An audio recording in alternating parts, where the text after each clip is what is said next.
So this kid is named Logan, the oldest son of a noble family that's totally broke. The maids in the house were super scared of him, and they were right to be. I mean, look at this crazy guy's face. One day, Logan wanted to go see his dad at the castle, but the soldiers wouldn't let him in. They said the prince wasn't worthy. He's just the son of the Baron's former wife, you know? People were either scared of or just straight up hated Logan, because up until then, he was just an arrogant and despicable guy. But things were about to change, because Logan is no longer the same person they think they know. The protagonist gets irritated with the guard's stance, so he grabs a pair of gloves from his outfit and throws them right in the guard's face. The humiliation he made the prince go through is gonna be paid for in a duel. Logan insulted the guard, saying he's the real failure here, that he's always been a mediocre soldier. Dominan gets furious and, totally overcome with emotion, he accepts the fight against the prince. They head to the dueling arena and are gonna use wooden swords. A knight can use aura, you see, and even with a wooden sword, he could kill a weak warrior. Everyone feared for the prince's life. It was obvious he was a total loser. Dominan attacked with all his might and used his aura, but Logan dodged it with a super precise move and attacked right over Dominan's sword. The force of it disarmed the guard. He just couldn't hold on to his sword. Everyone was in complete shock. How does the loser, Logan, know how to fight? Logan wasn't satisfied and said Dominan could have a second chance if he wanted, but the soldier was on the ground just staring at his hand. He couldn't deny that the blow had been incredibly heavy, deadly even. Logan didn't wait for the guard's answer. He just landed more hits with the wooden sword, payback for before. This fight left all the castle soldiers terrified. Prince Logan wasn't the weakling he used to be. The reason for this, none of them could possibly know. The truth is that in the future, when Logan was 40, he was just a common soldier after his family was destroyed. The other soldiers made fun of him because when Logan was young, he lost a duel to his younger brother. They just didn't get how he became a soldier after his family was wiped out. Back then, the kingdom was betrayed and enemy soldiers invaded. All the soldiers fought bravely, and Logan did too. But even so, the kingdom couldn't win, and they were all eliminated. On that day, Logan died in combat. He regretted so many things in his life. He had always been a terrible person and wanted to ask his father for forgiveness. Suddenly, Logan woke up in his room, totally freaked out. He'd been injured after taking a blow to the head in the duel against his younger brother. The protagonist couldn't believe it. Was it all just a nightmare? Definitely not. He remembers everything. Logan looked out the window and saw his family's castle, where he lived when he was young. His younger brother came to visit him in his room, scared of how Logan was going to treat him. He was trembling with fear because Logan had always been awful to everyone, including him. Logan remembered that the last time, he treated him like absolute garbage, and that was the last time Romian ever tried to get close to him. Logan's head was throbbing with so many memories flooding his mind, and Romian really cared about his brother. The servants knew all about Logan's horrible personality, so Rick told the young master Romian to leave. But for the first time ever, Logan didn't scream. He spoke gently, telling Romian to come closer. The boy was stunned, and so was the butler, Rick. Young Master Logan is acting weird today. Logan wanted to praise Romian's strength, but the words got stuck. He needed to do more than that after treating him like trash for all this time. Logan hugged his brother for the very first time and asked for forgiveness for everything he had done. He admitted he was a terrible brother and that Romian was amazing. No one could hold back their tears at this scene. After talking for a while, Romian left Logan alone. Our protagonist looked out the window and knew for sure it wasn't a dream. He had gone back in time, and this time, he's gonna do things differently and save his family. A maid walked into the room by mistake and apologized. Rick came in right after her and apologized to the young master on her behalf. Mary didn't do it on purpose. This was so annoying. Logan now realized how ridiculous it was that everyone acted this way out of fear of him. Just how miserable was he back then? Logan says it's nothing and asks them to bring him some paper and pens. Rick and Mary start to panic. Is the young master actually going to work now? When they brought what he asked for, Logan thanked them. Rick couldn't believe it. Did his master just say thank you for something? Now the servants think they're dreaming. And once again, Logan realizes what a piece of trash he used to be. He asks to be left alone to work. But before that, he remembers the war against the Empire is going to happen in 10 years. And that's what will destroy his family, because they'll be weak and drowning in debt. His goal is to change not only who he was in the past, but also his family's situation. On top of that, an internal war in his region a year from now was the first thing that started to shatter his territory's reputation. After working hard, writing for a while, Logan decided to go see his father. On the way, he noticed the staff would turn their faces to avoid him. They knew Logan could end their lives on a whim. A maid was carrying clean clothes and didn't see the master, so she fell to the ground. The girl froze. She was done for. Her life was over. But that's not what happened. With a gentle hand, Logan helped her up. Maybe it was a miracle. The girl then saw the master's face. This was not the face of a kind guy. So she begged for her life and then ran off without looking back. Logan then realizes that just acting different isn't going to change things so quickly. After all, he's used to smiling like a damn murderer. When he reached his father's office and they announced he was there to see the Baron, Logan became became cold again. It had been over 20 years since he'd last seen his father. When he entered, the cold treatment was to be expected. The patriarch of House McLean, Patrick McLean, had no reason to respect his eldest son. Logan was there to ask for permission to go into isolated training on the family's mountain property. The protagonist had the memories of his past life and knew the training to become a knight, but his current body was that of a useless, lazy piece of junk. Besides that, he needs to get money to change things, and becoming stronger will help with that too. He has to be ready because in 3 months, that girl will come to them. Patrick asked if Logan was trying to run away after his defeat against Romian. Logan denied it. He just realized that he's weak and has wasted his time until now. He decided to get better, but Patrick had heard these excuses before. He won't allow it because his son's problem isn't just a lack of effort. Logan should have expected that. He admits to his father that his behavior is his biggest problem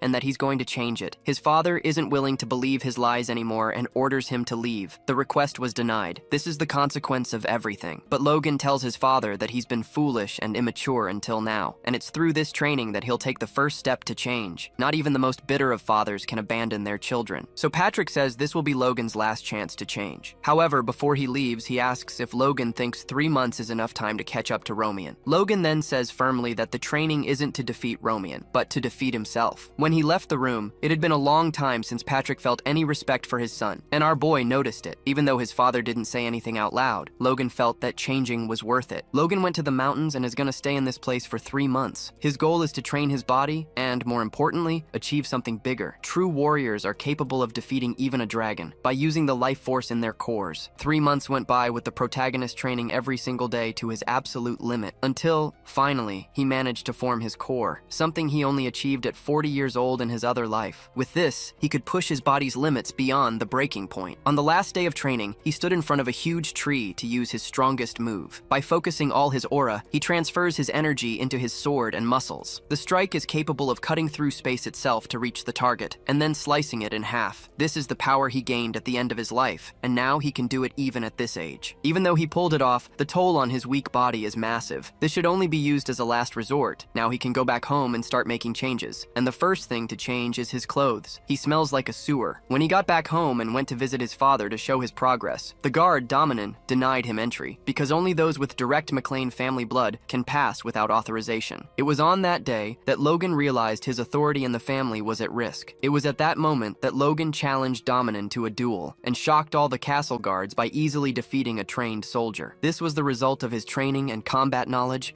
and it will prevent other guards from trying the same thing. Later, in his father's office, Logan and Patrick begin to talk. His father says what he saw was impressive, acknowledging his awakening, and asks what happened during his training. The young man thinks about the fact that his father was watching, something he never expected, and says that he simply got rid of his greed and let everything go. As he continued training with that mindset, a point came where he could feel the force filling him from within. Logan reflected that even if it sounded like a lie, this was an insight he had gained in his past life, that only after giving up on avenging his family was he able to become a force user, and how he only awakened after he was 40. His father seemed impressed that this simple realization had done this to him, and said that he had truly changed. However, he was furious because after this breakthrough, the first thing the boy did was attack a knight. Logan insisted that the guy deserved what he got, and asked his father if he had heard the whole story from the other soldiers. His father said yes, but still thought those measures weren't necessary. They were, he retorted, surprising his father. After all, the man was trying to deceive his lord's blood and make a fool of him. If they let it slide, the guy would become a poison to the family's discipline. The young man then thought about how hierarchy is the foundation that allows an organization to function. And when the hierarchy is shaken, the organization itself weakens. After 10 years as a mercenary, one thing he learned is that when dealing with a bunch of armed men,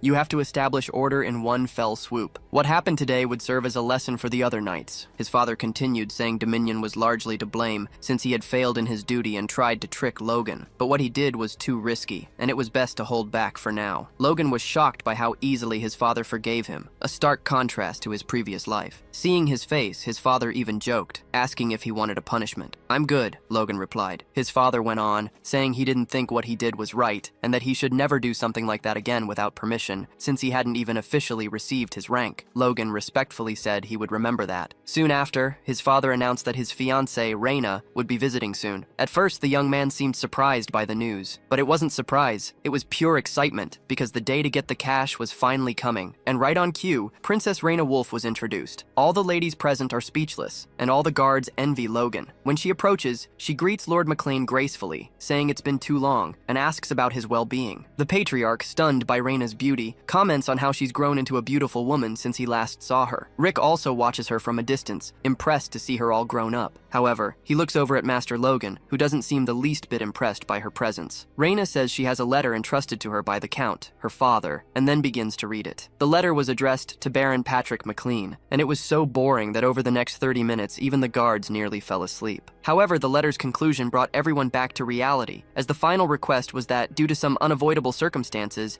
the arranged marriage between Reina and Logan be called off. After hearing all this, the young man concluded that the message was simple. They thought Patrick McLean would become a stronger aura user, but instead he got stuck as a high-ranking knight for over 20 years. And to be honest, Logan is a loser, so it makes no sense for the Wolf clan to join the McLeans. Therefore, they prefer to go their separate ways. Patrick was furious, since they were breaking off the marriage for no apparent reason. He understood that the Wolves were trying to humiliate the McLeans. Reina replied that wasn't the case, saying she even asked to be the messenger because she feared Patrick would reach that conclusion. Therefore, she wanted to clear up the misunderstanding. She then went on about her vivid memories of her year at the McLean residence as a child, good memories she had with Logan in that beautiful, serene place, and how she didn't want to let go of those cherished moments. However, there's nothing she can do, as she's bound to her family and has no choice but to follow her superior's decisions. So the best she can do is come and apologize to Logan and Patrick in person. Everyone is stunned by her words, saying her heart is as beautiful as her face. Everyone, that is, except Logan, his stepmother Mary, and Kairos. So Logan bluntly asks Reina, what exactly is the reason for this breakup? He said he'd like to know what these so-called unavoidable circumstances are. Meanwhile, Logan thought about his stepmother, Ranyan's biological mother, and how she always saw him as an enemy because of the succession issue. He thought she wouldn't get involved, but it seems the family's honor is a different story for her. Ranyan apologized again and dodged the question,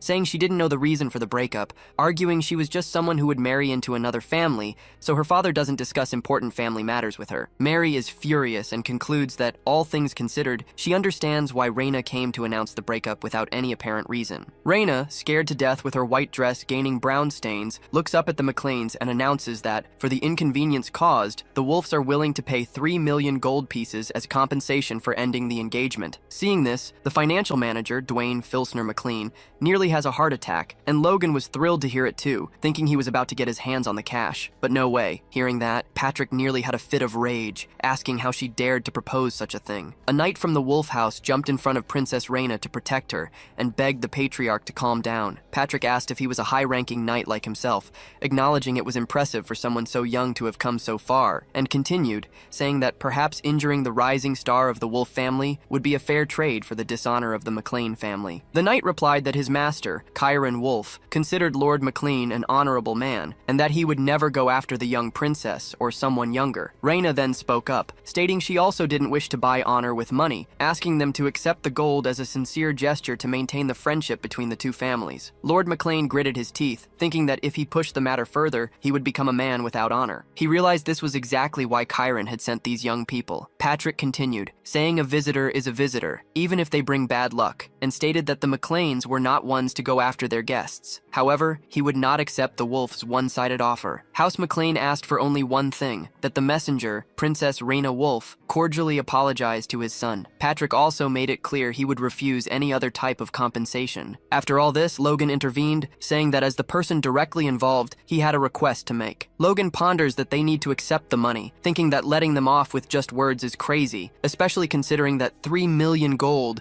is the entire annual budget for House McLean. Besides, half of their current funds come from his stepmother's family, the Chirons. He thinks they'll go bankrupt the second that support is cut. And for what? Honor? He thinks everyone has lost their minds, and they have to take that 3 million no matter what. So, Logan starts talking to his father, and says he would like to accept the Wolf's terms of apology. Patrick gets angry again, asking if Logan is going to make him go back on his word. Logan thinks about the pressure his father is under, remembering that even without an aura, he's still a high-ranking knight, but unfortunately, that's nothing compared to others in the kingdom. And he thinks that if he can't handle this, he'll never be able to move forward. Patrick tells the young man that House McLean is not so poor that it needs to abandon its honor for money. Logan lets out a deep sigh and replies that, actually, they are exactly that poor. He continues arguing that House McLean owes the bank 3 million gold pieces right now. 1 year of interest is about 150,000 in gold, and without the Chiron's money, they would have gone bankrupt long ago. They are the biggest family of beggars in the kingdom. In fact, they owe more than 2 million gold pieces to the kingdom they serve as lords. Therefore, settling the matter with a simple apology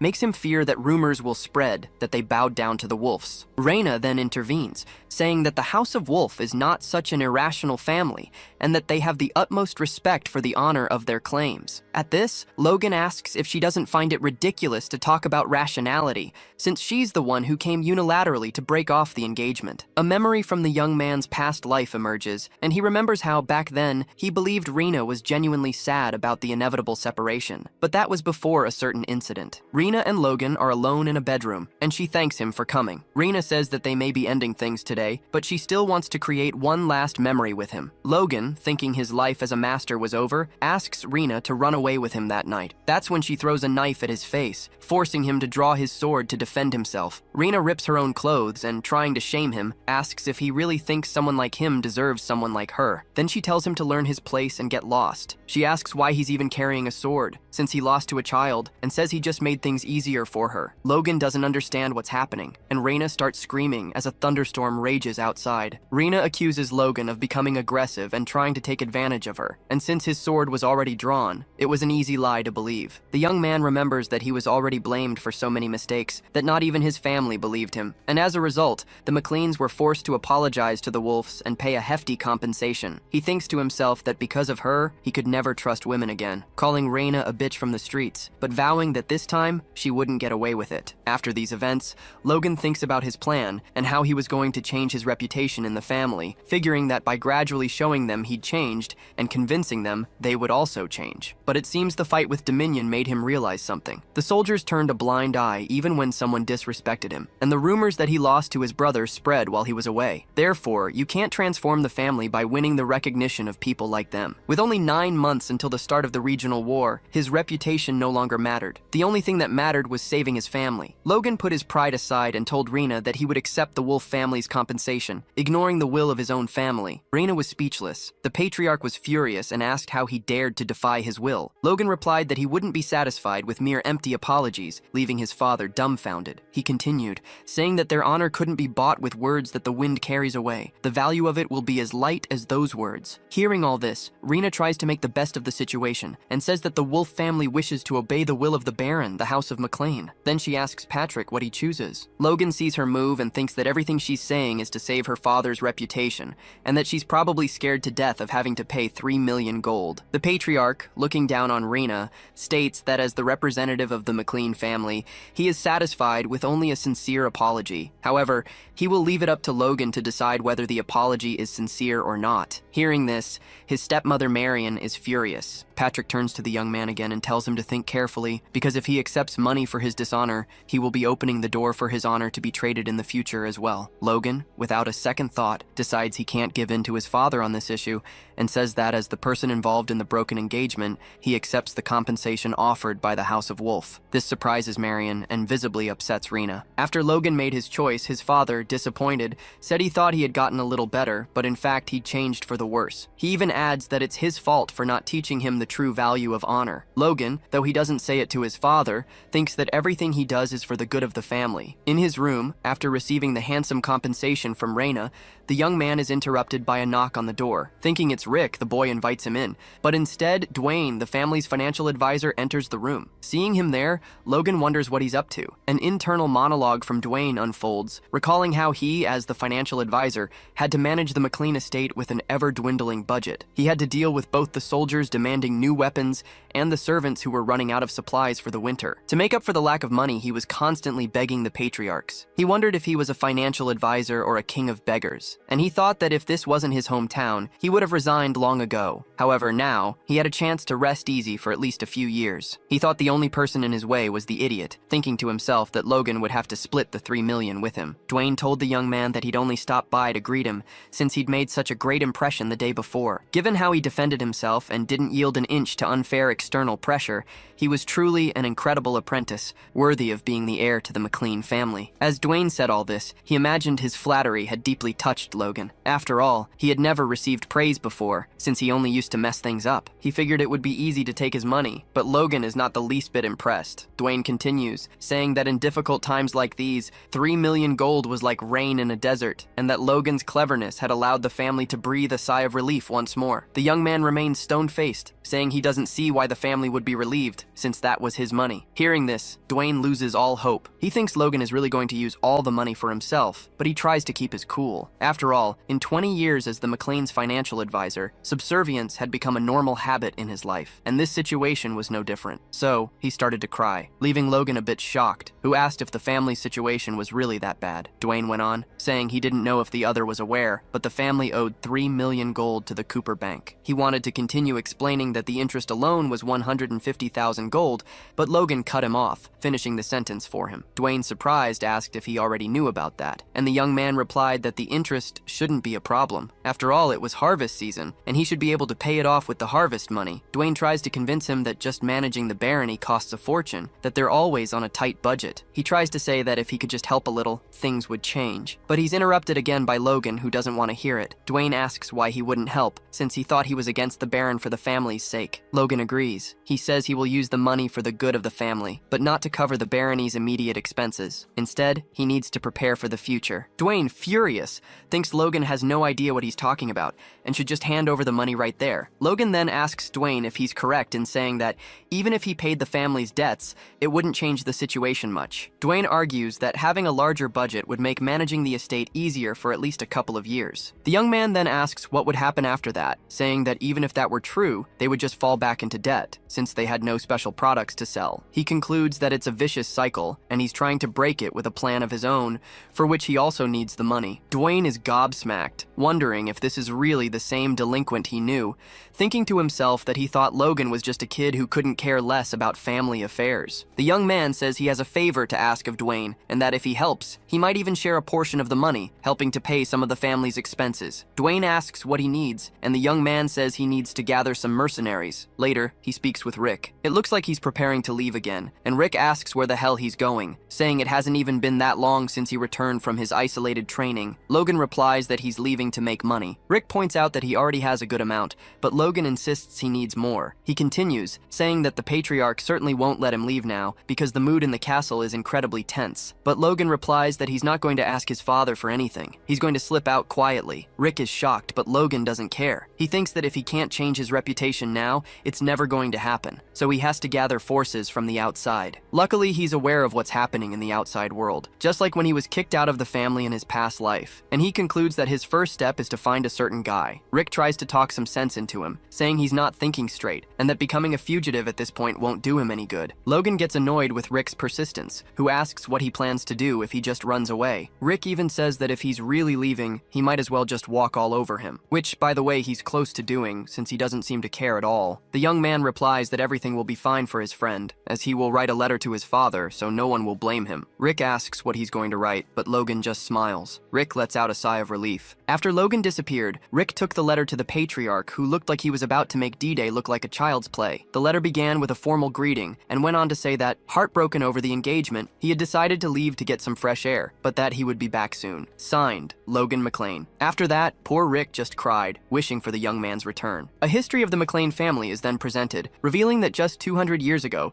the family didn't hold the position it has today. Their vast lands stretched to neighboring counties, and they were revered as rulers of the southwest region of the Kingdom of Grandia. But up until the current Lord Patrick McClane, the useless work of the last 3 generations of ancestors had caused their title to be demoted and their territory to shrink considerably. The vast grain depot, once called the McClane Plains, was handed over to a powerful vassal, and the fertile lands were divided among others. The place they ended up, as if they had been kicked out, was the arid and dry land near the southern mountains, so the McClanes were doomed to financial hardship. There were no suitable regional products, and the copper mines common in mountainous territories didn't exist there. Logan thinks that even if they win the regional war, they would need to keep asking Kairos for help. To end this vicious cycle, he needs a lot of money, way more than the 3 million he already has. He says there's someone here who can help him. As he enters Cairo, the largest commercial city in the Kingdom of Grandia, various voices call out to customers, offering rings, shields, and even fresh fruits and vegetables. The young man thinks that coming here helps him remember just how remote remote the McLean barony is. He continues, saying that based on his memory, the person he's looking for spent his youth in Cairo, and he was told the man lives nearby. The man he's searching for, his golden beetle, Philip Claude, is a key figure in the Ares Empire, the strongest nation on the continent. It's a centralized power based on a merit system, meaning as long as you have talent, regardless of gender or age, you have a chance to succeed. It's a nation where you can enjoy power and wealth, even as a foreigner. A perfect example of this is Philip Claude, from the Kingdom of Grandia. He is one of the richest merchants who moved to the empire and the largest arms dealer on the continent, known as the Trader of the Kingdom of Grandia. However, in reality, despite being called the Golden Beetle, he supported people from his homeland and used his money to create the miracle of Grandia's sovereignty. While walking through the streets, Logan saw a person and wondered, is that him? The boy in the middle of the street had just been scammed and was wondering how he was going to survive from now on without a single penny. Logan watched him, thinking about how he had heard the man's business had gone under due to a scam. But seeing the scene with his own eyes was much worse than he imagined. As the boy contemplated ending it all, Logan approached, trying to strike up a conversation and asking if he was Philip Claude. Philip confirmed, a bit suspiciously, and asked who Logan was, figuring that from his appearance, the red eyes and steady gaze, he could be dangerous. Logan said he'd like to talk to him for a minute, but Philip remained skeptical, wondering how the young man knew him. At that moment, Philip felt a strong emotion in his eyes. It was something the businessman Philip had seen countless times: greed. Philip began to theorize that, given the timing and the old armor, he was a mercenary gangster. Logan tried to explain his motives,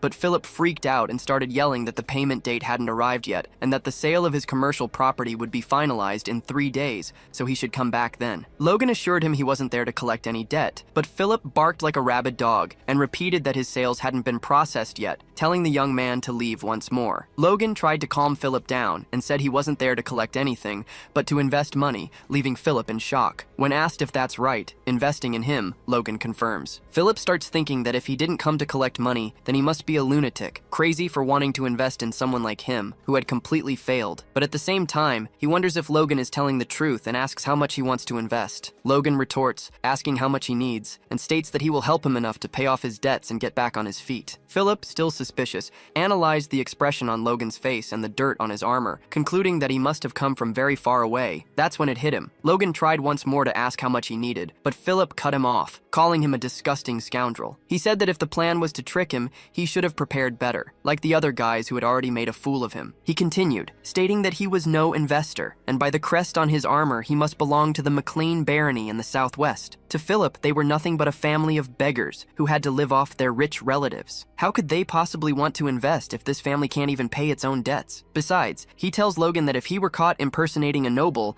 he would be executed, and complains that he chose the wrong person because he's completely broke. Logan analyzes the situation from another angle, thinking that even at rock bottom, Philip shows good judgment, as expected of a future tycoon. He wonders how he can calm the guy down, while Philip complains in the middle of the street that he doesn't have money to eat, let alone to die. At that moment, Logan has an idea. He asks Philip to pay attention for a second and shows him his aura, leaving him perplexed. Philip thinks that someone as brilliant as him, who awakened his force so early, would be stupid to throw it all away for a scam. He apologizes, saying a lot has happened and he's a bit sensitive, and asks what Logan's interest in him is. Logan says he wants to hire him forever and, as a bonus, pay off his debt. Philip becomes skeptical again, asking if the McLean family has the money for something like that. Logan asks the amount of the young man's debt, estimating around $250,000, and says he'll pay it and give him another $300,000, revealing the cash he'd been carrying all along. Philip looks at Logan and thinks he's an angel, so he signs the contract. The terms are as follows. If the subordinate Philip tries to harm the boss on purpose, he will feel excruciating pain, as if his soul were being torn apart. An unreal formality. The witch who sealed the contract tells Philip that if he doesn't like it, he should strive to awaken and become at least a high-ranking knight, or pay a 4-circle mage, or hire someone for several hundred times the value of the contract to break the curse, leaving Philip speechless again. She sends them off, telling him to say hi again, and Philip wonders if he didn't just get screwed. He thought he was delirious when he pictured Logan as an angel, especially now that he realized he had just paid a fortune for a magic contract just to make him his savior, when a single page of the contract is worth 30 slaves. Logan adds that they can't trust each other now, since they barely know one another. So, if he's going to invest a fortune, he needs a reasonable guarantee, and assures Philip that once they build some trust, things will be different. He'll get rid of the contract contract and extends his hand in a gesture of camaraderie. Philip thinks this contract is a mess, with no details on deadlines or conditions, but he has no choice but to trust Logan for now. So, he shakes his hand. Philip asks what Logan needs him to do, to which he replies that first, they need to buy monster meat. Hearing this, the young man calls Logan a psychopath. Logan thinks Philip's reaction is normal since monster blood and flesh contain poison,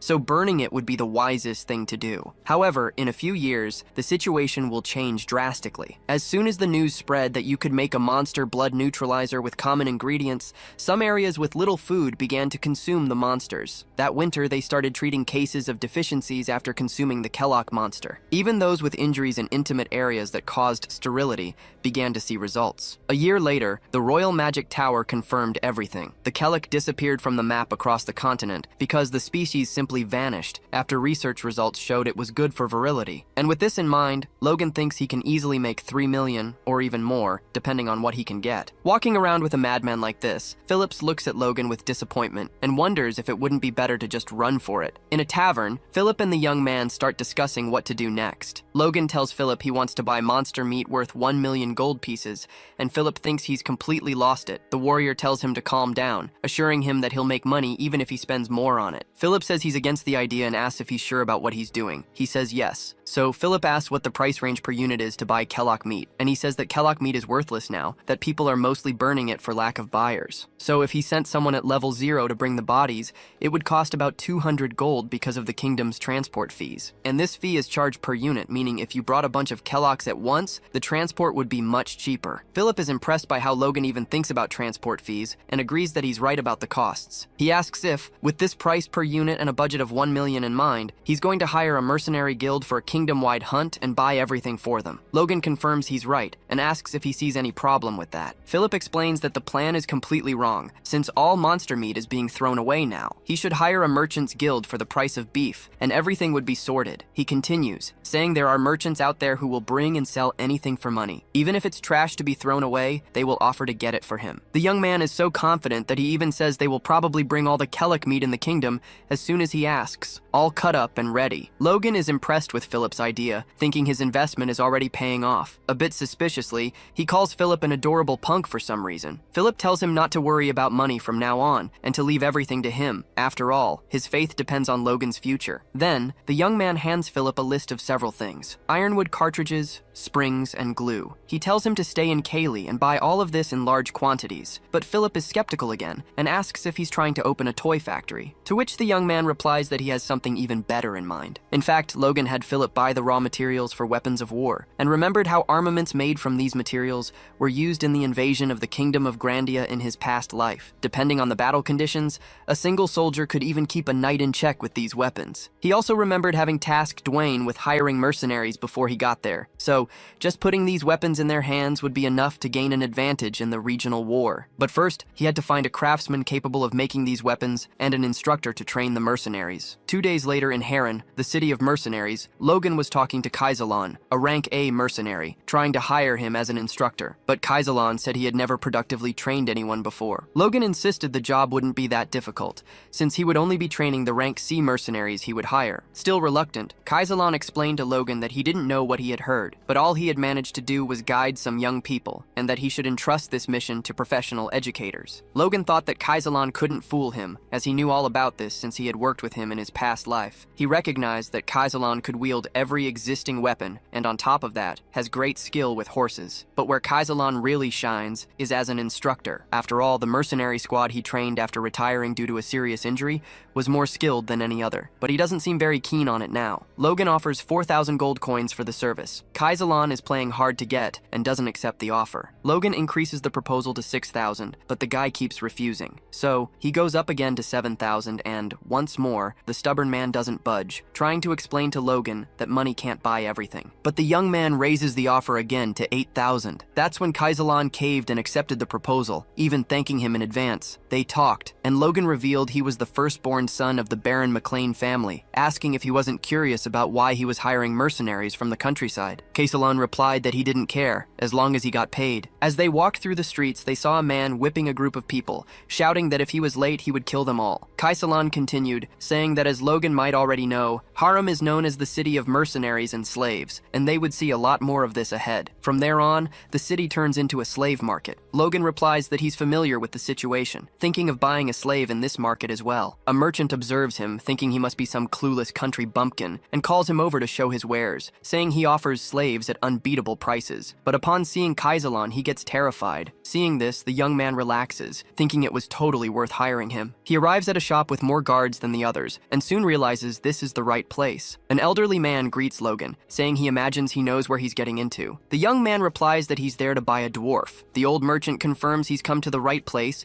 and explains that races from other worlds are rare, which is why they take such good care of them, inviting him to come closer. Then, he shows a pair of elves, commenting that they were very difficult to get and asking if he had ever seen elves before. The old merchant tries to talk about the two elves, but Logan couldn't care less. He simply tells the merchant to hand over the chained dwarf in the back of the place. The merchant replies, rather obviously, that he can clearly see it's a dwarf by the way it looks, and that he will find many uses for him. After all, even among dwarves who are famous for being great craftsmen, this one is one of the few with an expert level. Hearing this, the young man is a little surprised. He always thought dwarves were born with incredible manual skills, a race that creates, repairs objects, and finds meaning in it from youth to old age. And an expert dwarf was beyond what he was looking for. He wouldn't even have to worry about the work he was going to give the guy. Logan asks about the price, and the merchant says that since he's an expert, the starting value would be at least 200,000 gold coins. The young man looks the man up and down and asks if he looks like a sucker. The old man nearly craps his pants and lowers the price by 50,000 coins. Kaisalon thinks about how he made the old man drop the price so quickly. The dwarf looks at Logan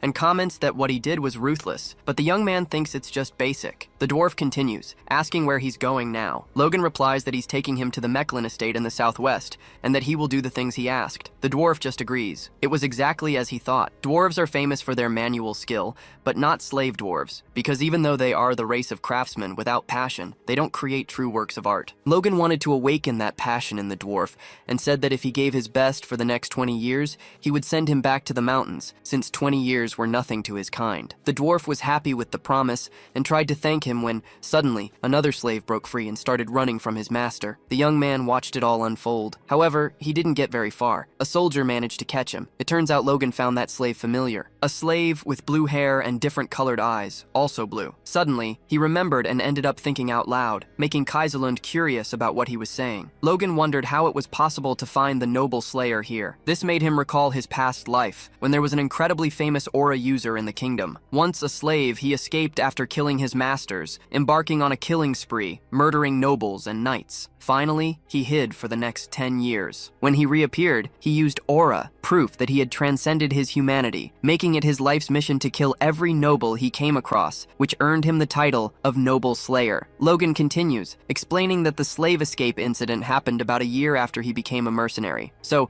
by the timeline, he would still be a slave now. If he rescued that boy right now, he would have a future aura user on his side. But the problem is, the guy is an unstoppable homicidal maniac. The young man thinks that if he becomes a lethal weapon that attacks his own allies, he can just lock him up. As the master tries to strike the boy once more, Logan draws his sword and blocks the blow to his leg, catching the master by surprise. That's when he notices the family crest. He tells the guy that he must be a customer and gets all cocky. The slave trader continues, saying how embarrassed he is, and says the merchandise wasn't obeying, so he had to find a way to train them. He asks Logan how he can help. Logan replies that he would like to buy some slaves, referring to the two children, but the merchant warns that since both are rare, one a redhead and the other with blue eyes, the price is very steep, and asks if he's sure about this. Logan insists on the price, and the merchant informs him that it's at least 10,000 for each. The young man thinks that a strong young slave costs around 300 gold, and the guy still has the audacity to charge 100 times more for two children who barely have any meat on their bones. Logan continues, saying that considering the value of the noble Salier, 10,000 gold coins is cheap, but there's no way this guy would know that. Besides, he doesn't want to let this scoundrel make money at his expense. So the young man says that 30 times the asking price for a strong slave for two children about to collapse, with one of them nearly dying, is a bit expensive. The master argues that they are the only ones there, and Logan retorts, saying he'll pay 500 gold for each, a price higher than that of a healthy slave, which would be more than enough. The master tries to bargain, saying that for that amount he won't even recover his investment. Logan gets angry and asks the master if he thinks he's so stupid that he doesn't know the price of a slave, and the master wets himself. He thinks Victor always causes trouble for him, so he's sure he'll continue to do so in the future, and ends up accepting Logan's offer. Kaisalon carries the injured boy boy on his back, saying it's impressive how he's already up, since the wound shouldn't have allowed for such a quick recovery. And Logan continues, saying he recovered quickly, easy peasy. But the reality is that he was gradually releasing force to heal the kid, which is even better than the magic of most low-level priests. But he gets annoyed when he realizes the other boy might have detected his aura when not even Kaisalon could feel anything. But he ignores it, thinking it's just a coincidence. Victor jumps off Kaisalon's back and tries to attack Logan, but doesn't even come close to landing a punch. The young man grabs him by the neck and says he doesn't know if he's brave or just stupid, but that he's leveling up, and asks if he understands the situation he's gotten himself into, and if he looks as weak as that insignificant slave trader. He says it's great that Victor is full of fighting spirit, but that he needs to learn to choose his opponents better, and hopes this is the last warning he needs. Logan continues, saying that if he obeys, he guarantees his safety and his little sister's. But if something like this happens again, he will get rid of them both. He lets the boy go, thinking that was enough, and reveals that he plans to raise him as a knight. Victor asks if he's serious, and Logan confirms, adding that he needs to know that knights are honorary nobles and that,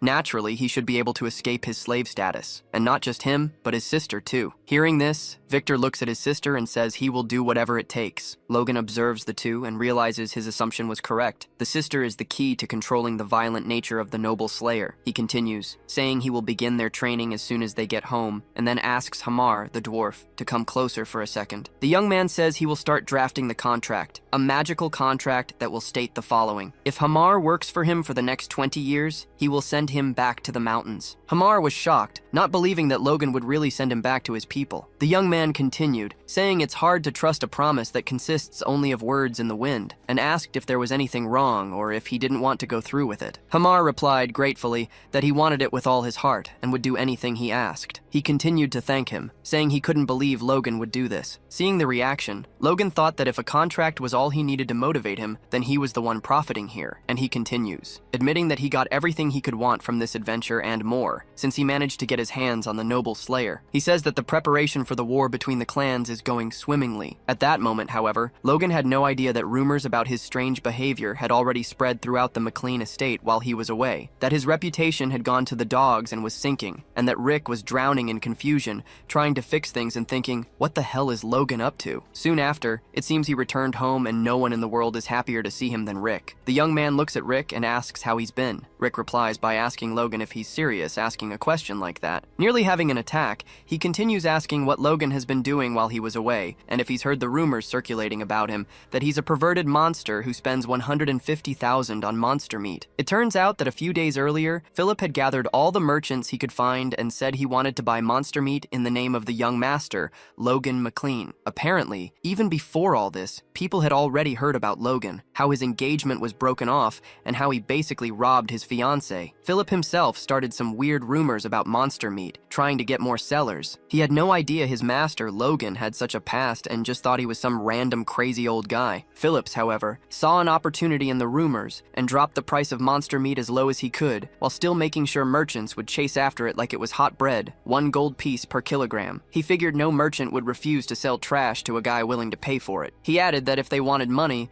they should bring all the monster meat they could get their hands on. Phillips's aggressive sales pitch seemed to work, with merchants gathering monster meat and the rumors about Logan spreading through almost the entire Thieves' Quarter. Hearing all this, Logan comments that Philip did his job perfectly, and Rick is stunned, not understanding how he can laugh at a time like this. Logan continues, saying he should take a look at the faces of those who came with him and think about how many rumors they must have heard to look like that. To all this, the young man simply replies that he shouldn't worry, because it will all be over soon. But Rick warns him not to be so calm, because the next stop is facing the Patriarch, and he is furious. In his father's office, Patrick asks Logan if he enjoyed running away from home. It was a worthwhile trip, yes, Logan replied. Patrick continued, saying he had heard some rumors, that he'd been up to some crazy things, but at least it had been worth it. The young man defended himself, stating that rumors are just that, senseless lies, and that he didn't regret anything he had done. His stepmother then chimed in, telling Patrick it was exactly as she had said before. Logan had no sense of his position and how his actions could dishonor the family name. But the young man didn't let her finish and interrupted, saying she was exaggerating a bit. After all, he just spent the money from the broken engagement as he saw fit. Marion jumps jumps into the conversation again, asking Patrick if he heard what she said, and if he's still on his side after everything. But Patrick yells that it's enough, and, with a certain calmness, asks her to leave, as he wants to speak with Logan alone for a moment. Patrick warns Logan that this is the last chance he's going to give him. Logan looks scared, standing there before his furious father. He asks his son what's going on in his head and says they need to have a sincere conversation about what's happening. Logan thinks to himself, knowing his father won't let it slide this time. So he tells Patrick that he wouldn't understand even if he explained. Patrick retorts, asking Logan if by any chance he's the one who doesn't want to be understood. And if Logan realizes what the people around him are saying, that he's violent, cruel, obsessed with money, and even insane. He continues, asking Patrick how much longer he will have to cover for him, and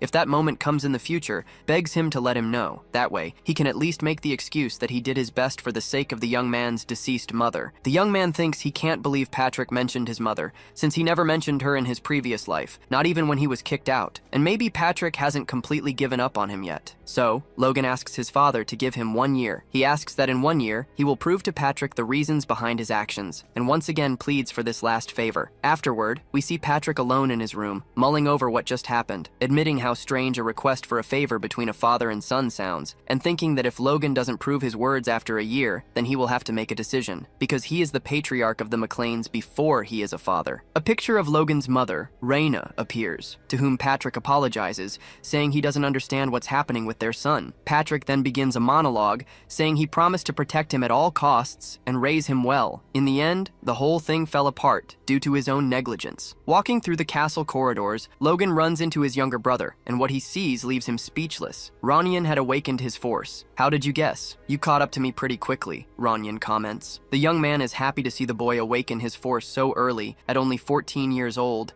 and thinks that in his past life, Ronyan's force had only manifested during the war between the clans, but this time it happened much faster. "It's all thanks to you," Ronyan says, leaving him confused. He then explains that the knights were trying to stop him from finding Logan when he returned. That's when he awakened. Apparently, he had defeated the knights while trying to meet up with Logan. Logan started laughing and told Ronyan he had done a great job. He thinks that if he teaches him the secrets of the divine sword, as soon as his force stabilizes, he could become much stronger than he was in his past life. In a cabin south of the Mechlin estate, Logan meets with Dwayne, who informs him that the 35 rank C mercenaries he asked to recruit are all there. It seems the mercenaries are furious with the young man, wondering if this whole thing isn't some kind of scam. It had been 10 days since they were called there, and so far, none of them had met Logan. One of them commented that a petty baron's family wouldn't dare to cross a mercenary guild unless they were crazy. Another replied that they might never know, since the rumors about him had reached them too, and they were pretty heavy. Then they started talking about the young man's appearance, how he was carrying a sword and armor, trying to play the soldier. Hearing everything, he thought he needed to rein in these scoundrels who fought for a living, or he would never get through to them. So, Logan addressed one of the mercenaries and asked if he thought it was funny to wear armor and carry a sword. The man replied that he didn't understand what he meant, and wondered how Logan had heard his comment from where he was standing. The young man then started mocking the guy, saying he could think that way, but only if he had the talent to back it up. He then said that he was nothing more than an insignificant C-class mercenary, and asked what non-existent skills he thought he had to look down on others. He then asked, somewhat sarcastically, if he had offended the man, acknowledging that even a low-level guy like him had pride, and told him to come closer to finish it. The warrior made a proposal. If the guy could land a single blow on him, he would let him leave right then and there, and would even pay him a full year's salary, sealing the promise with a noble's honor at stake, and assured that everyone there was a witness. The mercenary approached and said that this was great for him,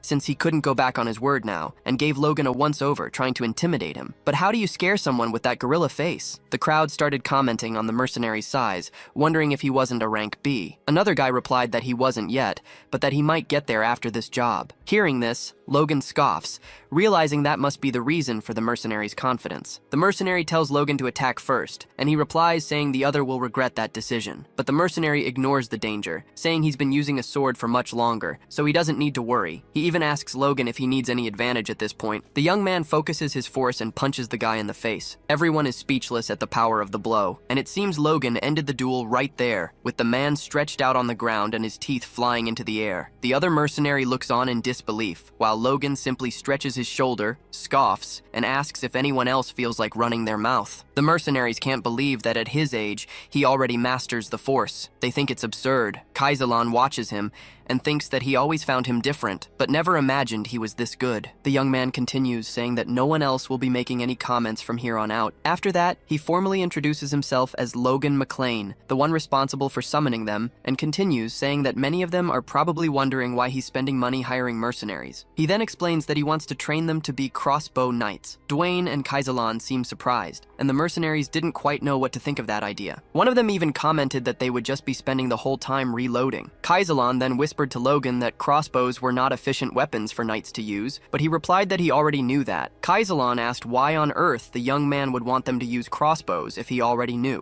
Logan explained that crossbows were much more destructive than bows, but for an inexperienced shooter, it took more than a minute just to load while on a horse. You would be out of firepower in a minute, even carrying 3 or 4 loaded crossbows, and it's no wonder they're confused. Logan tells Kaiselan that even though he thinks he's wasting money playing soldier, he should train them well first, as he will find out why later. And as a final comment, he says that the crossbow cavalry will be a great force for McLean, even beyond the coming war between the fiefs. Kaiselan doesn't quite know what to think, but accepts his master's request. A few days later, the young man looks at a piece of paper in his room, and thinks that of the 350 mercenaries they hired, only 312 passed the simple qualification test. He says, "That's good enough." And suddenly, someone interrupts him. It was Hamar, wanting to know what was on that piece of paper he received. Logan explains that it's a schematic of the crossbow he's going to make for him and continues, saying that it's probably a bit crude to a professional's eye. The young man thinks that this was a weapon he used for decades in his previous life, so he drew more or less all the structures he could remember. And since Hamar is a master craftsman, he should be able to build it. Hamar agrees that he will have to put a cartridge that stores the bolts on the back of the crossbow and make it reload automatically, and that it needed to fire 3 shots in a row. He asks who the hell came up with such a stupid idea, to which Logan replies that it was him, and Hamar seems annoyed. Then, Hamar comments that it's a wonderful idea, but with the string twisted in such a structure, the strings won't hold and will snap. Besides, if you put a wooden box like that on the back, it will be uncomfortable for the shooter as well. And he asks Logan what he's going to do about it. The young man replies that it's not his problem, and that Hamar should figure it out himself. And hearing this, the dwarf looked furious. Logan explained that it was just a joke and continued, saying that he needed to reduce the size of the bolt to reduce the cartridge itself. Agreeing with Hamar that it would be single shot, he proposed instead that they manufacture pre-made cartridges and reload them with each shot, calling the loaders magazines for convenience. Hearing this, Hamar was dumbfounded. He commented that even for a skilled shooter, a crossbow couldn't fire 2 shots in a minute, and that this would be like a weapon out of its time. Logan pondered that it was because, in fact, it was a weapon created in the future. Hamar then tells Logan that people think all you need to make something like this is a spring cartridge,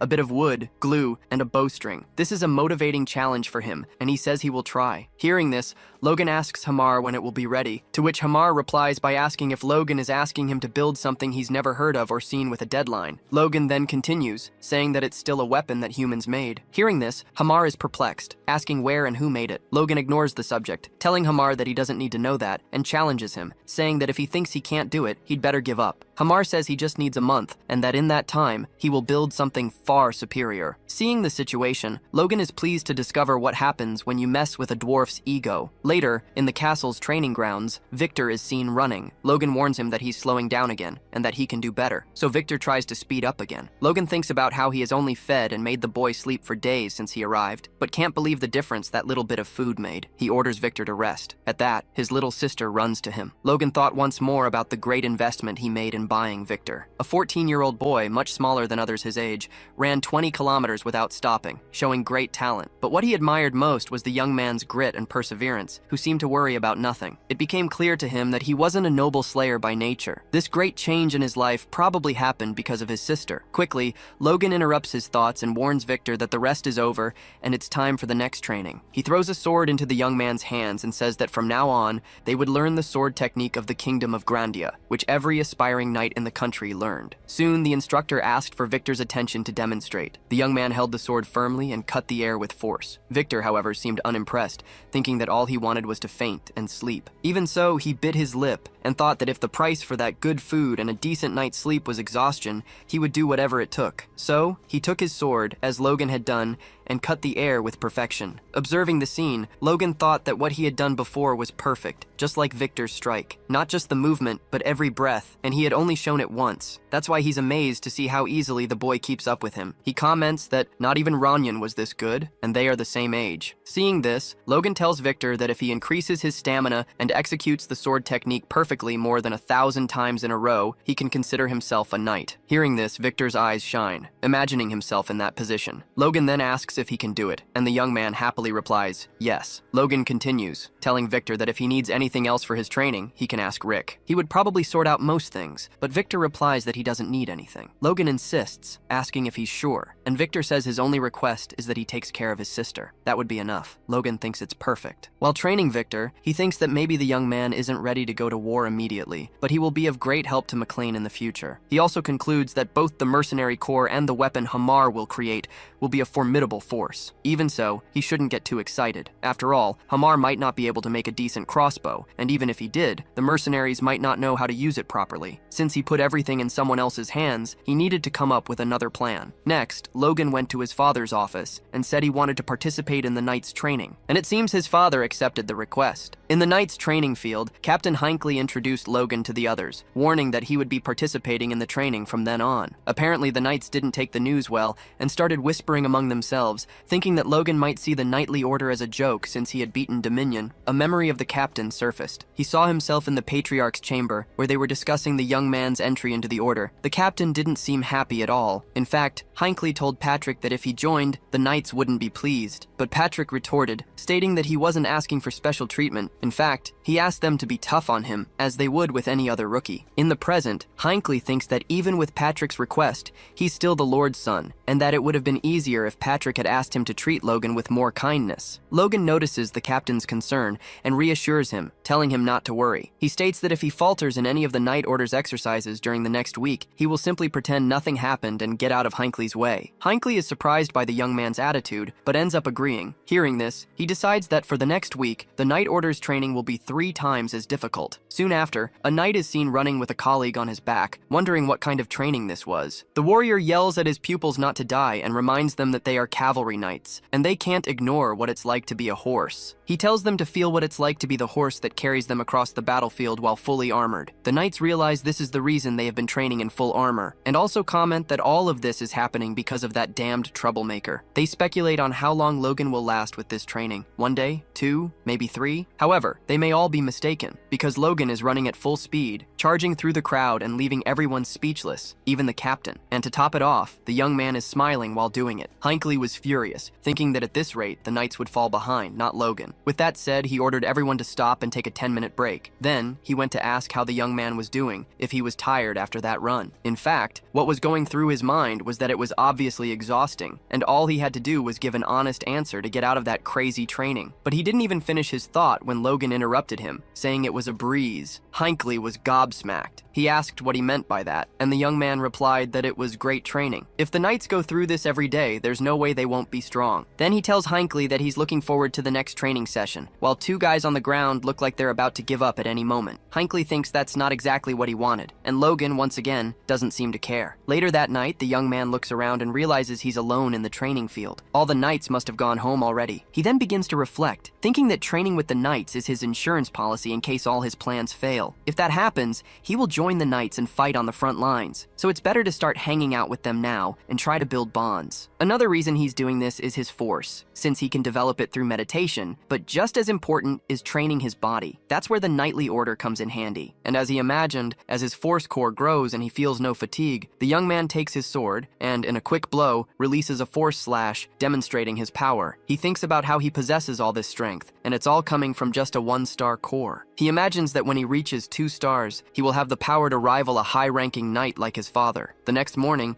he tests crossbows, considering them all failures, and asks Hamar if this is all he can do. Then, the young man asks about the string he ordered, saying that this thing only shoots once and that he's not seeing the magazine either. He also tells Hamar that it needs to be integrated. Hamar is furious, and Logan continues, apologizing, saying he was too harsh, to which Hamar replies that he's right, and that even though he's his master, he should never insult insult a craftsman's pride. However, what Logan really means is that if this is Hamar's best, then there's nothing they can do about it, which makes the dwarf almost explode with anger. The young man continues, saying that maybe he expected too much from him, since it's been weeks of work and he hasn't managed to do anything right. That's where Logan made a big mistake. He started provoking Hamar, saying he had misjudged him, that he was mistaken and had wasted money on him. That was the trigger for Hamar, who asked for another month, guaranteeing that he would come back with something worth the investment. Furious, he smashed the crossbow he had in his hand. Logan watched Hamar leave, thinking about the anger consuming him, and how it would make him start from scratch. A cruel smile appeared on his face, wondering if Hamar would be able to create something incredible if he was pushed even further. A month later, in one of the training fields, Hamar demonstrates the power of his new and improved crossbow, which fires 2 arrows at once. The invention leaves Logan speechless. Hamar comments that even though it has 1 less shot than Logan originally requested, this one is easier to hold with one hand and allows for changing magazines. Logan, however, is impressed with the speed at which he loaded and fired, taking only 2 seconds. The young man thinks it has a shorter range than the weapon from his previous life, as well as being smaller, but for a mounted soldier, this one is much better, exceeding expectations. He can't believe they've come this far, and there are still months until the war between the fiefs. Hamar asks if Logan is paying attention, and Logan lifts him up, saying what a great job he did, continuing to brag about dwarves and wishing a long life to Hamar and his people. Hamar, however, is not as happy as Logan, as he thinks someone might see them, and tells him he's not a child and wants to be put down. Logan looks into Hamar's eyes calmly, preparing to ask a question, and when Hamar asks what it is, the young man reverts to his psychotic self and says he needs 400 of these in 2 months. Next, Logan hands the crossbows to Kaisalan and the other mercenaries, and everyone is amazed at the distance the bolt reaches, and also that it fires consecutive shots. Kaisalan looks at the invention and wonders how it's possible. How could a crossbow do something like that? A front-loading crossbow with this range, power, and speed. With this, an army of 300 or more mounted troops could do things that terrify him just to think about. So, Kaisalan tells Logan that he's truly incredible, and realizes this was the young man's plan from the beginning. Logan confirms he's right, and thinks that Hamar went through a lot. Even with extra help from craftsmen, Logan didn't expect him to finish the order 2 months ahead of schedule and even make 100 extra crossbows. As expected of an expert dwarf, it was undeniable. The guy was really good. He even thought about sharing this with the knights and soldiers, but money was a problem, and there was still the risk of the technology leaking. Better to hold off for now. So Logan asked Kaisalan to equip the mercenaries with the crossbows and clear the monsters from outside the territory. Kaisalan thought the idea was impossible, but the young man was confident they could handle it. In the end, Kaisalan ended up admitting that maybe it was possible, but Logan isn't satisfied with that and tells Kaisalan to figure it out, because if he can't, nothing else matters. Kaisalan thinks the young man wouldn't have created a weapon like this to subdue monsters, and realizes he's preparing for war. In one of the night training sessions, one of the guys comments on his tremendous physical stamina. Another asks if this ridiculous physical ability is genetic, to which a third replies that if he's anything like the Patriarch, he must be good with a sword. Then, they comment on Logan's fight against Dominion, and one of the warriors tells the other not to even dare compare the young man to the old man. Even before awakening his powers, Logan had already lost to his younger brother. But even so, it's impressive how he has held up in training for over a month. That training, which at first was meant to make him quit, has now become the new symbol of the Night Order. It's tiring, but much more rewarding than just running around. It seems like the right level of training for a member of the Order. It ended up being an unexpected incentive for the low-ranking knights who were slacking off in their training. In addition, the knights began to truly understand and identify with their horses, and the bonds between them also strengthened. Hinckley thought he had only insisted on the training because the young master wouldn't give up, but he couldn't believe all those results. His lucky charm had walked right up to him. At night in his room, Logan thought that after pushing his body to the limit with training, he would stimulate his inner consciousness with meditation. This way, the repetitions were working in synergy, and he was making real progress lately. He had been noticing signs of a change in his force. If he could enhance his martial powers as he hoped, he could surpass all the monsters he had seen in his previous life. That's when something unexpected happened. Logan's core grew. He started talking nonsense, and suddenly, his core became a 2-star core. He commented that he now had the basics to learn the next secret technique from the secrets of the sword, Iron Cut, murderous Iron Cut. Just thinking about the power the first technique had given him, he was sure the second would be much stronger than he imagined. And if he could master this technique before the war, not even a high-ranking knight would scare him. Next, Kaisalan and the other mercenaries were hunting a band of goblins. His soldiers fired at the goblins, killing them instantly. Noticing how there was almost no recoil on these crossbows, one of the guys commented that his bolt went through one guy's head and still lodged in the head of another behind him. Logan thought that the swarm of over 100 monsters had been decimated in less than 10 seconds, and that the mercenaries' old habits of using basic crossbows had been cast aside. They were much faster at changing magazines. The young man thought to himself that it was worth the effort of going on the hunt so far into the territory. Kaisalan asked if he was satisfied. "More or less," he replied, remembering how they were a complete mess during the first monster hunt, but they had improved a lot. After that, Kaisalan asks Logan why so many preparations, saying he's never heard of a mercenary army with so much firepower, and questions if he plans to kill monsters all over the continent. However, Logan doesn't have time to answer Kaisalan, as a mounted knight comes galloping to deliver a message from Rick to him. Apparently the day before, Viscount Tesseron had declared war on House McLean. In the McLean war room, Patrick and the other family heads are looking through a crystal ball, as Viscount Tesseron declares that, due to the ancient grudge of his unjustly killed ancestor, he blames House McLean, leaving Patrick dumbfounded. Some nobles look at each other, wondering if what he's saying justifies a war. Hankel and Marion question Patrick about his next steps. Hankel continues, explaining that Tesseron's knightly order alone has many more soldiers than them. Even with Patrick on the battlefield, the chances of victory are slim. That's when one of the other nobles suggests they defend the city and call for reinforcements. However, this is a terrible idea. If that happens, the force-using knights will take advantage, and the city will descend into complete chaos. While another man proposed sending an emissary to try for peace, Patrick explodes in a fit of rage, tells everyone to shut up,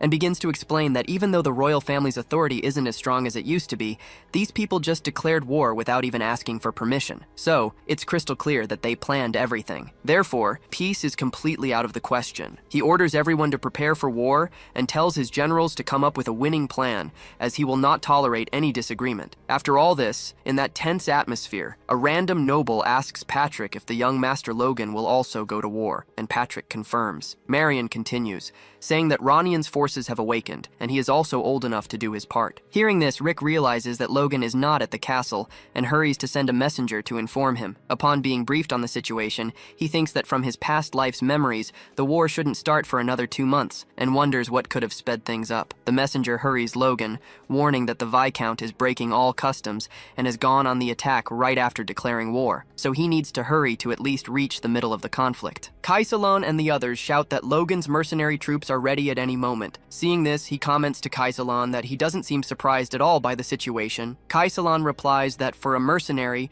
if there's no war, they want to start one. And he continues, saying that they got their hands on a great weapon, so it's natural they want to use it. The young man looks at his army and thinks that these guys are way too confident. But he doesn't worry too much about it and says that what they're feeling is valid, since they trained hard in the last few months and overwhelmingly massacred the monster hordes. He continues, saying that it doesn't matter when the war starts, because all they have to do is win. He thinks they have enough combat power now, so he commands his troops to march to the Mechlin Plains, certain that this war will end in victory. Back in the barony, the war started earlier than the Mechlins had imagined. The day after the declaration of war, Tesseron and his troops appeared on the Mechlin estate, and their numbers exceeded the vassals' expectations. Captain Heinkel informs Patrick that the Viscount's army consists of 100 knights, more than 1,000 regular soldiers, and almost 10,000 conscripts, explaining to the Patriarch that this was a full-scale war. Hearing this, Patrick thinks Tesseron has completely lost it. Not only was he facing a main force of knights who are basically superhuman to the common citizen, but he was also using conscripts in a war that wasn't even between nations, but just a simple domestic feudal dispute. This makes Patrick question, why is Raymond the Viscount going this far? And it seems things only get worse. The captain informs Patrick that the House of Karaz has warned that they will not send troops, leaving him and Mary speechless. Mary tries to argue that the situation is impossible, that it must be a mistake. She remembers that both Mr. Dwayne and she had checked everything, and everything was set so that this wouldn't happen. With no choice, Patrick orders Henkel to gather all men capable of bearing a weapon, saying they will respond to the attack with full force. Patrick thought about how Kiraz, whom they trusted so much, had turned their backs on them, putting them in a tight spot. McLean gathered as many men as he could to fight Tesseron, assembling 53 knights, 552 regular soldiers, and 4,418 conscripts, totaling totaling 5,023 combatants. But this force wasn't even half the size of Tesseron's army. On the battlefield, two soldiers were chatting, and one of them asked about the whereabouts of the young Master Logan. The other replied that he had been gone for a long time and hadn't come back yet. Some soldiers commented that he probably wouldn't come back, and that he must have fled when he heard the news. Hearing this, Ranyan turned around and asked what they were talking about, saying there was no chance Logan would do something like that. He believed that Logan had already expected this war to happen, and, for that reason, had taught him that secret move. There was no way he would run away. Other soldiers heard what Ranyan said, and started to think the rumors were true, that the Lord's son had deserted. Soon after, Patrick appeared next to Ranyan, and told his youngest son that he should take his brother's place, and tells him not to waver at all. He continues, thinking that he doesn't want to believe these rumors, but that doesn't matter now, since the only thing that matters is winning the war. So he commands all his troops to advance and crush that scum that is attacking his home. Next, Tesseron appears with a smile on his face, thinking that Patrick has finally drawn his sword. He shouts that his knights are his sword, and tells Patrick to face them. The young man charges his attack with aura, and tries to break through the vanguard, but fails, as a knight with a shield blocks his attack, leaving Patrick speechless. Rick is also seen on the battlefield and doesn't look happy at all. He's seeing people being killed and torn apart right in front of him. The young man thinks about how they are losing the fight, how they were forced to send people like him because of the huge disadvantage, and that anyway, they will lose if they get surrounded where they are. While he's at it, he gets hit on the head by a soldier from Tesseron's army who was about to finish him off. But the warrior manages to dodge the blow, and an ally saves him, killing the enemy and telling him to get up quickly and prepare his spear. Rick extends his hand and holds his, trying to express his gratitude for saving him. But before he can, an enemy knight murders his comrade and splatters blood all over Rick's face. He understands that his only chance of survival is to flee as far away from the enemy lines as possible. Suddenly, mounted soldiers advance towards him while he passes between the bodies of his allies and adversaries. Rick realizes that they have also been surrounded from behind and fears that this is the place where they will all perish. After fighting the knights who interrupted his attack, Patrick's opponent assures him that he lives up to his name. They made several preparations, but it was still difficult for Patrick to trust his own condition. Observing the man, he thought about how this man had withstood his deadly blows, which also contained explosive force. In addition, he was surprised to see that Tesseron also had a high-ranking knight. Continuing to ponder, Patrick supposed that the other knights should be at least of an intermediate level. Was that why they didn't fear him? He asked if they were the ones who were prepared to deal with him. The other knight responded with another question, wanting to know what he thought of the preparations. Surrounded by 4 knights, the young man thought that if he got stuck there, the situation would become very complicated, and so the order of knights would follow. So he takes his sword and charges at the enemy, swearing that this would never happen. The young man locks swords with the high-ranking knight, but is attacked by another guy from behind with a spear. Fortunately, he manages to dodge. Seeing that they are all attacking him from all sides, Patrick asks if they have any honor as knights and calls them bastards for fighting dirty. However, they don't seem to know the word, much less care about it, and one of them even says that this is his last battle before he dies,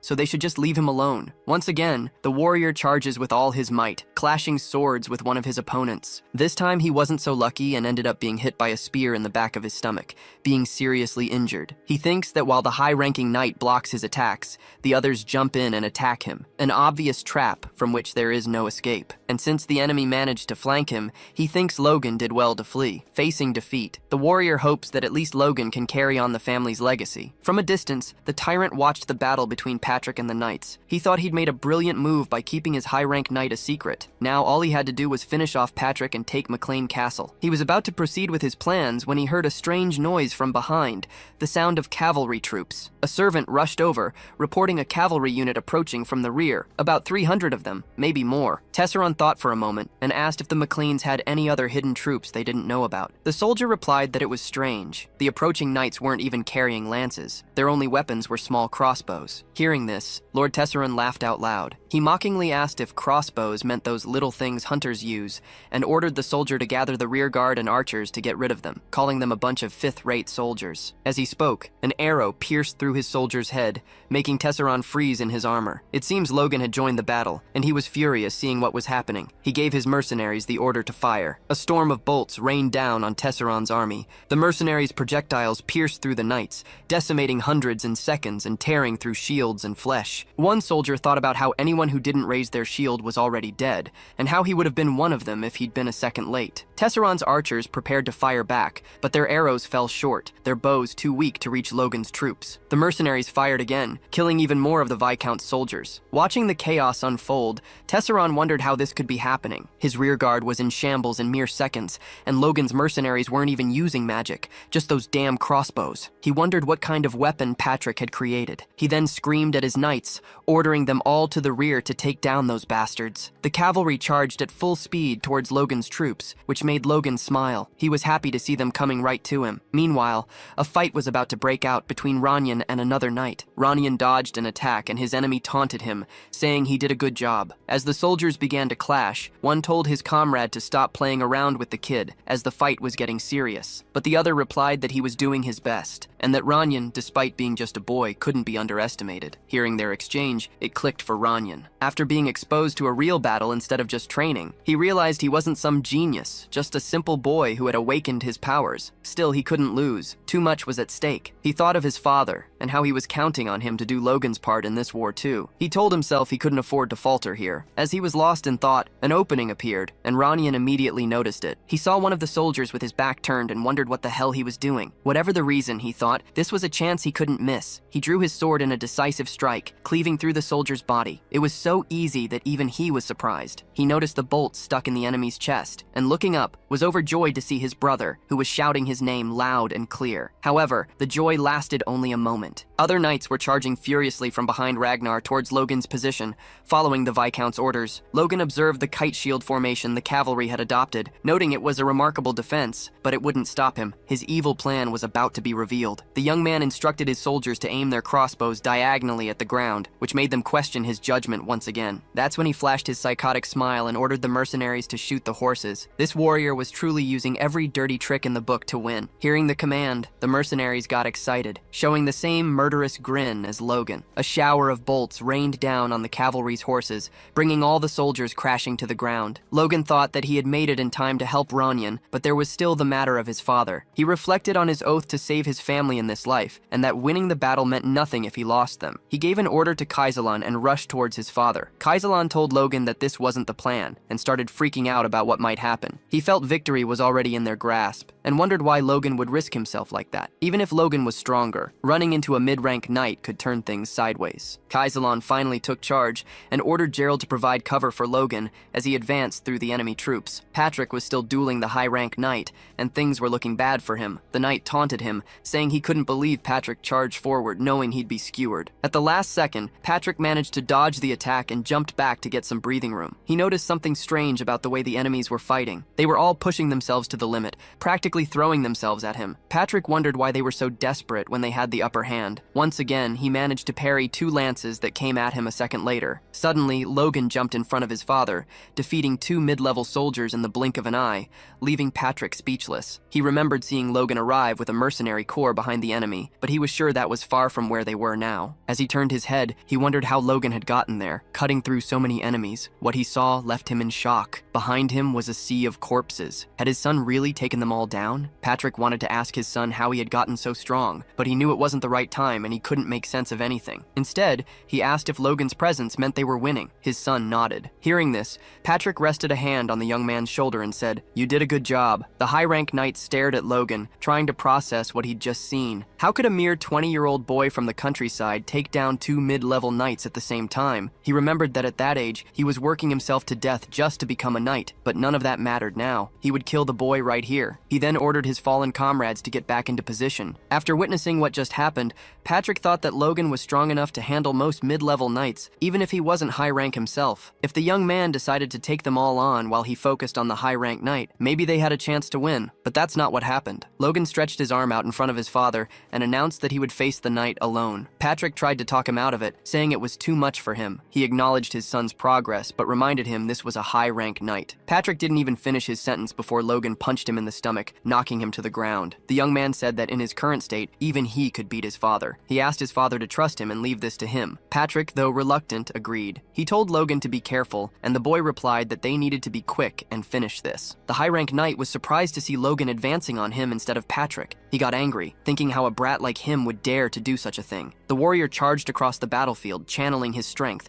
and clashed swords with his opponent, pushing him back several meters with a single attack and leaving him stunned. The knight wondered how this was possible. Even with his injuries, he didn't sense any remarkable power or high level from Logan. But the fact that he was being overpowered could only mean one thing. Logan was pushing himself too hard. As he prepared to attack again, he thought none of it made sense. He lunged with killing intent, and they leaped back and forth, dodging each other's blows. With their swords locked again, the knight thought that if he weren't injured, he'd have the upper hand and kill him. But as he was thinking this, the young man saw an opportunity and managed to cut his opponent, wounding him in an instant. He jumped back to avoid a counterattack. Observing the scene, he thought there wasn't a single opening. He needed to exploit any gap to attack. It seemed he noticed something Logan also realized. The force of Logan's sword was being absorbed by his opponent, who thought this was his chance and said Logan had fallen right into his trap. He prepared to strike the young man, and it looked like the blow would land this time since he had lost his balance, but that wasn't the case. Soon, Logan was back on his feet, leaving the knight to wonder if he was getting too slow. Logan began to charge his aura again, preparing to use his sacred technique. Seeing this, the knight knew he needed to get out of there fast. Logan unleashed a cutting wave of energy,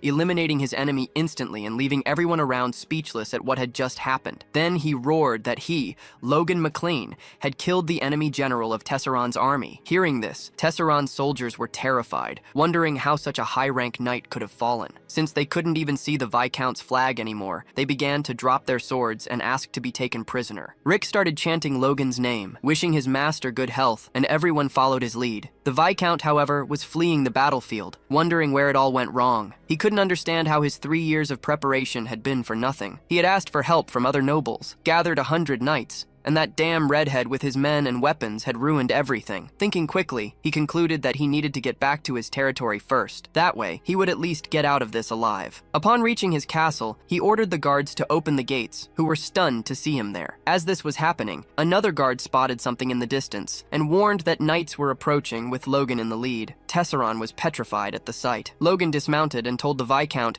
that he was pretty quick to run away. Then, standing before the gates of the Viscount's territory, he shouted for everyone to hear that Tesseron had lost the war. The young man then ordered the garrison to open the gates and welcome the true winner of the conflict. From the walls above, the soldiers wondered if it was true and thought maybe that was why the Viscount had returned in such a hurry. But suddenly a general yelled at them, asking if they were going to cower after hearing the enemy's words. They snapped out of it. The general continued, saying there were little more than 300 enemies. And as Logan charged his aura once more, he stated that they couldn't be defeated in a siege with such a small force. The soldiers guarding the gates wondered what the hell he was doing. And then Logan leaped over the wall, which was dozens of meters high, and told the general to open the gates unless everyone there had a death wish. Otherwise, he would kill them himself and open the gates. Inside the palace, Tesseron was gathering his most valuable belongings and money, thinking he should at least take some gold coins with him. Suddenly, Logan yelled at Tesseron from behind, saying he had finally caught him. Falling backward, Tesseron asked Logan how he got in. Logan replied that his own servants had given him up before he even had to use his blade. According to him, that said a lot about Tesseron's reputation as the lord of that fiefdom. Seeing the situation, Tesseron was furious, wondering how his own servants could betray him. Then, turning back into a coward, he told Logan that he surrendered and would compensate him with reparations and his due share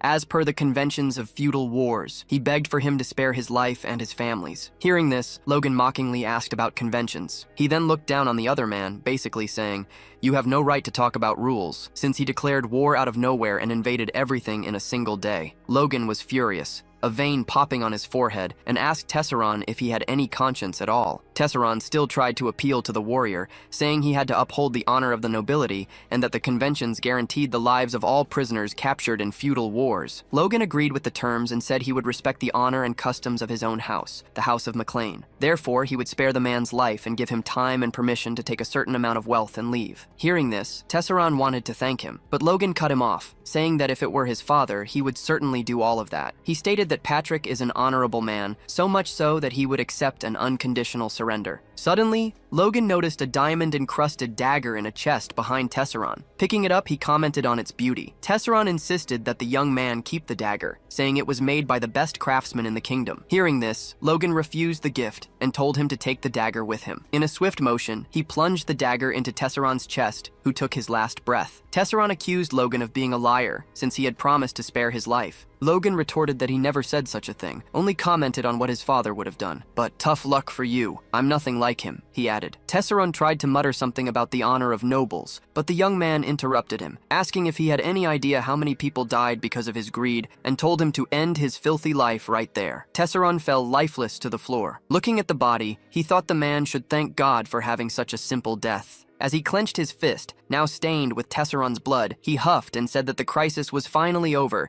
and that he needed to add the finishing touches. He announced loudly that Viscount Raymond Tesseron had taken his own life, thinking that would be enough. As soon as he finished, Kaiselan entered the room and told Logan he should check out the castle's underground prison. A few days later, outside the walls of Viscount Tesseron's castle, Logan and Patrick were talking. Patrick said he came straight to the Tesseron castle as soon as he recovered. He asked about Raymond's suicide. The young man confirmed it and said that Lord Tesseron must have been in great despair to do such a thing. But Patrick didn't buy the story and bluntly asked if Logan had killed Tesseron. He got right in his face, a tense stare down, the two looking like they were about to come to blows. Logan came clean and confessed that yes, he had eliminated Tesseron on purpose, arguing that they needed to take matters back into their own hands. He also told his father that he didn't want to leave Tesseron's bloodline alive to cause problems in the future. Hearing this, Patrick looked at his son and praised him, saying he was a grown man and surely had his reasons. He then continued, telling Logan that no matter what anyone said, he was the key player in this battle, and he thanked him. Hearing this made Logan happy, and he looked at his father with a wide, sincere smile. "Good job, kid," Patrick said, blushing and stammering, then tried to share even more good news. He continued, telling his son that he would be named the official heir of House McLean. Hearing this made the young man happy. He then nodded with a smile and told his father that he was sorry, but he would have to refuse. Patrick was perplexed and asked why he would do such a thing. Was he worried about his reputation? If so, Patrick assured him that his achievements in this battle were enough to change the situation. But for Logan, that wasn't the reason at all, which left his father deep in thought. He continued his line of reasoning, explaining that Ranyan would be much more qualified to take the position, since the McLeans came from a family of knights. He then mentioned that Ranyan had become a force user at only 14 years old, 4 years faster than himself. It was impossible to predict what the boy would be capable of when he reached adulthood,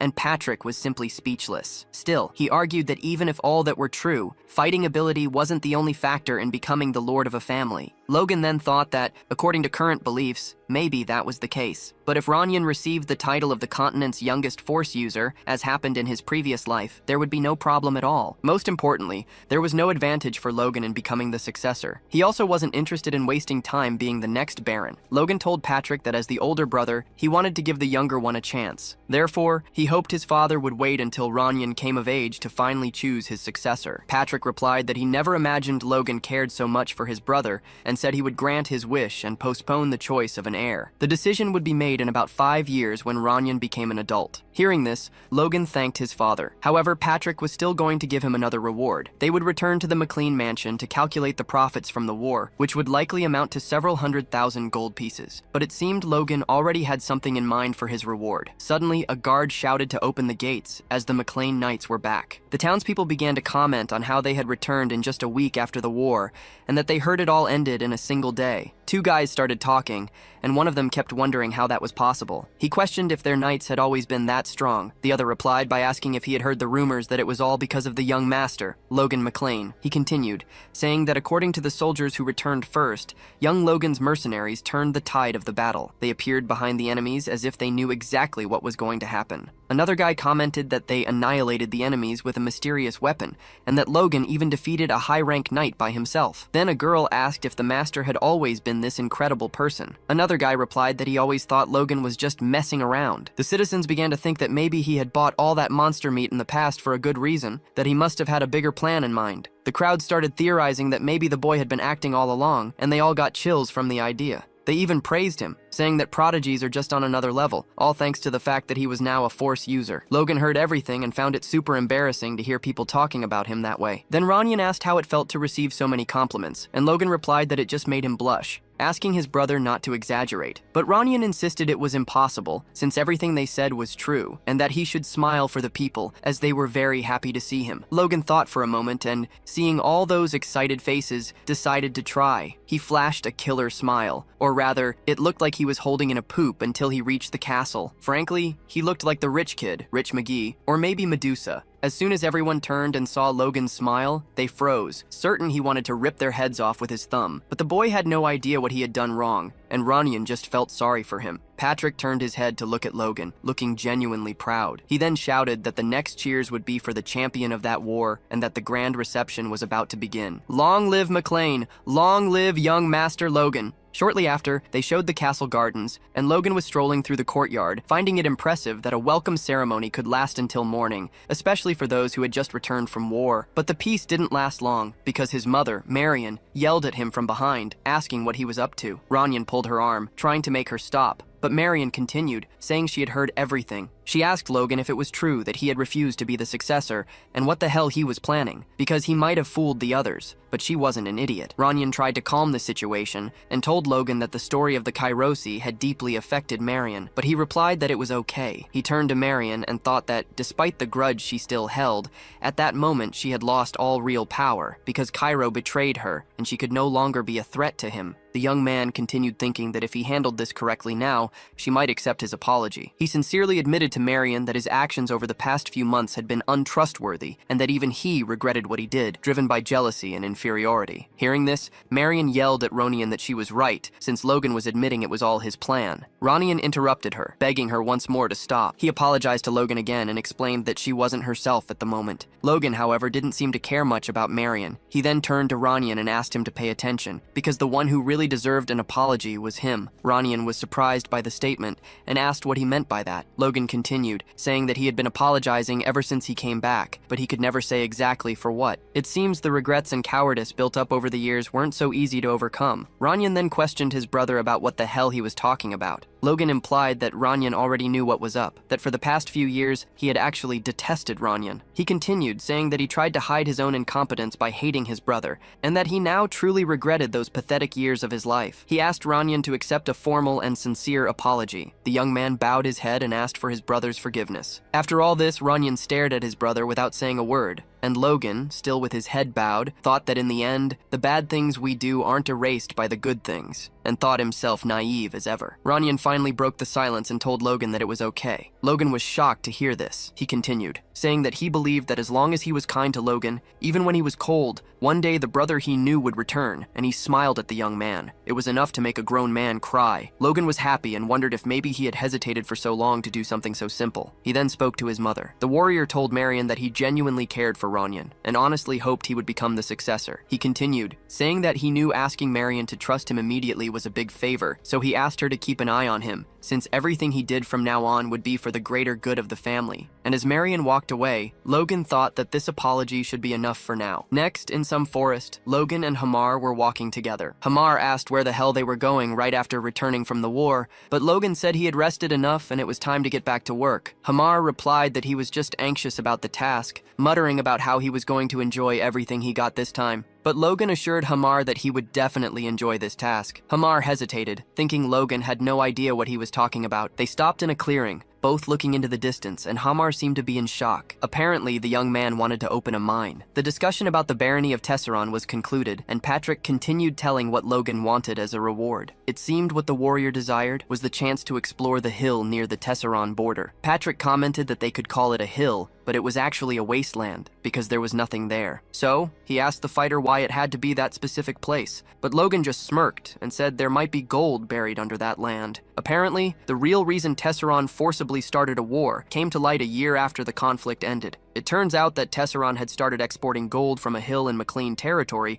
that they had taken. The gold from that mine alone made Tesseron much more influential than a common count's family. That is, until Ronian McLean massacred his family in revenge. In the underground prison of the Tesseron barony, Kaiselan said there were some peculiar people, and for that reason, he thought Logan should take a look. One of the prisoners claimed he did nothing wrong to be imprisoned, that he just fulfilled a request from the Count to bring gold from the mine as they were hired to do, but the Viscount locked them up anyway. Logan put his hand on his face, incredulous, thinking about how stupid Tesseron was, and not believing he had imprisoned 5 of those precious mine experts. Seeing this, one of the prisoners asked if he was getting angry for them, but what was really happening was that the young man's business side came out, and Logan thought he had found a way to make an unexpected profit. The old man looked at him and wondered what this guy's deal was. He kept thinking that they won the war against Tesseron, but that was like barely getting through a small wave. If the Empire's invasion led to the nation's collapse, the event that would be the final blow, happening in a year, was the death of King Samuel Fungrandia. The king's sudden death would cause a fierce dispute among the 3 princes, leading to a 3-year civil war that would drastically reduce the kingdom's forces. And before the kingdom could recover, the Empire's invasion would begin in earnest. This was the first cause that led to the kingdom's ruin. Since the McLeans weren't part of any faction, playing neutral like this this could end up just leaving him as a spectator. But Logan saw an opportunity there and wasn't going to let it slip away. He said he would use this instability to reclaim the country's old territories and become the Lord of the Southwest again, and if possible, end the Civil War and something more. But just as he was about to say what that other thing was, someone interrupted. Hamar asked Logan what he was daydreaming about, since he had called the young man over and he wasn't even responding. Logan realized he hadn't noticed and needed to focus because they had just barely survived one crisis. Thinking about the future, he had to gather strength as quickly as possible, but for now that would sound like madness. So no matter what happened, he had to do it with his own money. That hill was going to become the golden goose to finance his plans. Logan informed his servants that there was gold in the middle of the hill, and that he wanted to dig to make a mine, and asked for the estimated cost. The servants were kind of mesmerized, and Hamar thought it was another one of those crazy ideas. The old man thought that Tesseron paid them well, so he agreed on the spot, but a gold mine might be too much. He asked Logan if he was sure there was gold there. Logan confirmed, saying he had seen it with his own eyes. The old man asked how that was possible. Logan explained it was a secret operation, so only the 6 people present would do the drilling. Hearing this,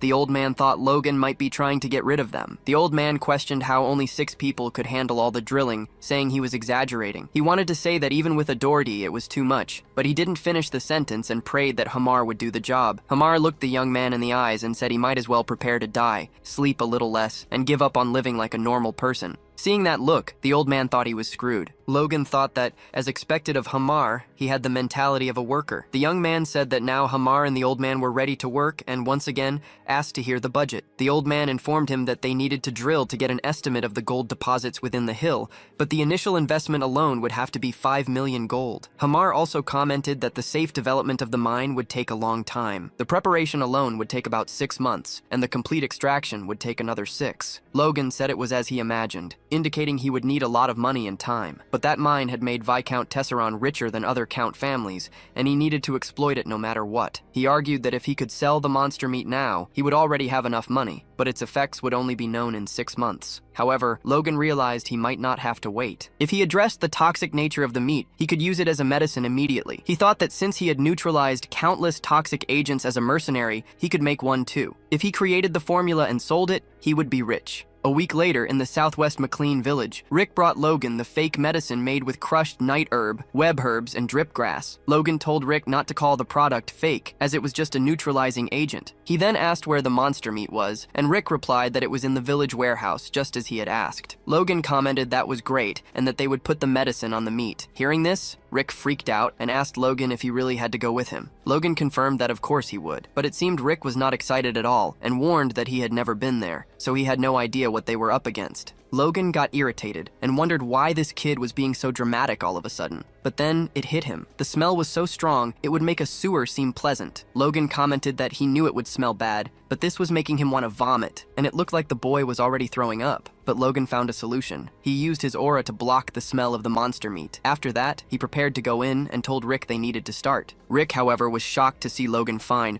while he himself was still on the verge of vomiting. When he asked how he managed it, Logan replied that he had paralyzed his sense of smell using force. Rick called him selfish, and the other retorted that if it bothered him so much, he should awaken the force himself and do as he pleased. Logan handed Rick a white powder, the neutralizer, and instructed him to sprinkle it over the meat. He explained that he should use enough for the outer layer to turn white, and that the remaining black part was the poison, so he should be careful. After that, he needed to chop it finely and turn it all into small balls. Once he prepared a sample, he asked Rick if it looked like medicine, and he confirmed. Logan continued, saying they would sell it as medication and that Rick would prepare everything, so he needed to pay attention and not forget. Rick protested, saying he wouldn't do it for anything. Logan then said he would pay 100 gold coins for each pill produced, which made Rick change his mind quickly. However, Logan was annoyed because he thought he could get it all done for free. Next, he told Rick that he needed to test the product's effectiveness. Rick asked what it was for, and Logan explained it was a medicine that's good for men, but Rick didn't understand what Logan meant by that. Logan said he was very annoying and that he would only explain once, so he should pay attention. An image of 2 rabbits appeared, a male and a female. The male seemed a bit down because he was weak and couldn't move his little foot inside the pot. So, the female rabbit gave him a pep talk tea. The tea turned the rabbit into a super rabbit and made his little foot 4 times bigger than before. Then he could use it better to stir the pot. After hearing all this, Logan asked Rick if he understood, and Rick confirmed, saying he got the idea and that he had the perfect person for him to test it on. Logan was curious and asked who it would be, and Rick replied that it was Mr. Dwayne. In the next scene, Dwayne is knocking on Logan's office door and hears a "come in." He apologizes for bothering him and says he heard Logan called for him. Upon entering, Dwayne can't find Logan anywhere. Suddenly, he appears like Dracula behind the young man and gives him a huge scare. Logan says he was waiting for him, and Dwayne jumps back like a professional basketball player, nearly having a heart attack. He tells Logan that he can't just sneak up on people like that. Logan approaches Dwayne, saying he just wants to massage his shoulders since he's been so tired lately from handling things after the war. But Dwayne insists he's fine,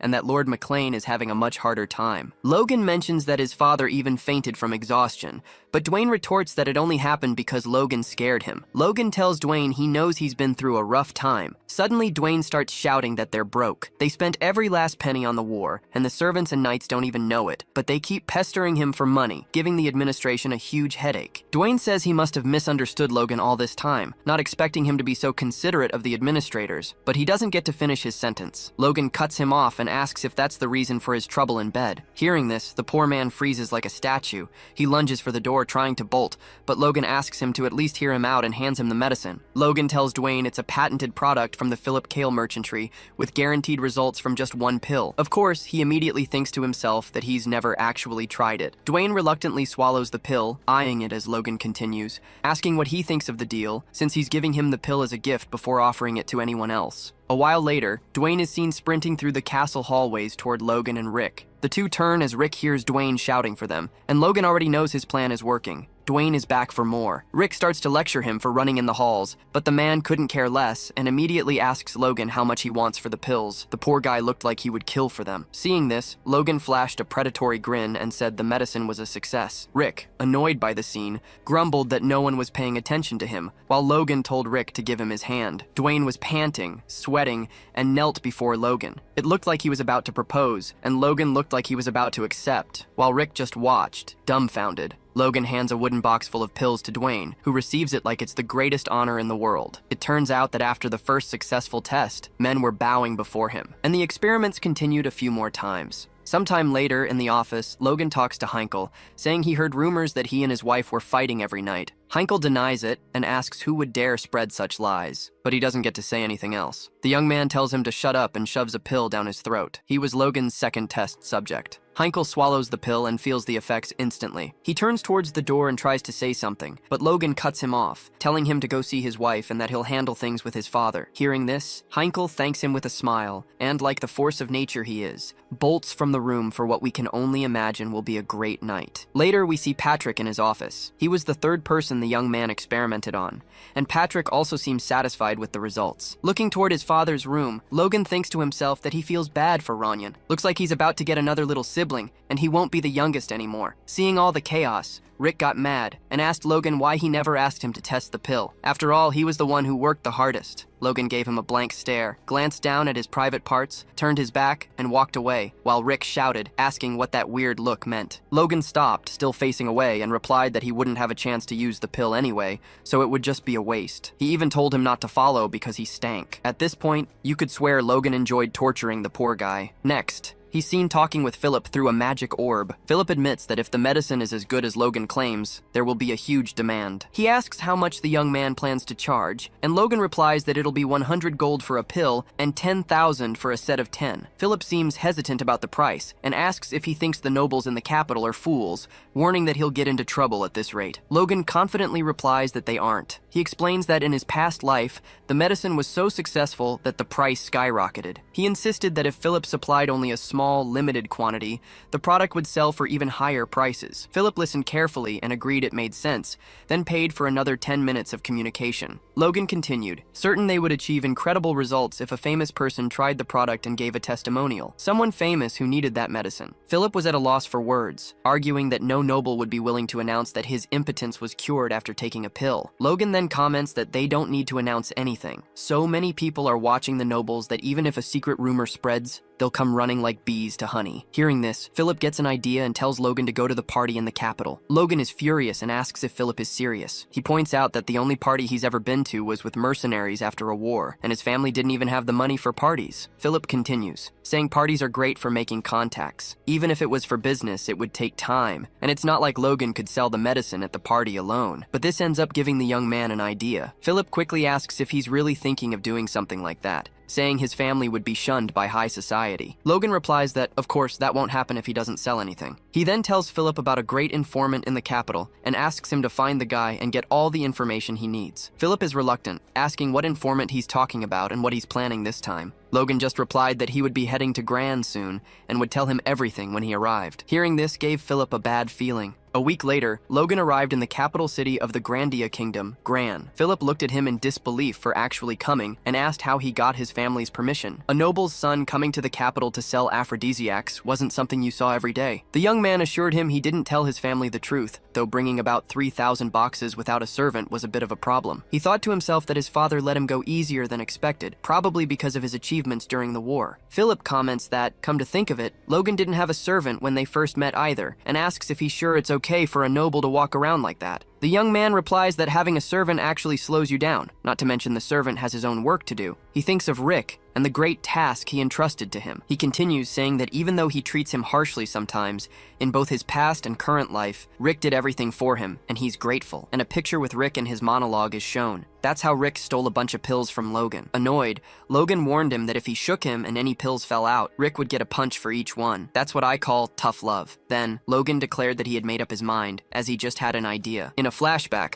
Logan announced that to celebrate all his hard work, he would name the medicine Impul Rick. The best way to honor a man's legacy is to name an impotence pill after him. Confirming what Logan had just said, Philip had no doubts. Logan had to be a lunatic. Inside the dorm, Philip told Logan he must be tired from the long journey, and that it would be great if he could recover at a bar. Logan replied that he should watch his mouth when talking about someone who can't get it up in a place with so many listening ears. Philip agreed, saying the environment was much better for discussing such matters. He then told him he had met with the informant and asked if he was sure about paying 900 gold per document. Logan admitted the guy was expensive, but also very skilled. He explained that as long as the request was correct, they would get the perfect information. Philip assured him he had made the request exactly as instructed. A document with the names of nobles married in the last 10 years who still had no children. Second, names of nobles with no lovers or second wives. And third, names of nobles who frequently sought out food for energy. Hearing this, Logan agreed that everything Philip said was correct and that they would be fine. He praised him for his excellent work, not just on this task, but on everyone he had asked Philip to complete in the capital. Philip replied that it wasn't that difficult and that the real crisis was the day he heard the news about the war. He told Logan he couldn't even imagine how worried he was. Upon hearing that the war had ended that night, Logan, who was staring at a piece of paper, was glad to see Philip cared about his clients. The joy, however, was short-lived, as Philip soon commented that just thinking about the mountain of monster meat he'd have to deal with made him lose his appetite. After all, who would buy that garbage? The young man threw a piece of paper forcefully at Philip, telling him to shut up and read it. As the paper hit him, Philip wondered why it hurt so much. He started reading while Logan asked which name on the list he thought would be a good first client. A tear rolled down Philip's right eye, and he seemed to notice something. Seeing this, Logan watched him, waiting for him to say something. The young man pointed his finger at a name on the sheet and asked Logan what he thought of a certain person. Logan glanced at the name he was pointing to, and suddenly his expression changed to one of shock. He recognized that name. Later, inside a ballroom with a massive chandelier, people were drinking champagne. The figure of a very large man stood out among them. In a red jacket and black dress pants, he chatted with some beautiful women. That man was Count Davis, and his name had just been shouted by Logan to get his attention. The Count looked back in disbelief, with an expression of disgust or fear on his face. Logan approached to introduce himself, stating his name, Logan McLean, and his title, the eldest son of House McLean. Count Davis tried to maintain his composure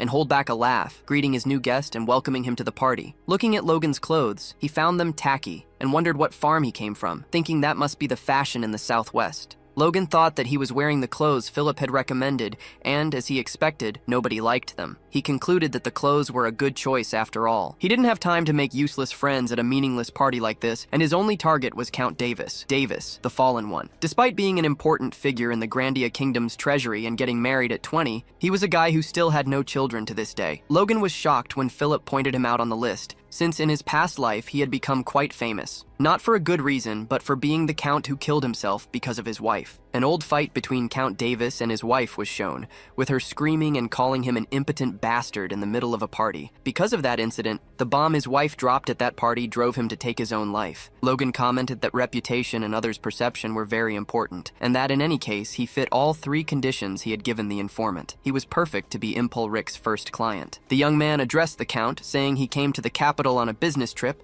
and had heard of his prestige, so he went there to greet him. The Count asked Logan what kind of business he could possibly be running in the capital, since the city already had everything. He then commented that since he was from the outskirts, there must be fascinating products not available in the capital. Logan replied that he was sure the product he was selling wasn't available in the capital, and that was why he was there. He continued, saying it was a specialized medicine for men. He leaned in close to the Count's ear and revealed, stimulant. Hearing this, the Count seemed shocked, bit his lip for a moment, and then shouted for everyone to hear how a nobleman's son could be selling stimulants. 2 girls watched the scene, finding it all very embarrassing. The Count thought a country bumpkin like Logan had some nerve acting important in the capital, and thought he had put him in his place based on the look on his face. However, the young man let out a deep sigh and prepared to say something more to the noble. Logan then told Davis that as a sign of courtesy, he had brought a gift for the influential people of the capital and kindly asked him to accept it. He handed a small box to the man and said it was Impul Rick, and that each one would be sold for 100 gold coins. He continued, explaining that he had brought these 3 especially for the Count as a gift,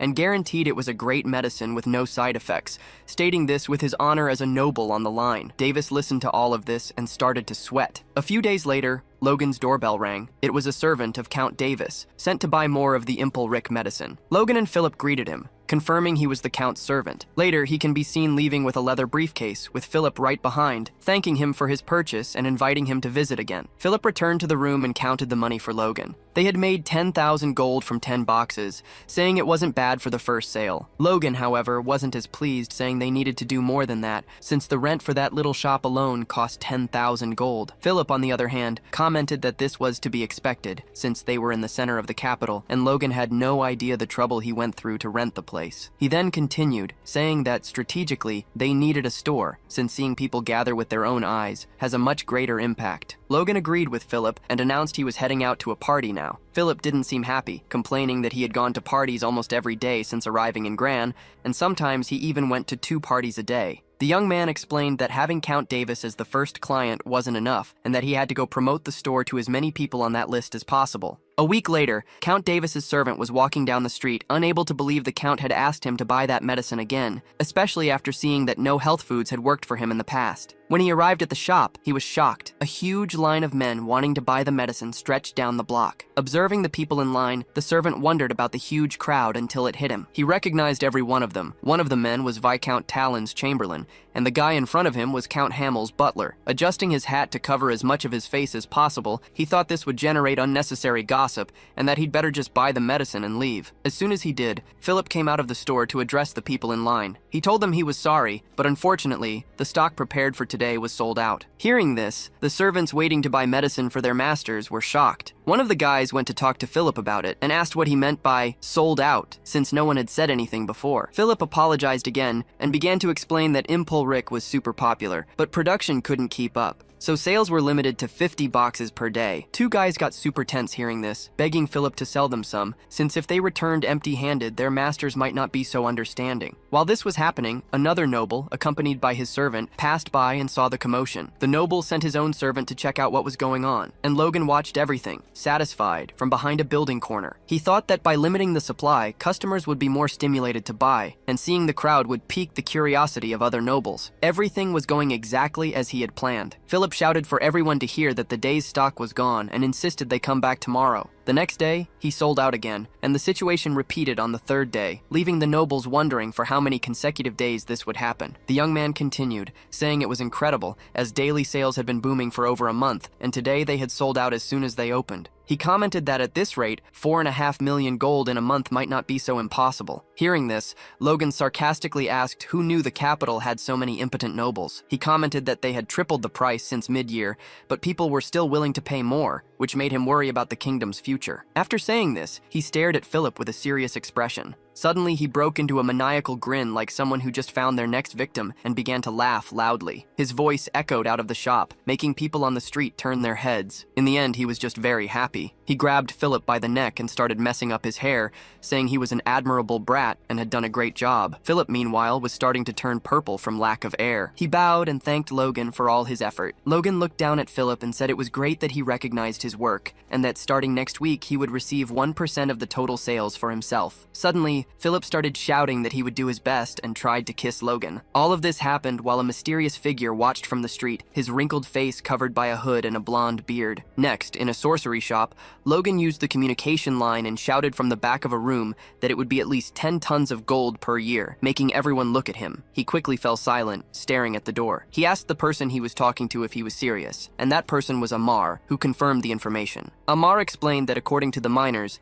there was a high chance the gold nuggets were in a deeper layer. The young man looked at the communication orb like a madman, clenching his teeth and fists. He thought that even with a rough estimate, 10 tons of gold corresponded to 100 million gold coins. This was his jackpot, the biggest lottery he could ever imagine. Amar commented that the mining costs were no joke, and asked Logan if he could afford it, since starting would cost about 5 million gold. Logan assured Amar he had everything he needed. He told Amar to wait, saying he would get all the money and workers quickly. Amar didn't seem too concerned, and just asked Logan to take it easy on the guys. Later that night, in the middle of the city, Logan walked the streets thinking that the initial investment for the mine was around 5 million gold. That is, if he kept selling as he was, which would earn him about 4.5 million gold per month. Come to think of it, even if he sold for just 2 months, he would still have money left over, since he had about 700 boxes of medicine left. He wanted to continue thinking about going home to get more merchandise and starting on the mental development stuff, but something caught his attention and snapped him out of his trance. The young man looked at the shop and sensed someone was inside. In an instant, he rushed to the location,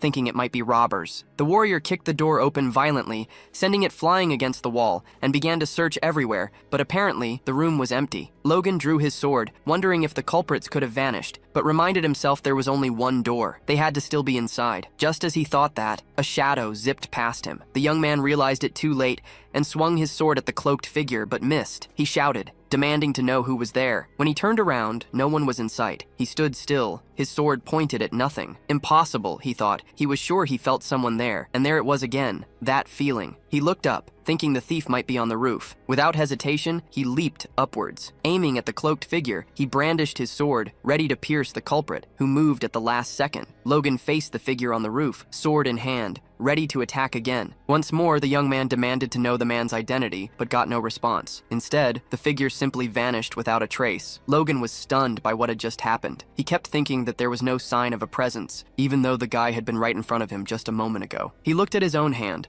realizing he had a piece of the man's cloak, and wondered what the hell had just happened. The next morning, it seems Logan told Philip what happened, and they concluded that an aura-using thief had infiltrated their shop. Logan said he was just speculating, but that it was at least an advanced force user. It was a term used to describe those who are even more powerful than high-rank knights. The young man added that it wasn't just a feeling he was a high-rank knight. The guy was on another level. Philip was shocked to learn that someone who knows aura was committing petty thefts. They said aura was enough to turn even a slave into a noble, and he wondered why someone like that would be running around stealing. He asked what the men stole, and Logan replied it was exactly what Philip was thinking. They took only 2 pills of the medicine. Impulric. Just that. Hearing that, the young man concluded that if he only stole 2 pills, it wasn't for money. He actually stole the pills to use them himself. Philip then asked if there were also impotent people among aura users, and that's when it clicked for Logan, who agreed with him. Logan then asked if there were any names of aura users on the informant's list, but Philip said there were none, as the informant asked for an extra fee for that information since it was top secret, and Philip refused the offer. But, on second thought, maybe there was one person who came to mind, an aura user in the capital who had no descendants. A muscular, well-dressed noble with blonde hair and a beard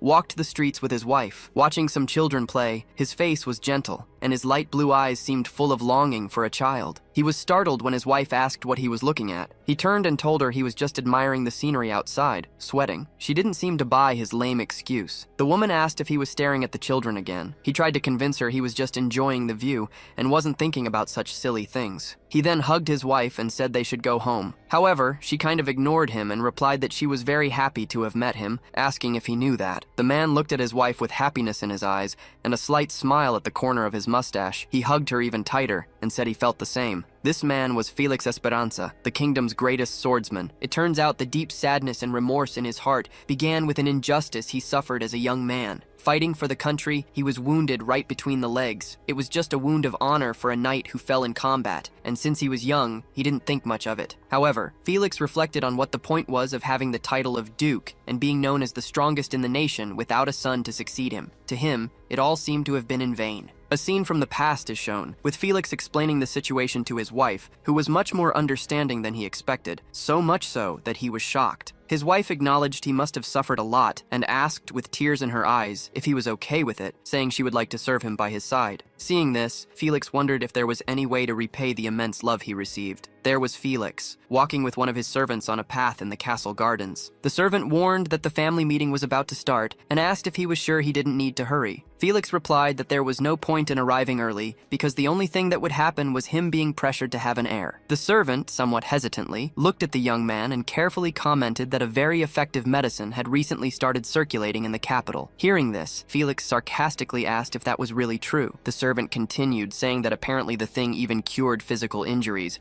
but once again he didn't pay much attention. The servant insisted, saying he knew he didn't believe in these things, but there were many reports of people who had great results. Hearing this, the young man lowered his head, ashamed to admit to himself that he had already tried the medicine, and on top of that, by stealing it. Even if his wife's tears bothered him, he couldn't believe he had stooped to theft, a disgrace to the discipline he had always maintained. Not to mention that after taking the medicine, absolutely nothing had happened. So, he told Luis, his servant, not to believe everything he heard. He began to think that what he said was completely right, that the story of the medicine working was a fake rumor, and that there was no way it could fix something that even Aura couldn't, and he thought he should have given up already. At the gates of the estate, Logan was talking to a guard who told him he couldn't let him meet Felix without an appointment. The young man just asked the guard to tell Felix his name, as he was sure he would want to meet him as soon as he knew who was looking for him. Before this, it seems Logan and Philip talked, and Philip was impressed, asking if he was really going to visit the Duke personally. Logan nodded, and Philip started teasing him, asking if he was going to chase down the strongest man in the kingdom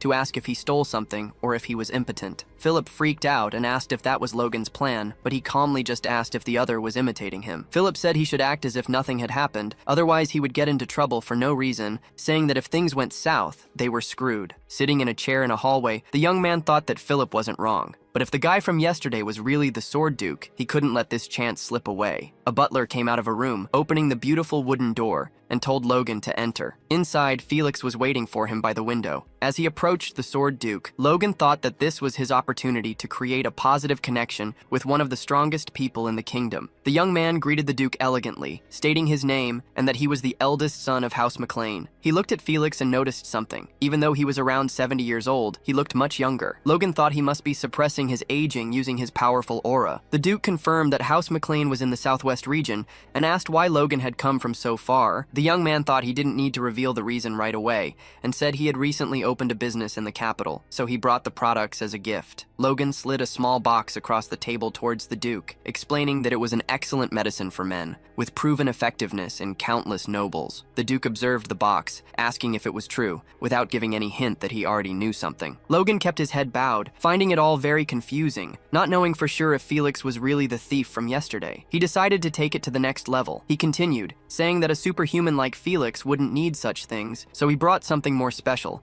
which made Felix show a small reaction. Logan was happy, as the reason for his initial disinterest was that he hadn't noticed any effect after using Impulric. It turns out that in the current Impulric, the poison in the monster meat is neutralized for consumption as an aphrodisiac, but that trivial poison has no effect on the body of a superhuman like Felix. So, he concentrated that poison over and over again, creating a potent concentrate. Logan told Felix it was a limited edition of Impulric, and that seemed to spark the man's interest. He thought that despite calling it a limited edition, in reality, it was just 50 Impulric pills concentrated into one. He guaranteed the effect, as the excruciating pain alone could kill a normal human, but if an aura user took it, it was a different story. Logan told Felix that if the pill satisfied him, he would be happy to hear from him, and he would prepare another batch of pills in whatever quantity Felix wanted, ensuring, of course, complete discretion. The next day, Felix was radiant, a sign that the pill had worked. He then told Logan that he would grant him any favor within his power. Logan almost exploded with happiness inside, but managed to stay serious and replied that he didn't understand what the Duke meant. He then explained that an aura user is a master who controls the body and life energy, so Felix could be sure of the treatment's effectiveness. The medicine worked perfectly, not just the first time, but after about 30 uses, the effect accumulated until he fully recovered. That longing and the pain in his chest were finally going away. Felix looked at Logan and said he couldn't believe he had been so considerate as to bring a gift without even mentioning his blunder. He also commented that his sword skills that day were unbelievable for someone his age. Therefore, he was certainly the type of person you would expect to have such a miraculous medicine. Poor Felix, he'd been in a dry spell for so long he'd gone crazy. He told Logan he might have spoken too soon, and revealed that he saw the possibility of being cured of a chronic illness thanks to Logan's gift,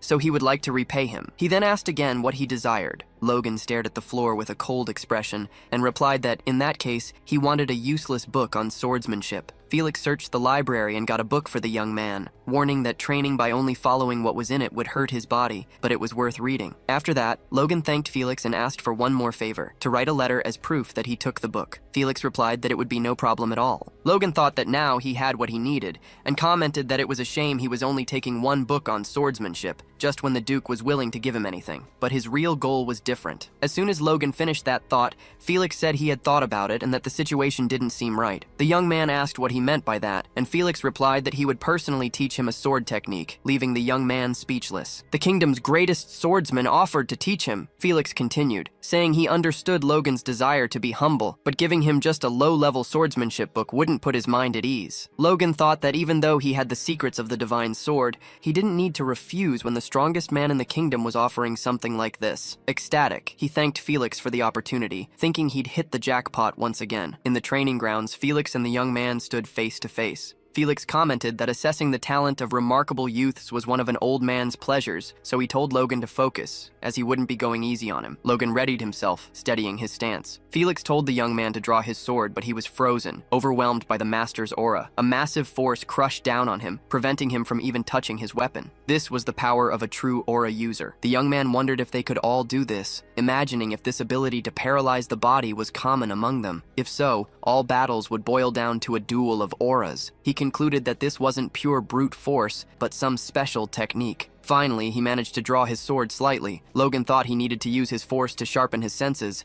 not his body, and then analyze that energy. Every time he tried to move, the Duke's force spread out from the initial point. The young man thought he didn't understand how it was possible, but he knew how to handle the situation. He figured that when Felix was about to disperse his force, he had to move half a step faster. That's what Logan thought, as he assumed a fighting stance with his sword fully drawn. Felix looked at him and said he was talented. Logan was sweating, barely able to stand, as Felix told him to pay attention. Felix seemed to be concentrating his aura at the tip of his blade, preparing an attack. As the young man tried to resist the overwhelming presence, fear paralyzed him. Looking up, he realized what he was facing, Felix's blade of force. He stared ahead, aware that the attack was coming. However, he seemed to have a serious problem. Felix's aura was too strong for him to handle. He thought the Duke's force was invading his body, disrupting his senses, and the energy of that red blade was growing even more intense. He looked forward desperately, wondering if there was anything he could do. Suddenly he realized something. His own force was neutralizing the Duke's. Looking inward, he felt he couldn't dodge the attack, but maybe there was another way. The warrior summoned the force within his body,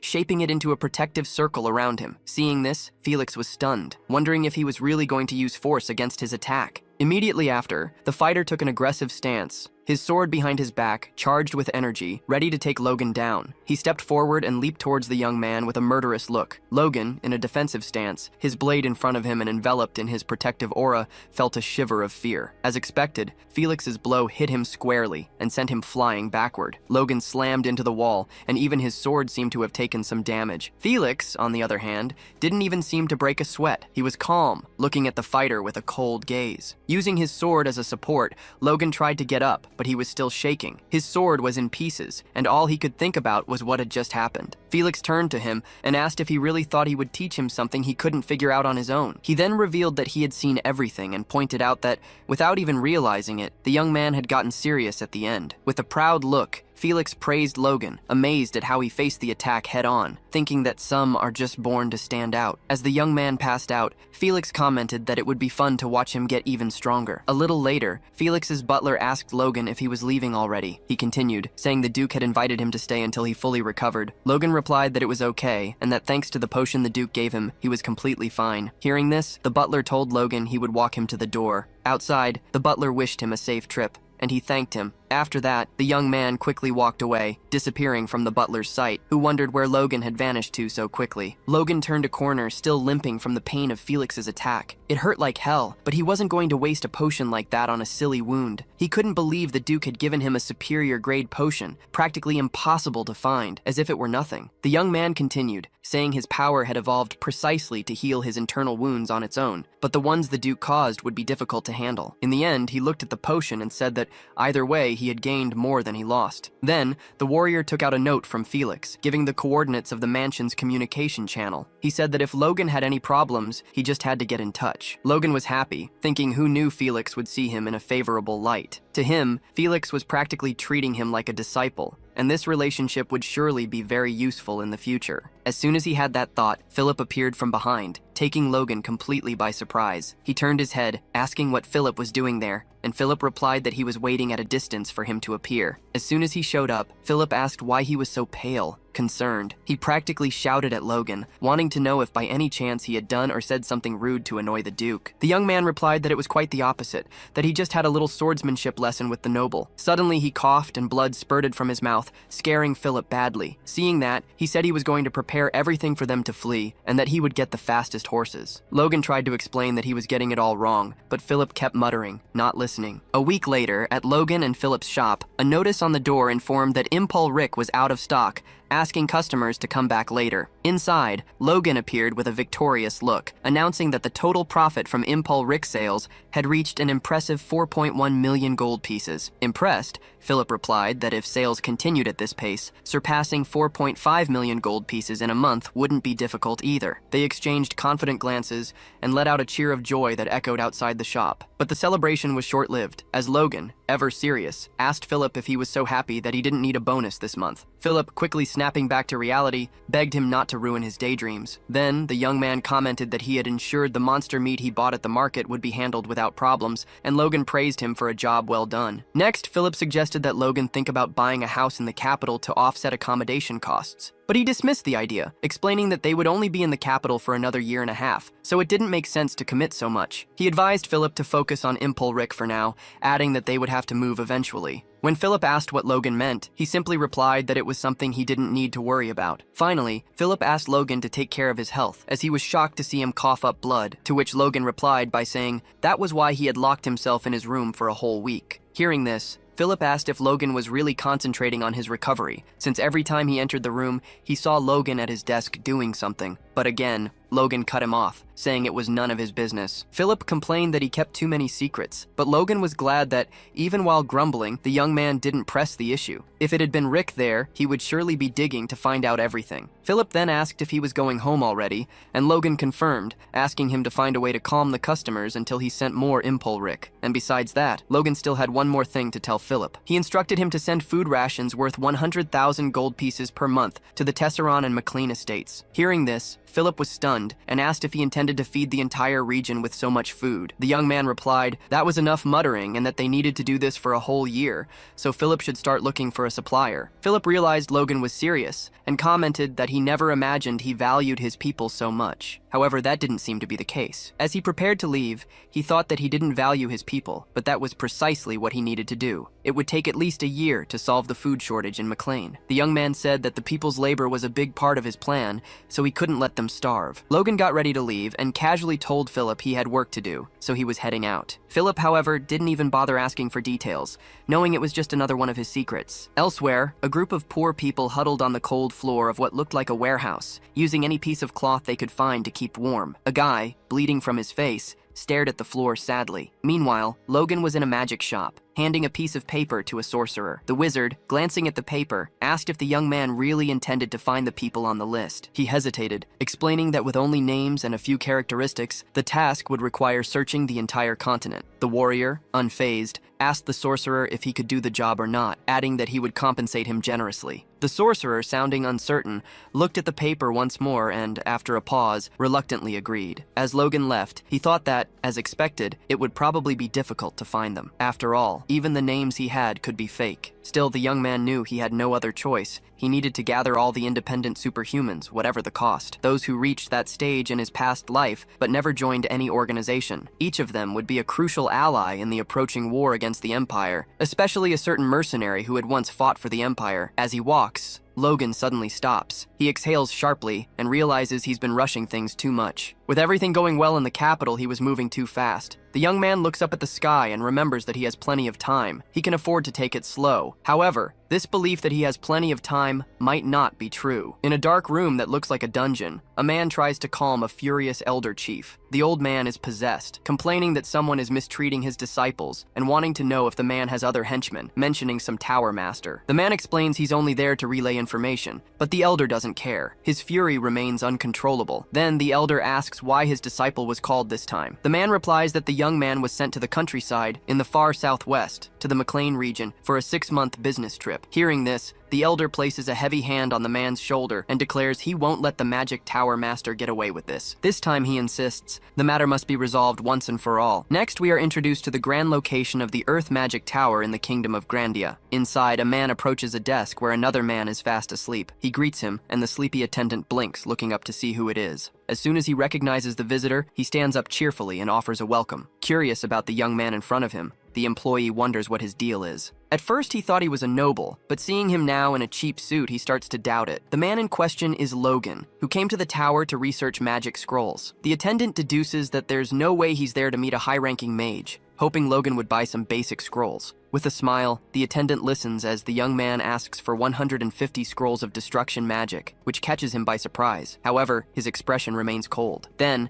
the young man presents his Cooper Bank account certificate and asks the attendant to take a look. As he begins to count the funds, the man's disbelief only grows. The total comes to an incredible 4 million gold, leaving him completely stunned. He looks down, visibly shaken, but finally stammers and offers a personal escort to the upper floor. Logan listens calmly. Destruction magic, a 4th circle area of effect spell, has the potential to bring down stone walls. However, due to its disadvantages, such as a slow activation time and obvious signs of use, it was rarely used in combat. Despite this, the young man sees potential in construction, believing it could greatly speed up development. The fighter now speaks with an older man, who asks if he really wants to buy 150 scrolls. Logan replies that he does. The guy, Radius Great, is the master of the Earth Magic Tower, and he doesn't hide that he's a bit nervous, as it's been a long time since they've had such a generous client. Logan remembers how, a few minutes earlier, the master had come running upon hearing he wanted to buy 155 scrolls, a rather strange reaction for someone of his level. It turns out that Radius has been the Tower Master for 5 generations,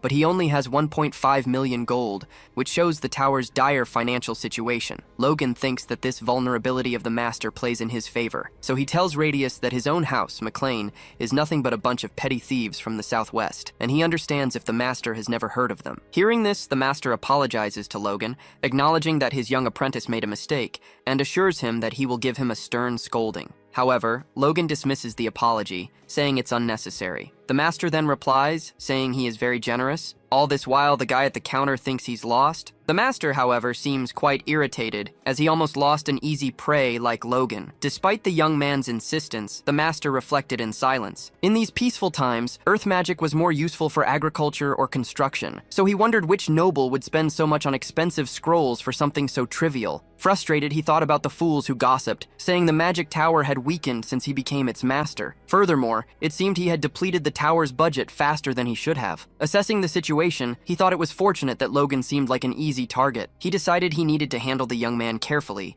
and try to get a large sum of money from him. With this in mind, the master comments to Logan that, to be honest, there might be a problem in fulfilling his request. Curious, the young man asks what the problem would be. The master explains that creating a 4th circle scroll requires the leadership of at least a 5th circle mage, and unfortunately, the tower is currently short on experienced people. However, the warrior is not fazed by the explanation. He simply looks at the master and bluntly asks what he intends to do about it. The master returns the gaze, surprised. This wasn't the response he expected, but he decides to continue. explaining that the unit cost to produce a scroll is very high. Hearing this, the young man calmly stands up and says it's a shame there's nothing that can be done. Logan headed for the door, telling the master that his intention was to buy 150 scrolls every month, but if the tower couldn't produce that quantity, he would take his business to the royal family's magic tower. Hearing this, the master panicked and jumped in front of the young man, blocking his path. Desperate, he asked if he really planned to buy 150 scrolls every month. The young man confirmed, adding that in the next 6 months, he would need a total of 900 scrolls. The master seemed to have reached heaven, looking at Logan with admiration, as if he had seen an angel. Then, the young man commented that if producing 150 scrolls at once was too much for them, fulfilling a 6-month order would be an even greater challenge. As Logan was about to leave, the master made a dramatic move, throwing himself to the floor and grabbing his boot. He shouted desperately that they would handle the order. The young man asked if he thought it was possible, to which he replied that it was 100% feasible, while dusting off Logan's shoes with his robe. The master continued, informing him that each scroll cost 10,000 gold pieces, so 150 scrolls would total 1.5 million gold. The master's eyes gleamed with greed, and he quickly realized that with Logan's planned purchases, he could earn more than 9 million gold in the next 6 months. After finishing his demonstration, he stands up and proposes an alternative to Logan. He suggests that hiring a mage might be a better option. Confused, the young man asks which mage the master is referring to. He thinks that usually a mediocre mage is preferred to avoid dirty work, so he wonders why the master would suggest lending him a mage, which would be even more expensive. He considers that with a 4th circle mage, he could achieve the effect of 300 scrolls per month, and asks the master if they would have a 4th circle mage willing to work on a construction site. The master replies, clarifying that there might have been a misunderstanding. He explains that not even he has the authority to order a 4th circle mage as he pleases. Instead, the master offers to send 2 to 9 end of circle mages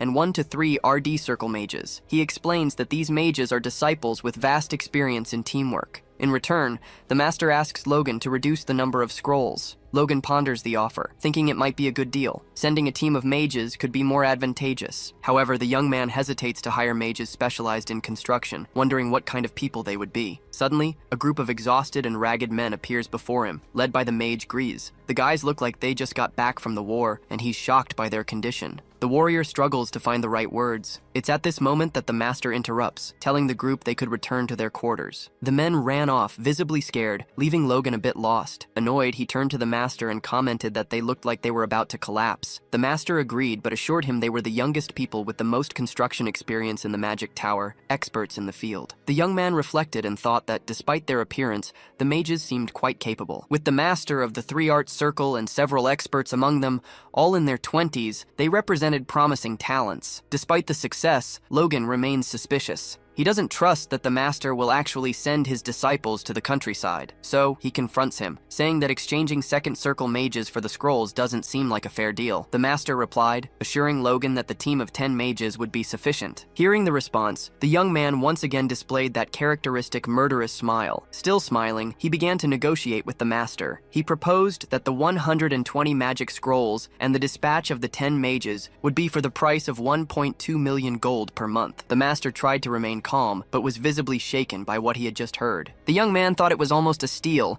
considering the talent of those mages, and that he himself wouldn't send ordinary mages for that price. He was still amazed to see the master agreeing to the price. The master then pulled out a contract and insisted that the young man sign it immediately. Logan looked at the paper, wondering how anyone could agree to those terms, and in the rush, the ink didn't even dry properly. Logan felt something was wrong. Suddenly, the big chief Clayton burst through the door behind him, with 2 disciples trying to hold him back. The elder chief tells the master that he heard everything he's been doing with the disciples, and that they're going to have a little chat right there. The elder chief, a 5th circle mage, was furious and confronted the master, wanting to know if he was going to send his disciple on another mission. The master replied that everything he did was for the good of the tower. The elder chief then questioned why only his disciples seemed to be assigned to the most difficult tasks, pointing out that the master wasn't sending just anyone, but the young people who had just returned from other missions. The master retorted, saying that the young were capable of enduring hardship. The elder accused him of mistreating the disciples ever since Clayton had become an elder last year. The master, however, dismissed the complaint, stating that Clayton had lost his mind. As Logan watched the scene, he began to understand the dynamics. Clayton, having reached the 5th circle so young, seemed to be a threat to the Tower Master, who took out his frustrations on the younger disciples. Despite the tension, Logan remained calm, satisfied that the internal conflict was playing in his favor. The Tower Master then turns to Clayton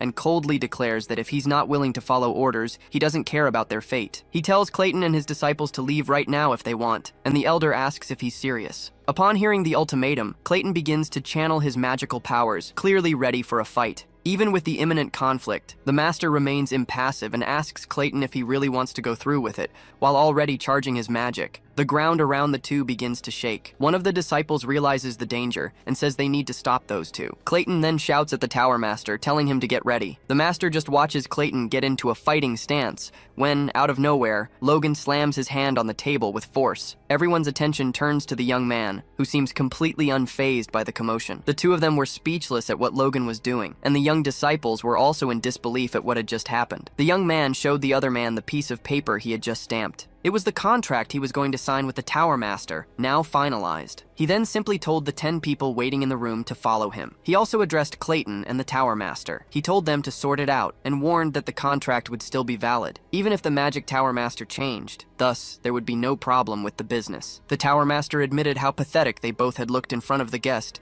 and told Logan he would send the scrolls as soon as they were ready. But Clayton interrupted him, saying he wasn't finished talking to him yet. The Master asked if he was trying to force the official contract of the Earth Magic Tower right there and reprimanded him, telling him to know his place. Clayton then retorted, saying that if that's the case, then his decision was final. He would follow his disciples too. Logan and the Tower Master were dumbfounded by Clayton's attitude. The Master then exclaimed that he must be crazy. An elder following his disciples to a construction site was unheard of, and Logan shouted that he never hired a 5th circle mage. Clayton replied that he didn't want him to pay him separately, that he just planned to cooperate to help his disciples and finish the job faster. Hearing this, Logan bowed before the elder and promised to serve him with devotion. Clayton just asked Logan to delay his disciples' departure by 1 day so they could recover before leaving again. Logan agreed to the request and told the Master to meet him tomorrow at noon at the West Gate. The next day, a carriage was seen leaving through the tower's gate. Logan was outside, leaning against the wall with a backpack on his shoulder, waiting for Clayton and the others. While waiting, he reflected on how yesterday's contract had turned into an unexpected windfall. Hiring a 5th circle mage through a standard contract would cost 1,000,000 gold pieces at least, and he had gotten much more for far less. The young man thought about how he wanted to return to his territory as quickly as possible. He needed to send more Impulric to the capital and take care of other matters. However, his thoughts were interrupted when someone shouted his name. Someone was calling for him. It turns out it was Reina, who admitted it had been a long time since they last saw each other. Logan greeted her by name, casually, and Reina cut him off, saying they weren't close enough for such intimacy. Finding the situation a bit awkward, the young man, getting the hint, corrected himself immediately and treated her more formally as Princess of the Wolves, agreeing that it had indeed been a long time since they last met. He even added that she was being rude, as always. Reina looked down at him from her luxurious carriage, hiding half her face behind a fan. She said there were some rumors going around in the capital, and that she heard Logan was getting involved in some pretty shady business. She then asked if the McLean family wasn't going through a tough time. Deep down, what she wanted to know was if his family had finally gone broke. Logan, keeping his cool, replied with the utmost politeness that, as Reina should know, he was very ambitious about making money, and that his family's situation was none of her business. Once again, Reina got on Logan's nerves and said she knew the amount she gave him when they broke off the engagement wasn't small, but that it was probably normal for a thief like him. I swear I'd slap her just for fun. Anxious to get rid of Reina as quickly as possible, the young man agreed with the comment and tried to go in the opposite direction, making a dismissive comment about her being so filthy he'd rather avoid her. However, as he was about to leave, Reina stopped him, mentioning she had heard about his deeds in the feudal war when he used a special weapon. Reina then asked what he would think of selling it to her. Trying to be polite but wanting to escape the conversation, Logan downplayed the weapon's importance, saying it was no big deal and that while he was embarrassed, he would have to decline the offer. The young man then basically fled from Reina's carriage, which seemed like the best thing to do. She watched him with disgust from the window as he walked away. He thought about how even after becoming famous in the capital selling the impure medicine, no noble had shown any interest in the feudal war in the countryside. Not Reina. Better yet, the wolves are too involved in this. He thought that the structure of the crossbow he built was very simple, so he only hoped to use it a few more times before the plans fell into the wrong hands and everyone started manufacturing it. At that moment, a voice interrupted Logan's thoughts. It was Clayton, with his disciples, who said he expected to find him at the west gate and asked what he was doing coming over to their side. The young man began to push Clayton and the others in the direction he wanted to go and told them he had run into someone annoying earlier. Suddenly, 3 carriages came tearing through the woods. Logan, of course, was with Clayton in one of them, accompanied by one of his disciples. Clayton looked like a parrot, huffing. He turned his head to face Logan and commented that the carriage was spacious, that 5 or 6 people could easily fit, and that the coachman seemed very experienced. He then concluded that Logan had spent a lot of money to make them comfortable. Then, Clayton's mood soured, saying he didn't need to have bothered with all that pomp, that he had wasted money for nothing. Meanwhile, the disciple tried to calm him down, without much success. Hearing this, Logan looked at Clayton and thought it wouldn't be the first time a mage had shown exaggerated pride. So he told Clayton that he was honored to serve such powerful mages, stating that everything he did was the bare minimum. After all, he thought, he hired a 5th circle mage for free, so flattering him was no problem at all. Clayton, however, did not respond. Instead, he stared out the window, maintaining his grumpy attitude. After night fell,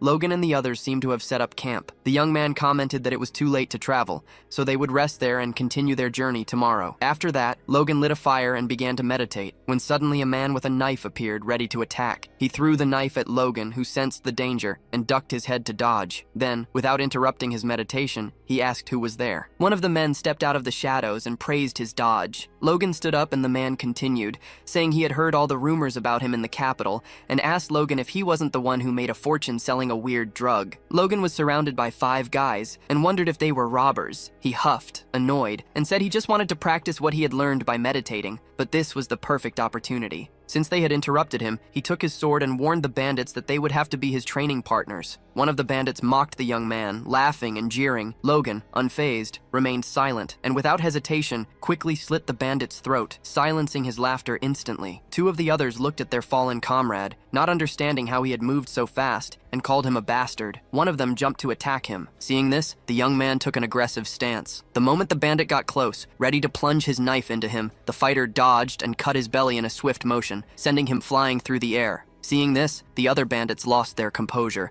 impressed by the young man's strength. The guy landed on his back, hitting a tree, and seemed to have passed out. 2 men were already down, leaving only 3. One of the bandits realized there was no way to defeat Logan, and shouted for the others to run, but that's when it hit him. He couldn't move his legs. At that moment, the young man began to charge his aura, and the way he held his sword seemed familiar. He was imitating Felix's movements. Logan managed to put enough mana into his sword to replicate the attack Felix had taught him. The aura blade was ready. Logan planted his foot on the ground and cut through the air with absurd force. He hit 2 of the opponents squarely, knocking them down instantly. Suddenly, something strange happened. He lost the aura he had managed to conjure, which left him a bit confused. The young man thought that this ability must be difficult to maintain for a long time, as he looked at the last bandit who had fallen to the ground, terrified. Logan smiled. He had managed to use the move at its maximum level, thanks to Felix. While he was distracted, the last bandit crawled to a safe place, trying to escape the danger. Then, the young man thought that focusing and compressing the force through the new authority gave rise to the aura. That day, along with the pressure blade he learned from the Duke, he also showed him the force blade, which was a weaker level attack. However, he thought it was impossible to imitate that at his current level. His cheeks flushed, and he said he couldn't believe he had managed to use the force blade, even for a brief moment. He then noticed that the last bandit was trying to escape, and turned his head in his direction. Logan stared at him, while the man cried and wondered what trouble he had gotten himself into. The young man prepared to attack again, which seemed to terrify the poor guy. Walking towards him,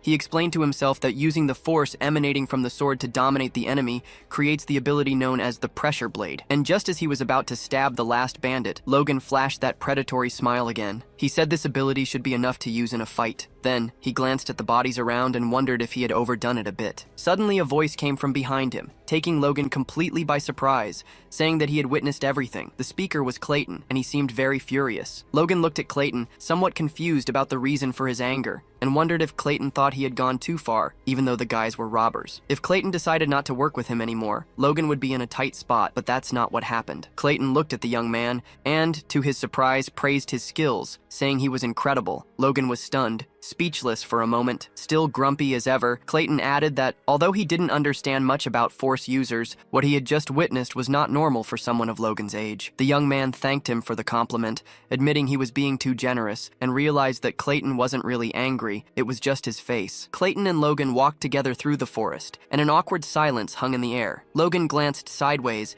thinking about how he had purposely moved away from the camp to avoid exposing his powers. He wondered if if Clayton had come all this way just to find him. Breaking the silence, Clayton commented that his disciples were struggling because they didn't have the best teacher, and that's why he was trying to teach them as much as he could. The young man replied, assuring him that he was already doing a good job, and asked why Clayton felt the need to share this with him. Hearing this, Clayton stopped in his tracks, turned his head towards Logan, and warned that even after they reached the young man's territory, he wanted his disciples to take breaks and have the chance to train with him. Clayton then told Logan that he would work as much as necessary for them to have this opportunity, and asked if they could have an understanding, to which Logan immediately agreed. The young man looked down and noticed something strange. He looked behind Clayton and saw mana flowing from the ground, wondering where it was going. It turns out the mana was flowing towards the tent where the mages were sleeping. Once again, Clayton was looking at Logan, asking if they had a deal, while Logan kept wondering why he would go to such lengths to share his mana with his disciples. Logan acknowledged that Clayton was taking great care of them. The master then replied that, as a teacher, he had to do the bare minimum. Logan questioned if fighting the tower master for them wasn't doing more than the minimum, but Clayton retorted that the tower master was the one picking a fight. The next day, the flags of the McLean estate waved proudly in the wind. In his father's office, Logan was talking with Patrick, who seemed to have heard the story of his son's travels,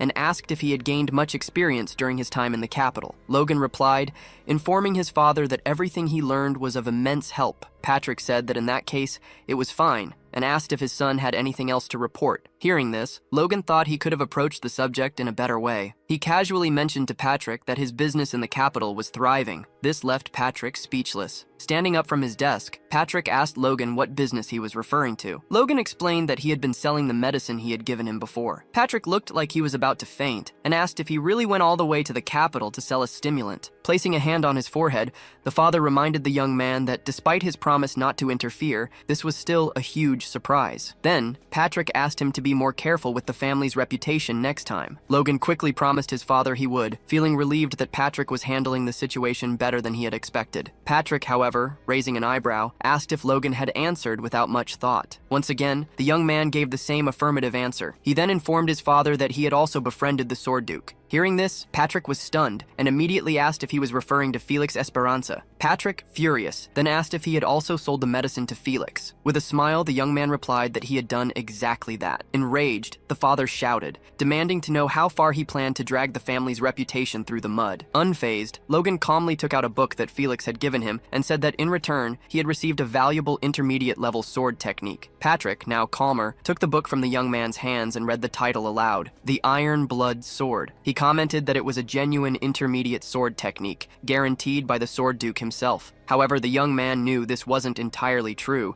as he was the one who wrote that comment. Logan then reflected on how the Imperial merchant had unearthed the Iron Blood Sword from ancient ruins. It was considered one of the best intermediate sword techniques of the time. Initially, the merchant had copied and sold the book only to a select few, but in the end, it leaked. Copies of the entire technique began to circulate on the market. Over time, it became so common that even ordinary people managed to learn it. But he thinks that will only happen in about 10 years, so having the family's knights learn this skill now will be a great help. Logan continued to think that if they also added the sword's chi and the divine secrets of the sword, his father and Ronian could use it as a trump card. That said, the Iron Blood sword technique pushed strength to the extreme. To prevent it from causing internal damage, Patrick would never allow something like that to happen, but adding the Sword Duke's name to the book would surely make him accept it. The young man read the book's content and commented that this was on a completely different level from the records the family had passed down. As his hands trembled over the book, he thought that, in reality, acquiring intermediate sword skills was difficult, and considered this the reason he had been stuck at one level for 10 years. Patrick then explained to Logan that properly mastering this technique would increase the total strength of the Knight Order by at least 30%, and he wondered how they could repay the Duke's kindness. Hearing this, Logan thought it was great that he thought that way, as he had a proposal for his father. He should also master the technique to show it to Felix. Suddenly, Patrick rushed out of the room, interrupting him. He threw a seal to Logan and said that mastering the technique was now his top priority, leaving the young man in charge of everything until he succeeded. It was at that moment that Logan understood the seriousness of the situation. Patrick had just thrown him the family crest, a symbol of his temporary authority. Patrick shot through the door, yelling for him to help Dwayne with the family's responsibilities. He promised to return as soon as he mastered the technique to perfection, thanked him hastily, and disappeared, without giving the young man time to discuss the matters he wanted to. There he was, standing in his father's office, holding the family crest, completely lost. Logan stared at the seal, not knowing where to begin. Realizing that having it in his possession meant he could now act freely, Dwayne burst into the room. The idea had barely sunk in, and he was already re-entering, shouting that he had heard about all of Logan's exploits in the capital. Now determined,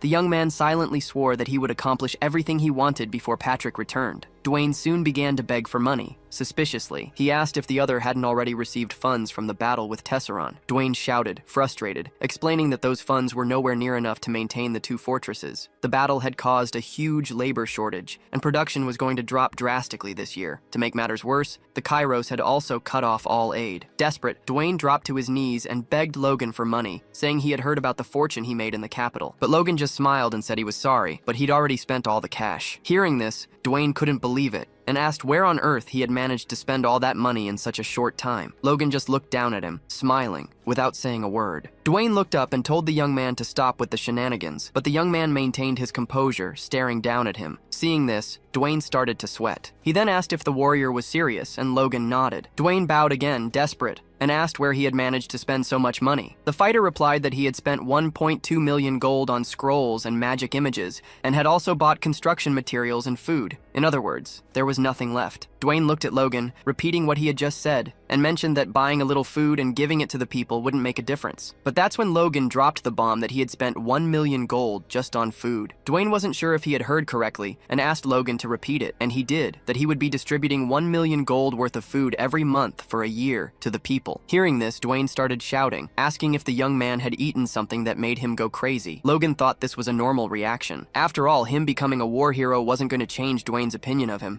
Logan then told Dwayne that he was completely sane and asked if the food he bought was enough. Dwayne confirmed that it was and asked what he planned to do with the construction materials and scrolls and if he was going to start some construction. The young man replied that they were going to build a dam. 2 weeks later, a notice began to circulate around the city with the following message. The feudal lord summoned everyone for compulsory labor. For those in McLean Fortress and at the west gate of the city, and for those in Storm Fortress and at the east gate. Seeing the situation, a man from Tesseron Fortress declared that they had finally reached their limit, that the nobles were exploiting them mercilessly. A man from McLean Fortress added that forcing them into labor at the peak of the harvest was madness. Another voice joined in, lamenting that they had barely survived the battle, only to see the feudal lord trying to crush them now. Furious, they questioned if the message they received left them any choice: die fleeing, waste away at work, or simply starve. In the end, they realized that all paths led to the same end. Determined, they grabbed pitchforks and any tools they could find, ready to confront the feudal lord in a rebellion. The whole crowd gathered in front of the McLean estate, and Logan asked if everyone was present. A young man turned to an older man and asked if they were really going to go through with it. The older man replied firmly that the lords were treating them like dogs while they could barely survive on grass. He looked at the crowd and declared that this time,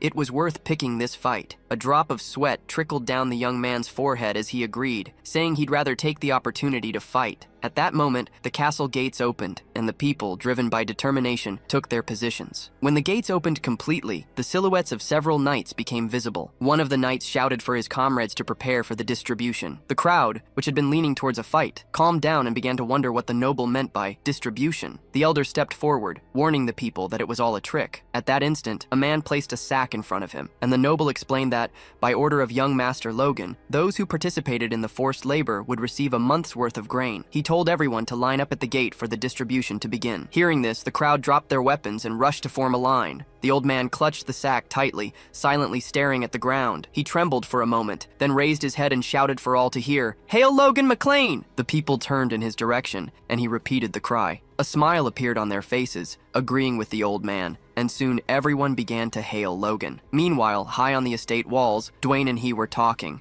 Dwayne asked if it was really necessary to force a compulsory order to gather the people, since they could have simply made a request. The young man replied that if he had acted that way, not even a quarter of them would have shown up. After all, no one there trusted the nobles. He explained that nobles consider their people property, but life as a mercenary had taught him that for the common folk, between good and bad nobles, there is only one difference: which one takes more. Logan told Dwayne that even his father thought more of the knights than the people, as he believed that knights were the strength of a nation. That's why, even without money, he still maintained an order of 50 knights. That was why the young man had forced them to gather there, so they would truly believe. Logan then turned his head to Dwayne and asked why he was staring at him. Dwayne replied that he was just surprised, and that the young man had been surprising him a lot lately. Logan told Dwayne he was being silly and that anyway, since Dwayne listened to him and trusted him so much, he could go ahead and start the construction. Dwayne got annoyed hearing about that again, and asked the young man to think it over one more time, as it made no sense to spend 2 million gold on that construction. He then asked Logan if it was even possible to build it. At that point, Logan replied that Dwayne was sounding just like Amar and Clayton. He had already revealed his plan to the two of them, who were left speechless at the idea of building a dam. During dinner, they asked if the intention was to divert the water and build a sluice gate. The young man confirmed, insisting that the project be executed exactly as planned. He explained that the McLean territory was surrounded by mountains, making the land unproductive. He added that the mountains to the north were preventing the Luder River from flowing south. To transform the region, he instructed Amar and Clayton to make a huge hole in these mountains. For the river water to pass through, Amar, somewhat annoyed, replied that it would be easier to believe if the young man had asked them to simply tear down the entire mountain. Logan explained that instead, they would build a tunnel connecting directly to the Luder River, about 30 meters in diameter at the mouth, which would function as a sluice gate. He added that this method was used in the western part of the continent, where they called it a dam. In reality, the warrior knew this explanation wasn't entirely true. It was a flood control method that would become popular in the Empire in about 20 years. He also didn't fully understand the principles, but with a master dwarf and a fifth circle mage at his disposal, Logan believed the project could get off the ground. If the two of them led the project, he would be able to transform the western wastelands of McLean into fertile plains. Clayton was about to comment on the plan, but Amar cut him off, insisting that choosing the right spot was crucial. He explained that the soil composition was fundamental, and that they needed to consider water levels to prevent the tunnel from collapsing. They would have to build an arched structure and ask the mages for help. After hearing all this, Clayton turned to Amar and asked if Logan's idea was really feasible. Amar, surprised to have said all that out loud, could hardly believe it either. Hearing everything, Logan, holding his wine glass, confidently acknowledged that the plan was possible. This made both Clayton and Amar start to sweat. Amar, trying to explain himself, began to say that he was already busy with other tasks, including the new mining operation. But before he could finish, Logan interrupted him, explaining that was exactly why he had prepared magic scrolls and mages. Logan then told Amar that he would leave the task of finding the right mountain to him. Hearing this, Amar, somewhat reluctantly, replied that he had suspected something when Logan suddenly decided to take him out for a huge meal. Seeing all this, Clayton wondered if everything that was happening was really correct. At the construction site, Clayton took his position, concentrating his magic. From a safe distance, two workers watched, nervous. One of them dismissed the concern, assuring the other that with Logan there, they would be safe. Amar then shouted to Clayton, telling him he could start when he was ready. Clayton pressed his magic-infused hand against the mountain, and with a sudden surge of power, the surface shattered into millions of pieces. The people immediately scattered to avoid the debris. Seeing the chaos, Amar pushed Clayton aside, reminding him that he had asked him to take it easy. Logan, watching the scene, began to explain that besides physical strength, there was another power that humans could use: mana. In his past life, Logan could barely feel mana, but now he saw everything clearly. He was impressed by the power of the earth, coming from the mana circle in Clayton's heart, weaving patterns to stimulate and break the stone wall. Impressed, Logan realized that the development of his force core had supercharged his senses to an absurd level. Clayton turned to him with a little smile and told the young man to pay attention to the next trick, assuring him that this was just the beginning. At first, Logan wasn't impressed, but he watched closely as Clayton raised his hand and then suddenly clenched his fist. In the blink of an eye, all the stones from the previous explosion came together and began to float in front of him. Immediately, Logan understood what was happening. The debris was coming together to form a gigantic structure. The size of the thing was so massive that the young warrior could only look up, jaw dropped, while a completely terrified Amar hid behind Logan's leg. Clayton transformed the scattered stones into a gigantic rock golem. Logan, surprised by Clayton's ability to create such a colossal figure without any tools, began to ponder the possibilities. He muttered to himself that if they could make a few more of these golems, the construction would be completed much faster, and they could even be used in war. Overcome by Clayton's power, Logan enthusiastically grabbed his hands and asked how many golems he could create. Excited, Clayton asked if his students were also capable of creating golems. He confirmed, explaining that since they were from the golem school of the Earth Magic Tower, they indeed could. Logan was radiant, but Clayton soon dampened his enthusiasm, pointing out a major limitation. He explained that the magic formula required to create a golem's core could only be executed by fifth circle mages. His students, though skilled, were not strong enough and needed mana stones. Even with that, the golems they created would be much smaller and weaker than the one Clayton had just summoned. Hearing this, Logan's expression changed drastically. He explained that mana stones are a mineral as rare as calcium or mithril, which made them a rare ore that couldn't be produced artificially. And since they are used for magical assistance, they are also very expensive. This made Logan think that mana stones weren't really worth it for this job. But could the young man be thinking about cost effectiveness in a war? After all, what if he could win by investing a little money? Okay, that's good enough then. He asked Clayton if his golem would also get stronger with mana stones. Clayton confirmed, explaining that its strength and speed would increase, and it would last much longer. However, since he was a 5th circle mage, he would need the highest quality mana stone. Even so, for a 2nd circle mage, a low-quality mana stone would be sufficient, would last about 24 hours, and would be much stronger than an adult man. Hearing this, the young man thought that a low-quality mana stone must cost about the same as a gold piece. Their cost-effectiveness didn't justify all that money, but for a short war like the last one, they could yield a much greater result. Dwayne arrived at the construction site and, upon seeing the giant golem punching the mountain, was terrified. Logan tried to calm him down, explaining that the golem was digging a tunnel as part of the plan, but fear overwhelmed him, and he couldn't hear. Without listening to Logan, he panicked and fled, shouting that he needed to warn the patriarch. Logan turned to Amar, telling him to take the workers to start the water channel, and said that he didn't need to leave anyone to build the tunnel, as the golem could handle it. Amar nodded and began to give orders to the workers. Meanwhile, the young man reflected on having 3 construction projects underway, feeling a mix of excitement and determination. First, the tunnel and the dam. Second, the water channel. And third, the mine, for which Logan already had the drilling results. Therefore, he sent workers there before anywhere else. The young man thought that after returning from the capital, he had been busy with the dam, so he couldn't keep an eye on the mine. For that reason, he was going to pay a visit tomorrow. The next day, he saw people going in and out of the mine with Amar in the middle, looking particularly annoyed. Logan approached Amar and commented that they hadn't seen each other in a while. Amar retorted, asking what Logan was talking about, and accused him of making him run from one side to the other. In a fit of rage, he yelled that he couldn't take this pace anymore, and suggested it would be better to just kill him. He lamented not even being able to take a break, and demanded to know why he had to carry this whole burden alone. Throughout the entire outburst, Logan remained silent. Meanwhile, one of the other workers noticed Amar's frustration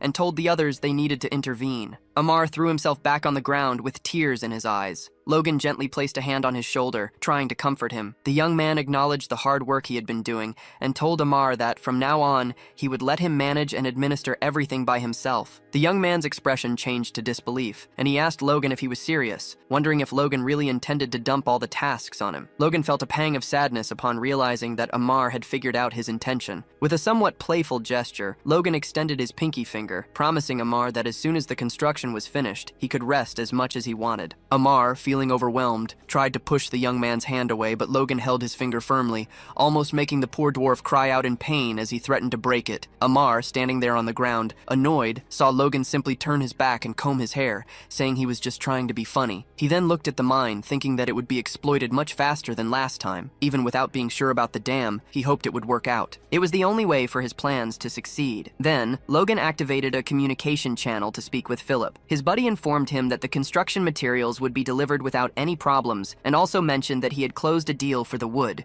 which would yield an extra 100,000 gold per month. The news made the young man's face light up. Philip, in turn, also didn't hide his excitement and told Logan that as soon as they finished building the mine and clearing the land, the territory would be completely transformed, and that he would like to see it in person one day. Logan stared at the orb for a moment, thoughtful, before replying that Philip should visit next year. Curious, Philip asked why, but soon added that he probably wouldn't get an answer. So he changed the subject, revealing that rumors were circulating in the capital that there was a problem with the royal family. Philip questioned what that problem could be, and Logan replied that he had heard about it at the Sword Duke's house, but didn't know the details. But it seemed to be something serious. He advised Philip to try to find out more. In his head, the young man delved into memories of his past life, remembering that the following winter, the king would die suddenly, which would lead to a civil war. However, he knew that the information he had might not be entirely accurate. If the king's death was indeed sudden, it would follow the same pattern as his previous life. Otherwise, the exact timing could be different. Logan understood that he couldn't start preparing until he confirmed the situation. His priority was to get the McLean family ready. So, the young man instructed Philip to allocate the remaining budget to an emergency fund and to buy as many weapons and armor as possible, specifically enough to equip 500 men. Hearing this, Philip began to sweat, commenting that this was not an easy task. He questioned why Logan needed so much equipment, since the McLeans only had about 100 knights. Logan explained that the equipment was not for the knights, but for the soldiers. This revelation made Philip furious, asking incredulously if Logan had completely lost his mind. He argued that no one fully armed their soldiers, considering it a waste of money. But Logan refused to listen to the complaints. In his thoughts, the young man pondered that although his actions might seem strange, they were motivated by necessity. The last war had resulted in many deaths, decreasing production. To avoid this, he needed to minimize enlistment as much as possible,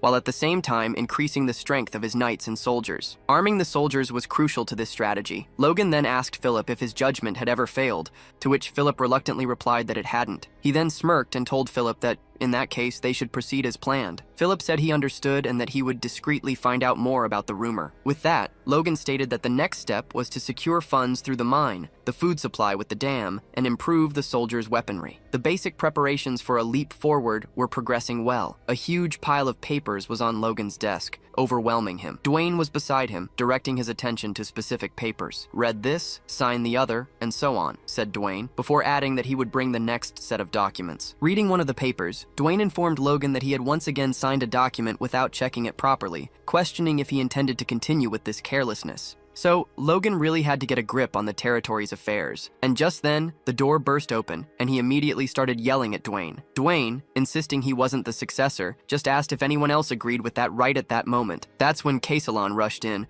looking worried sick, and said that Amar was trapped in a mine that had just collapsed. The news sent a chill down the young man's spine. He leaped out of his chair and demanded to know what happened. Casalon explained that one of the tunnels had given way, and more than 50 meters of it had caved in. There was no way to know where Hamar was. Worried, Logan immediately asked if they had found Hamar yet. Dwayne jumped in, asking since when their territory even had a mine, but Logan totally ignored him. Hearing that the damage was over 50 meters wide, the young man bolted out, shouting that they couldn't waste any time and needed to head straight to the mine. Dwayne was left behind, completely clueless, yelling about where this whole mine story came from. Logan arrived at the mine on horseback and immediately asked the workers which tunnel had collapsed. One of them pointed to the middle tunnel, explaining it was the deepest and darkest one. But Logan didn't listen for a second and went straight in. Inside, he used his aura to see in the dark, and what he saw, it really disturbed him. Huge boulders were blocking the passage, and a few people were desperately trying to move them. The ancient form, the one that oversees the mind, noticed Logan's presence. Logan just ordered the workers to step back. He touched one of the stones and filled it with mana. He could feel the presence of 10 trapped people,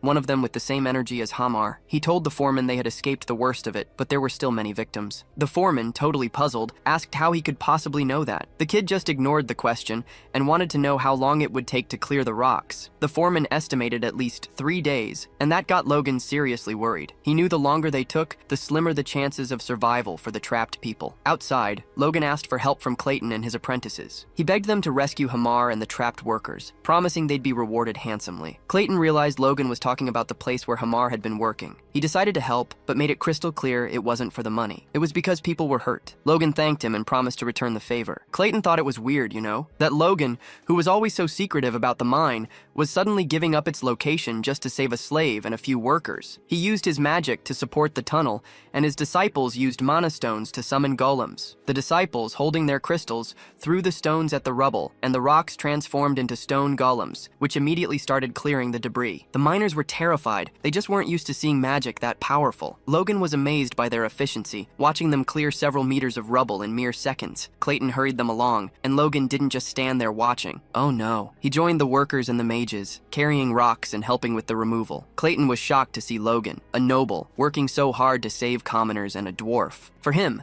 that scene was something he'd never witnessed before. Then, the master of the mine shouted that he'd found the injured. Hamar was there, and partially buried. Seeing that, Logan was terrified, but then he realized that, despite the scare, the injuries were minor and everyone was okay. Feeling a huge wave of relief, he thanked the gods that everyone had escaped with just a few scratches. Later, in the infirmary, Logan asked Hamar what had happened. Hamar confessed he had dozed off. He'd been overworking himself lately. Logan was upset, but Hamar tried to reassure him, saying he'd be back to work in no time. Logan cut him off, telling him to rest for as long as he needed. Hamar was shocked by Logan's concern, and shouted that he was gonna rest even if the world caught fire or aliens showed up. Leaving the infirmary, Logan was impressed that the rescue had only taken 2 hours. His thoughts were interrupted by Clayton, who appeared out of nowhere, saying that Logan's mind was something wonderful. Logan wondered if the mage had figured out his mind was full of gold, and if he would keep it a secret. He explained to Clayton that the mine was crucial to his plans, and that he had no one else to replace Hamar. Besides, if he couldn't protect his people, he'd have no one left. Clayton was interested in his answer, and asked if Logan wanted a magic tower in his territory. The young man was stunned. Clayton explained it was time to get rid of the old tower master, and Logan's lands were perfect for a small magic tower. Logan was ecstatic and said it would be an honor. He wanted to know if Clayton's apprentices would come and what the cost would be. Clayton replied that his disciples would definitely come, and that he didn't need much money. He trusted Logan's character and abilities. Logan was just amazed. Hamar, who had overheard the conversation, asked Clayton if he'd hit his head, but Logan just told his friend to get back to bed. A week later, Hamar reported to Logan, saying he was fully recovered and heading back to the mine to make up for lost time. Logan wished him good luck. As soon as Hamar left, Dwayne showed up, looking terrifying. He demanded to know why Logan had kept the mine a secret and for how long he'd been developing it. Logan just apologized, saying he forgot. Frustrated, Dwayne questioned how he could possibly forget something so important. To answer Dwayne, Logan broke into a huge grin and revealed, "It's a gold mine." Dwayne couldn't believe it and told the kid to stop being a wise guy. "There's no way people like us could have a gold mine. What are you even talking about?" he said. Logan asked what was so unbelievable about it and called him a rascal. Getting serious again, he informed him that the mine was expected to generate about 100 million in gold per year. "Do you really think I'd joke about something like that?" he asked. Hearing this, Dwayne was speechless. He asked if he was being serious and just froze on the spot. Logan touched Dwayne, concerned, and he nearly fell backward. It looked like the information he'd just received was making Dwayne faint, because he just couldn't process the amount of cash that mine would bring in. Logan was sweating bullets, trying to snap him out of it, all while thinking about how the plan had moved faster than he'd imagined, aside from the little problem with Hamar's injury. Elsewhere, a group of people walked together in the forest, kinda puzzled about why they'd been called back again. The dam construction was finished in just 3 months, not the 6 they expected. They were the administrators Dwayne had gathered for a final inspection. Logan greeted them warmly, saying how glad he was to have them there and acknowledging their tight schedules. He asked them to stay and witness the opening of the dam. One of the administrators looked on skeptically, thinking it was a waste of time, because bringing water from the Luder River to sprinkle over the desert wouldn't make a lick of difference. He thought Logan should have invested the money more wisely, maybe by fixing the south wall. The other administrators also questioned why Logan had put in so much effort. They turned to Dwayne, who was once again just standing there with his mouth wide open. Dwayne stared at the dam, realizing it wasn't built just to water some wasteland. It was actually connected directly to the underground channels of the Luder River. If they could supply water continuously through those channels, the vast wasteland could actually become fertile land. Logan looked around and saw that everyone was gathered. The workers, the mages, and the administrators. He turned to Clayton and gave the signal. Clayton, without a second's hesitation, got ready to start the process. Hammer grumbled, complaining that they had worked their butts off so the workers themselves could open and close the floodgates. But Logan explained that the first time had to be something huge. He wanted to show everyone on the McLean property what they had built with their own hands. An image of the dam appeared, showing some golems positioned in front of the floodgates, ready to lift them. The administrators were speechless, but they got used to it pretty quick. Then, Clayton shouted loud enough for everyone to hear, giving the order for the golems to open the gates. They stretched their hands toward the gates and began to lift. Logan smiled, satisfied, but something weird happened. The golems were struggling to lift the gates. With a killer smile, Clayton looked at Hamar, muttering and asking what the hell he was doing. But it seemed like Hamar had no idea either, since he'd given orders for the workers to open the gates. Seeing the situation, Logan started to sweat and had a flashback of a conversation with Clayton, where he'd warned him that lifting the gates would be too much for the golems. Apparently, the golem's strength was just for show, and it would take about 100 workers turning the pulleys to open the gates. Thinking fast, Logan told Clayton to order the golems to knock down the gates. Hamar and Clayton were flabbergasted, and Clayton asked if he was serious. Logan just told him to do as he said, since they could rebuild the gates later. Hesitating for a few seconds, Clayton did what Logan asked, and the golems started punching the gates. The construction crew wondered if this was for real, since their hard work had just been finished. Suddenly, the gate gave way, and the water started rushing down with incredible force, dragging the golems with it. Everyone was confused, but Logan just grinned from ear to ear, totally thrilled. The townspeople who had worked so hard on the construction couldn't hold back their tears at the sight of the water, understanding what it truly meant. In that moment, Logan thought this would solve their food problem during the Civil War. They could start planting next spring. Even Dwayne was happy and jumped on Logan's back, scaring scaring the daylights out of him, saying how wrong he was about the dam and begging for forgiveness. Logan said it was all good and started teasing him, asking why a big guy like him was crying so much. But not everyone was so happy. Hamar was over in the corner, crying and asking how long it would take to rebuild the gates. Clayton came over and said he'd help rebuild them one more time. Logan then said they didn't need the gate urgently, that they could take a week off and finish the mine construction after that. He told Hamar that after this project was also done, they'd have a long vacation again. That lit up Hamar's eyes, and he asked if he was serious. Logan reassured him, but what Hamar didn't know was that they'd be busy again soon. Lots of farmers would want the fertile land, and they'd need to build a new village for people to live in. Logan turned to Hamar, about to praise him, but realized that wasn't the right way to do things. He called him over. Hamar turned, curious. Logan commented that construction must be tough, even for someone like him, since he'd never heard of dwarves being good at building. This drove Hamar crazy. He asked what Logan was trying to say, and explained that after making weapons, construction is the dwarves' specialty. Logan realized Hamar was right where he wanted him, and commented that it was great to hear that. Hamar replied, a bit suspicious, that he could praise him all he wanted, it wouldn't get him anything, and asked why he was so interested in construction all of a sudden. Logan played it off, saying it was just curiosity, but as soon as Hamar turned his back, Logan thought to himself that after his week of rest, the thrilling experience of home building would begin, and then he wouldn't be laughing. He was actually scared to run into him at night. As soon as the chat with Hamar was over, Logan addressed the crowd at the inauguration. He repeated the promise he had made. First, that everyone could farm the McLean Plains. Second, that they would receive leasing rights equivalent to their work, and taxes would be only 30%. Then, he looked at the vassals, thinking that if he announced it like that, not even they could oppose it. In fact, they looked radiant, realizing the territory might finally be changing. 4 weeks later,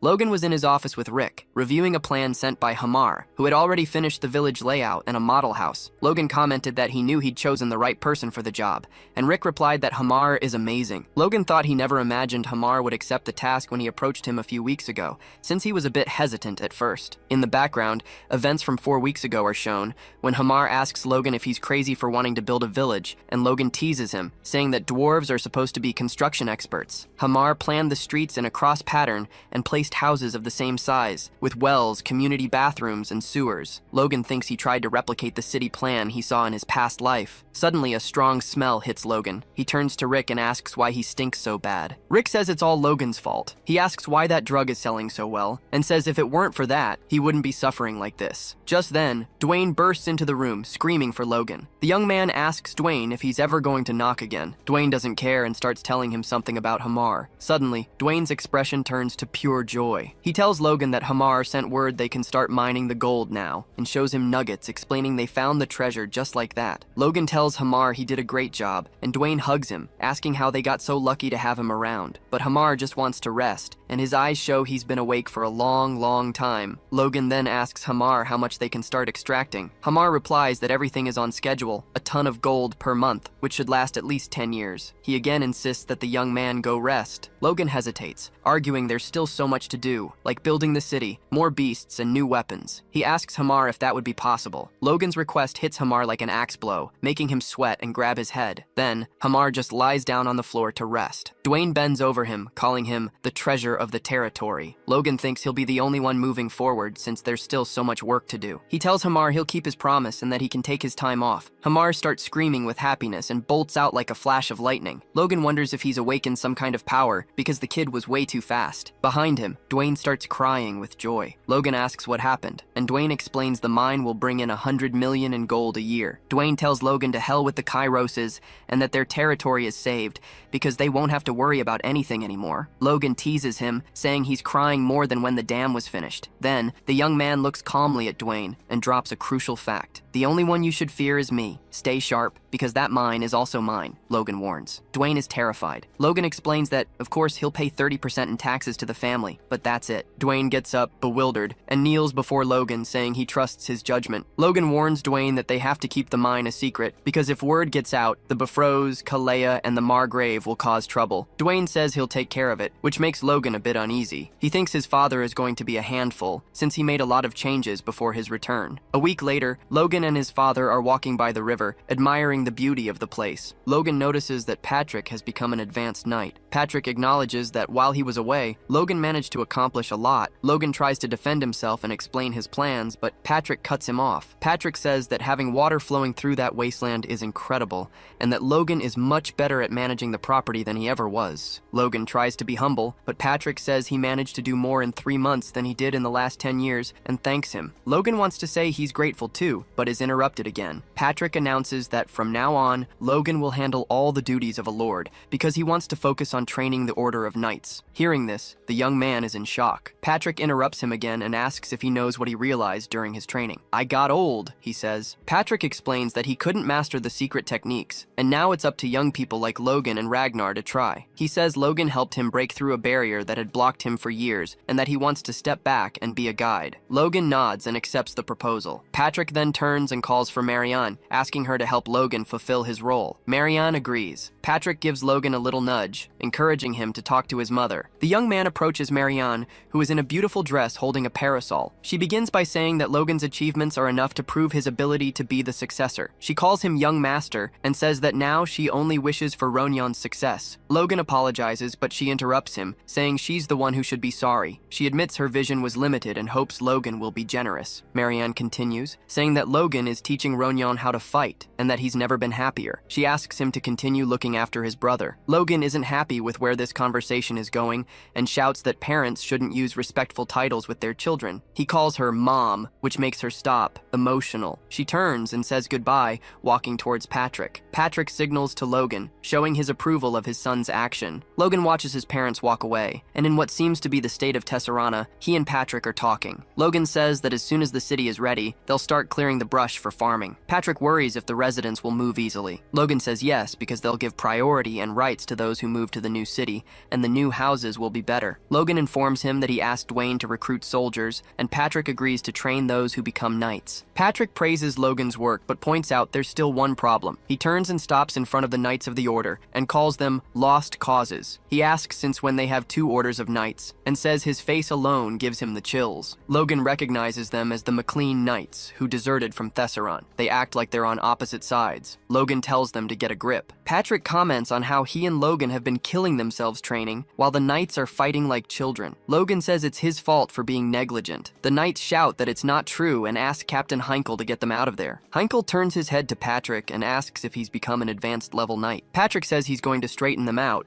and with so much aura that the wooden sword shatters, he yells for them to feel it and learn the art of the sword firsthand. In the office, Dwayne was signing documents, happier than ever not to be worrying about the budget. 2 vassals were talking about the budget that Logan was monopolizing. Dwayne interrupts them and asks if the extra cash has blinded them and where they think it came from, telling them to just obey. He reads a paper and starts to sweat. A few minutes later, he's in Logan's office, asking what he's going to do with 10 million in gold. Logan replies that he's going to buy 100 kilograms of mithril. Dwayne's jaw drops, and Logan shoves him against the wall, telling him to sign. Dwayne argues that he can't, because mithril is 1,000 times more expensive than gold. The scene cuts to a conversation between Logan and Philip. Logan wanted to buy mithril for the Knight's war gear, and Philip says it's impossible. Logan is stunned. Philip explains that mithril isn't something you buy just because you have money, but with power. This gives Logan an idea. Inside a castle, a messenger is disturbed by a message from McLean. Duke Felix, who is busy, arrives in 30 minutes to check the message. Felix greets Logan and says he misses hearing from him. Logan says he would never dare to send a personal message. Felix smiles and reveals that his wife is pregnant, and it's all thanks to Logan. The young man congratulates him, and Felix thanks him. Felix says that when the baby is born, he wants Logan to come back to the capital, because his wife wants to thank him, and he will teach him his next technique. Logan thanks him. Felix asks what the reason for the contact is. Logan gets straight to the point, wanting to know if he can get the 100 kilograms of mithril he needs. Felix's jaw drops, and he asks if he said 100 kilograms, not 100 grams. Felix says that not even he invests that much in his own parties, and that he underestimated Logan's generosity, which makes the young man think the misunderstanding is getting bigger. Felix says he'll take care of everything, but that he must attend the baby's party and call him master. Logan stares at the empty sphere, then shivers and lets out a cry of happiness. Being a disciple of the Sword Duke was the most incredible thing that had ever happened to him. The idea was just to ask for a little help, but Felix gave him a golden rope. Logan thinks Hamar will be more productive after a short break. He brags about how benevolent he is as an employer. In reality, Hamar had nightmares about Logan for weeks after getting his vacation. On the outskirts of McLean Castle, a group of men, all under 20, showed up for recruitment. Dwayne asks Logan if he really needs to recruit recruit so many people. Logan says he'll handle it all himself. He thinks expanding their forces is crucial, and that he'll personally select the new members, even with some disadvantages. He thinks about the Empire's new theory that what really counts are the senses, not physical ability, and that they used 50,000 knights to crush the neighboring countries. 9 years later, Logan thinks they gather all existing soldiers and reselect them to form a knight unit. He thinks the Grandia Civil War might be tough, but they'll have a formidable force against the Empire's invasion. He mentions he'd like to recruit people over 20, but then there wouldn't be enough manpower for the city's construction. One of the vassals yells at the boys to be quiet. Logan asks how they used to select soldiers. The vassal says they made everyone run and chose them based on their finishing order. Logan realizes their selection method was crude. He orders them to only select those with good vision, hearing, and quick reflexes. The first test he came up with was for candidates to walk towards an image until they could see it clearly. Some stopped pretty quickly, and one of them says the picture is of a chicken. Logan tells the knights to deal with the kid who called him handsome. A kid from the back raises his hand and says that seeing the comb, it must be a rooster. Logan is impressed. For the second test, Dwayne yells the same word over and over, and the participants have to walk until they understand the world. One of the boys yells at Dwayne that the answer is the world's sparrow, and says Dwayne also called him a son and asks if that's part of the test, too. Dwayne freaks out, thinking he was talking to himself. Logan tells Dwayne to select the boy who just spoke, and says he needs a beating. Looking over the documents, Logan can hardly believe that 250 people passed with flying colors. He thinks about selecting about 500,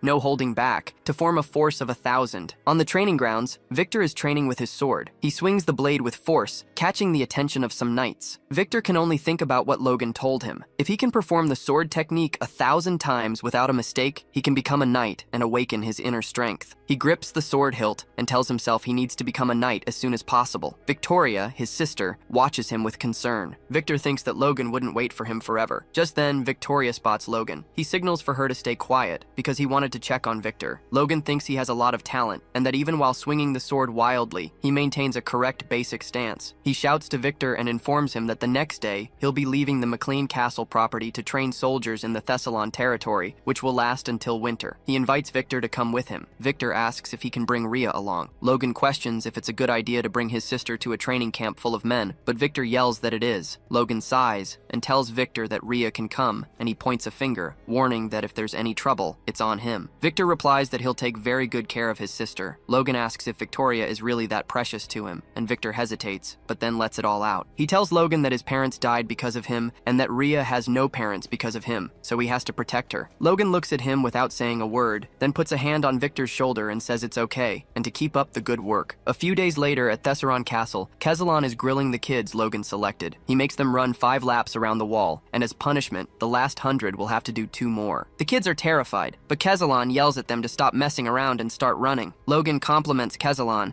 saying he has a knack for being a sergeant. The warrior replies that since he's being treated like a knight, he agreed to renew his contract. He whispers in Logan's ear, asking if he's planning to start some kind of war in the next 2 years. Logan just smiles, not answering, but Kezalon knows that war is inevitable. The two get distracted when one of the recruits shouts something about someone being a monster. They're talking about Victor, who's first in the race. The others are startled. One of them asks what he's made of, and another replies that Victor is Logan's slave. Hearing this, the first one feels motivated and starts running again, shouting that he won't lose to Victor. Kezalon notices the winner effect that Logan talks so much about. Logan comments that he doesn't expect them to have exceptional physical skills, but the will to not give up is enough. He thinks Victor will absorb strength and that his power will awaken soon, becoming the soldier's greatest motivator. Next, the kids are taken to the barracks, where tables full of food await them. They eat heartily, thanking Logan. Rhea is also in the lodging, serving meals. The boys are mesmerized by her, and one of them calls her an angel. Victor notices the admiration and emits a threatening aura. He points his finger at the boys and warns them to look away before he gouges their eyes out. They fall silent. Another boy, behind Victor's table, stares at Rhea with a lecherous look. Outside the barracks, Victor dashes out with a piece of bread in his hand. He had asked an older woman where Rhea had gone, and she said she'd used the back door to take out the trash. Worry takes over the young man, as Rhea shouldn't be alone at night. He hears a noise coming from an alley and goes to investigate. What he sees leaves him speechless. The apprentice with the lecherous treacherous look, is trying to take advantage of Rhea. Tears stream down her face,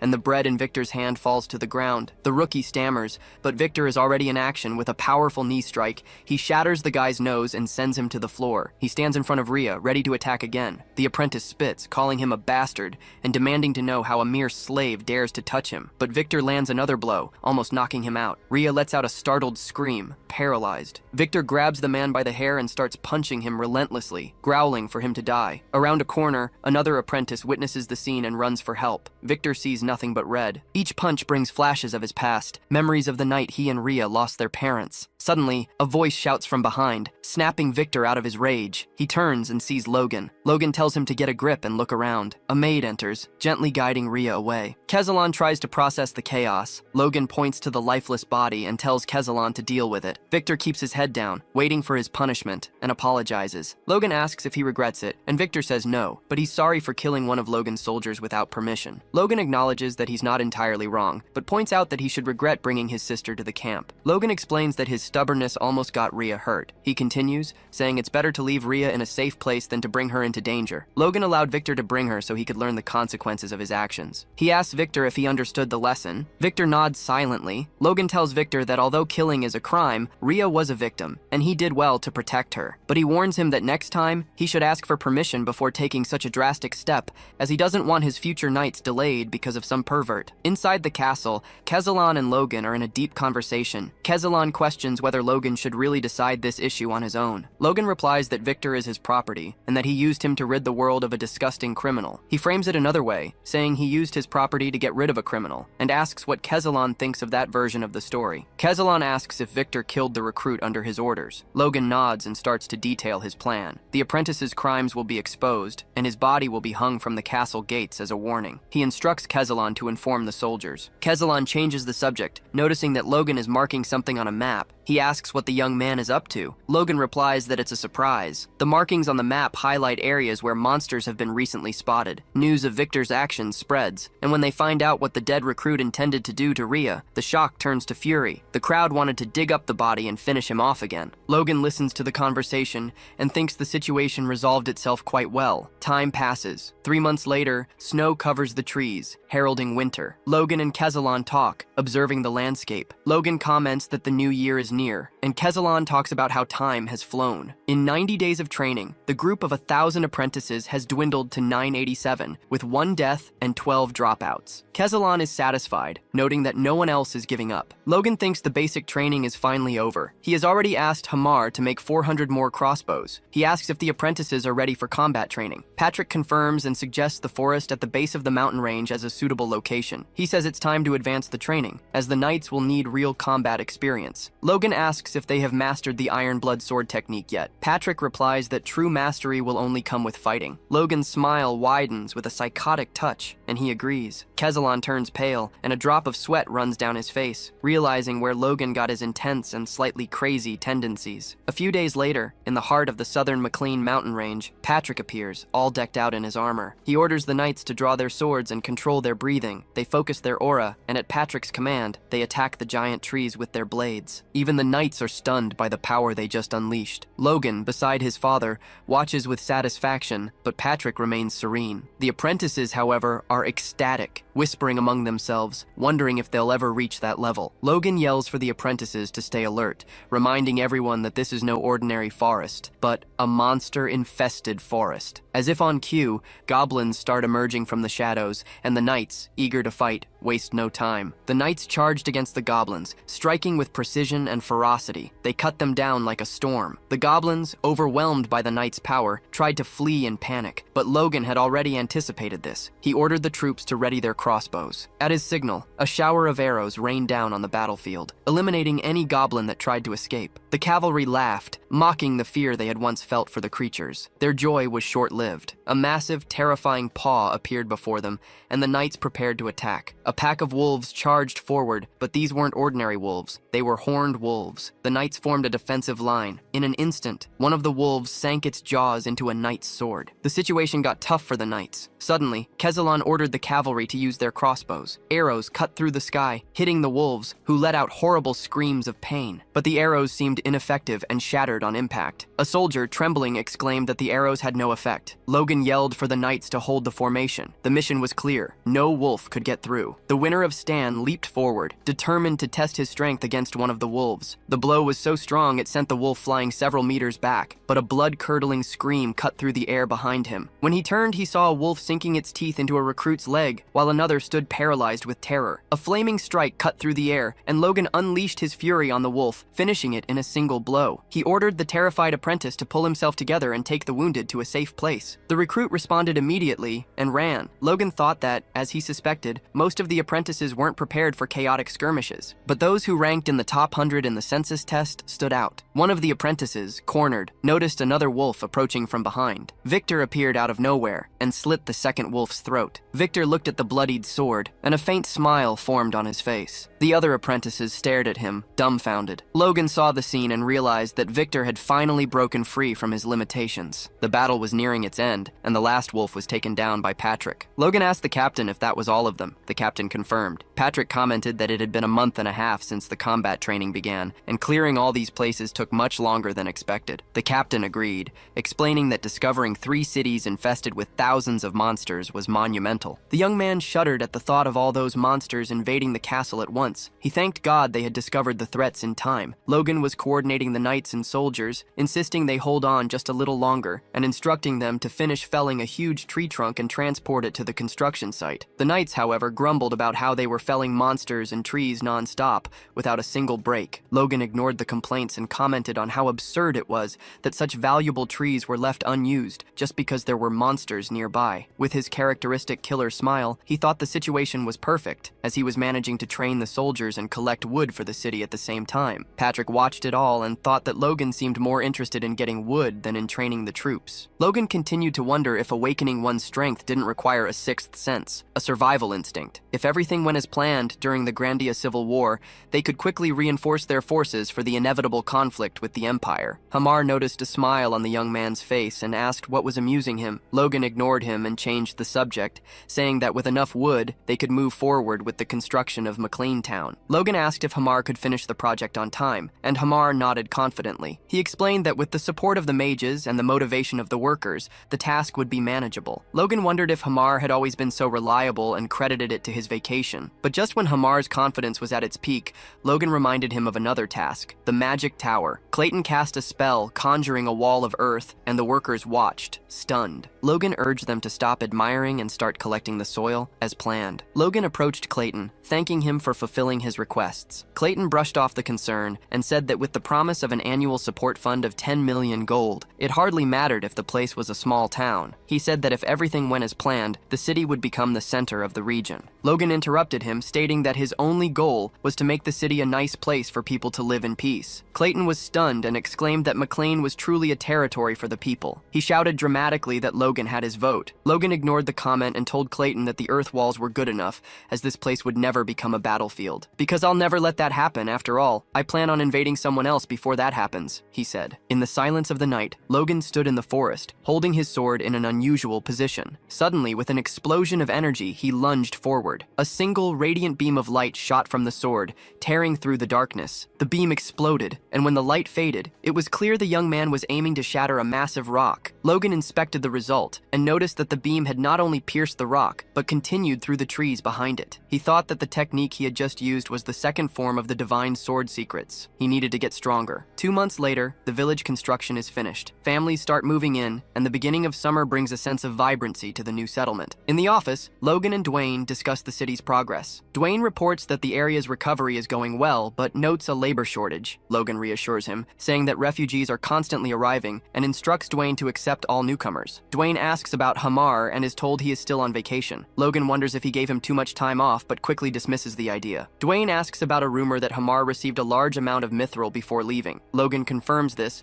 and explains he gave the mithril to Hamar so he could create new weapons for the knights. Dwayne raises an eyebrow and comments that it doesn't sound much like a vacation. Logan replies that working with rare metals is a dream for dwarves, and that Hamar must be thrilled. Far away, Viscount Max Peretta was boiling with rage, slamming his fist on the table. The McLeans had managed to reclaim the wasteland. He scoffs, saying that land like that could never be cultivated. The vassal explains that rumors are circulating about the source of their wealth. Some say Logan made a fortune in business, others that he discovered a gold mine. The Viscount ignores the gossip and asks about the harvest from the reclaimed land. The vassal estimates the production will be at least double theirs. The news only fuels the Viscount's fury as he realizes they can't just stand by. He asks if they can come up with an excuse to invade. The vassal suggests using the people who fled to McLean as a pretext to infiltrate and claim the reclaimed land as compensation. The Viscount identifies the problem. It would be risky to act alone. He devises a plan. He will contact the Viscounty of Sylvan, as their people must have fled too, and together they can overpower the McLeans. In Logan's office, the mood is heavy. Patrick, Logan, Dwayne, and Heinkel are discussing training and military expansion. Logan informs them that he has selected about 300 talented recruits,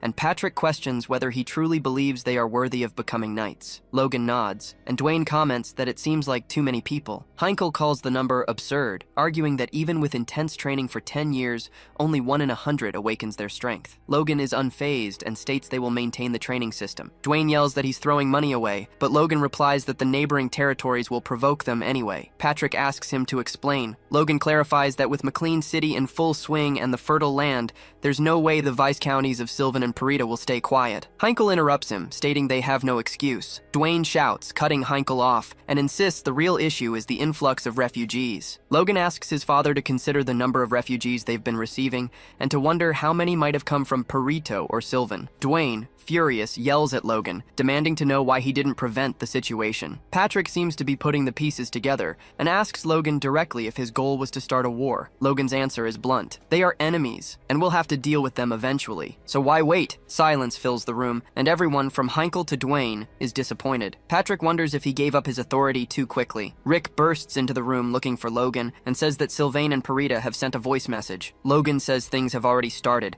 and they need to discuss how to handle the situation. Outside, 2 flags flutter in the breeze. They belong to the emissaries of Sylvan and Parita. The emissaries, who are silent, admire the beauty of the city. They note how the houses are organized around a large crossroads, and how clean and happy the people seem. They conclude that the city is worth taking. One of them tries to strike up a conversation with a soldier, who says the credit all goes to the first young master, Logan. The soldier praises Logan's skills, saying he is far more advanced than any other prince his age, and that Logan prioritizes the well-being of the land and its people. The soldier continues, telling an anecdote about Logan, but the envoys don't want to hear it. In the meeting room, the envoys stand before Logan and Patrick. They demand the return of the refugees and control over the Thesron plains. Logan and Patrick just lower their heads. Logan thinks they're asking for a war, and Patrick agrees. Heinkel decides to take charge and asks if Sylvan and Parita really want to go to war. Chaos erupts in the hall, and everyone starts shouting. One of the emissaries, terrified, points at Logan and Patrick, saying they can't intimidate envoys like this. Patrick is furious, but keeps his composure, and warns that they are the only ones declaring war, and that the McLeans do not fear it. The envoy says that if war breaks out, nothing but ashes will be left of the McLeans. Logan feels a knot in his stomach and jumps into the conversation, questioning how refugees can be used as bargaining chips. He tells his father that the envoys have forgotten their duties as nobles, and that there's no need for negotiation. The knights surround the emissaries, pointing their swords at them. The envoys ask if Logan and Patrick are trying to start a war. Logan walks down the stairs and replies that it's all-out war. He says they have the audacity to enter his castle and use foul words against him. Logan draws his sword, and one of the envoys tries to say he's crazy, but can't finish the sentence. Logan kills the guards in seconds and approaches the envoys. One of them, terrified, begs him not to come closer. Logan ignores him, wields his sword, and kills him on the spot. The other envoy falls to his knees, saying he will serve McLean's will and will relay every detail to his lord. Logan turns to his father, who nods. Logan then orders the knights to prepare for war, and they all cheer. On the same day, the McLeans send a magical transmission to the Viscounts, demanding compensation for the envoy's insolence. Viscount Soto Sylvan is furious. Sylvan scoffs at the demands, saying the McLeans don't have the strength to fight. Logan and Patrick watch the magic transmission globe, which summarizes Sylvan's demands: return the servants, pay 10 million in gold, and hand over the Thesron plains. Patrick asks why the rush, since the McLeans have the power to crush the 6 counties. Logan warns that they need to occupy Sylvan as quickly as possible. Kezalon enters the room and reports that the count is finished. 389 regular soldiers, 100 from the main fortress, and 313 mercenaries, all ready. Logan praises Kezalon's work and asks about the armaments. Kezalon assures him that armor, spears, and crossbows have been provided, and that they would not be outmatched. Logan thinks they wouldn't lose to Sylvan and Parita, even if they attacked together. But he can't draw the attention of the factions vying for the throne. He wants the third prince to become king, as he is the the only reasonable choice. Logan asks Kezalon if he has any good news. Kezalon replies that he does. Victor has awakened his strength and was waiting to report it directly to him. Logan gets excited and tells Kezalon to bring him in. Victor enters, and Logan cuts him off, telling him to show what happened. Victor concentrates his power, and a gray smoke begins to envelop him. His power explodes, and Logan and Patrick are left speechless. Logan tells Victor that he did a great job and promotes him to knight, tearing up the slave document. Victor is happy, but gets annoyed when Logan says his promotion will be postponed until after the war. Logan burns the slave document, thinking that Victor just wants to fight. He thinks he has already prepared an opponent for him, Runyon. Logan tells his father they should send a response to Sylvan. Patrick tells his son to skip the formalities and get straight to the point. Logan smiles and urges the soldiers to march towards the county of Sylvan. Logan bellows for Soto Sylvan to come and face him. Soto Sylvan is furious, and Captain Kellyan asks for permission to lead the charge, with 120 knights and 2,512 soldiers. Sylvan feels relieved because, although the number of McLean soldiers was larger than he expected, they still had the advantage, and Kellyan was also a high-ranking knight. Sylvan worries that Parita will betray him, and concludes that McLean and Parita have teamed up against him. He screams in fury and orders Kellyan to contact the barony of Befros to prevent Parita from making any move. Kellyan confirms the orders. In front of the castle, Heinkel, Logan, and Patrick discuss strategy. Heinkel asks if it wouldn't be better to provide covering fire, but Patrick replies that they can't risk Viscount Sylvan escaping. Logan agrees and explains that Sylvan thinks their forces are superior and will come out soon. Heinkel is suspicious, as Logan seems to know Soto Sylvan. The gates of Sylvanweiss County open, and the Sylvan Knights advance. Patrick assesses the situation and comments that Sylvan has 3,000 regular soldiers. Heinkel says that's 1.5 times more than the McLeans. Kellyan tries to say something, but Patrick orders his soldiers to advance. Kellyan calls him insolent and says the McLean soldiers are a bunch of rabble. Kezalon orders the mercenaries to ready their crossbows. Kellyan wonders what Patrick is thinking and tells his men to raise their shields. Kezalon gives the order for the soldiers to fire, and a shower of arrows falls. Kellyan smiles,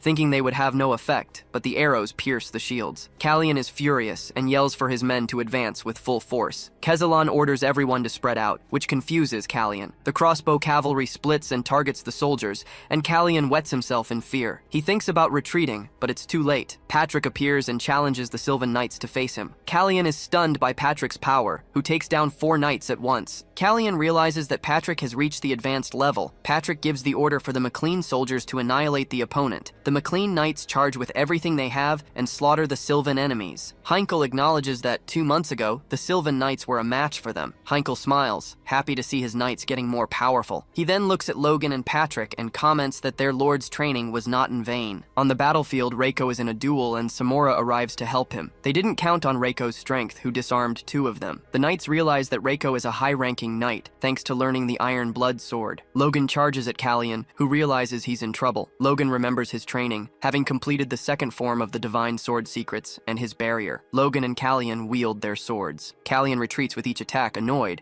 and calls Logan a blockhead. Kellyan attacks with full force, but Logan dodges, and the blade only cuts his ear. Logan applauds the maneuver and admits he didn't think all of Kellyan's swords were real. Kellyan conjures another sword, but Logan doesn't seem worried. Kellyan realizes that the closer he gets, the more his swords fail. Logan tries to annoy him, calling him weak. Kellyan is visibly irritated and prepares to attack Logan once more. Logan closes his eyes, and his core seems to change, becoming a 2-star core. He dodges Kellyan's attack and ends up behind him. The battle turns in Logan's favor, who manages to wound Kellyan badly. Kellyan realizes that Logan has become a high-ranking knight. Logan raises his sword and concentrates his aura, ready to take him down. Logan uses his raw strength and jumps high into the air, deciding to defeat Kellyan in the most flamboyant way possible. He concentrates his aura and prepares his secret technique, the Divine Ripple, releasing a huge wave of aura. Kellyan tries to block, but it's useless. Logan defeats Kellyan, and the Sylvan troops realize the fight is over. Logan stands up, imposing, and shouts that he has taken down the enemy leader. Seconds later, Patrick announces the capture of Soto Sylvan and orders everyone to surrender. Logan smiles and thinks to himself. After the war, the Sylvan fiefdom lost 42 knights and 1,223 soldiers. The McLeans, on the other hand, lost only 5 knights and no soldiers. A man is informed by his vassal that Sylvan lost to the McLeans, and he concludes that it's time to act. Back in Sylvan V County, Soto Sylvan is kneeling before Patrick, who gives him one last chance. He must apologize, take the bare minimum of his belongings, and leave the lands with his family. Soto Sylvan, looking up, says that the takeover will not be tolerated by the royalty. Logan, behind him, thinks that's the worst thing he could have said to Patrick. The fall of the McLeans can be attributed to the Count's mismanagement at the time, but the one who caused a rebellion to profit from the chaos was Befros. Logan thinks that thanks to royal intervention, Befros had no authority to order the McLean house to serve him, but just hearing the name sends Patrick's mood down the drain. Patrick asks Sylvan if he wants to die. Soto tries to say something, but Logan cuts his throat and leaves him to bleed out. Logan explains to Patrick that he respected him by giving him an honorable death. Patrick nods and says he did a good job. Logan thinks he hopes other nobles won't use this to attack them, especially Befros, who is an enemy they can't face yet. A few weeks passed, and in Sylvan Castle, Logan and his father Patrick were having a chat. Logan commented that despite being on guard,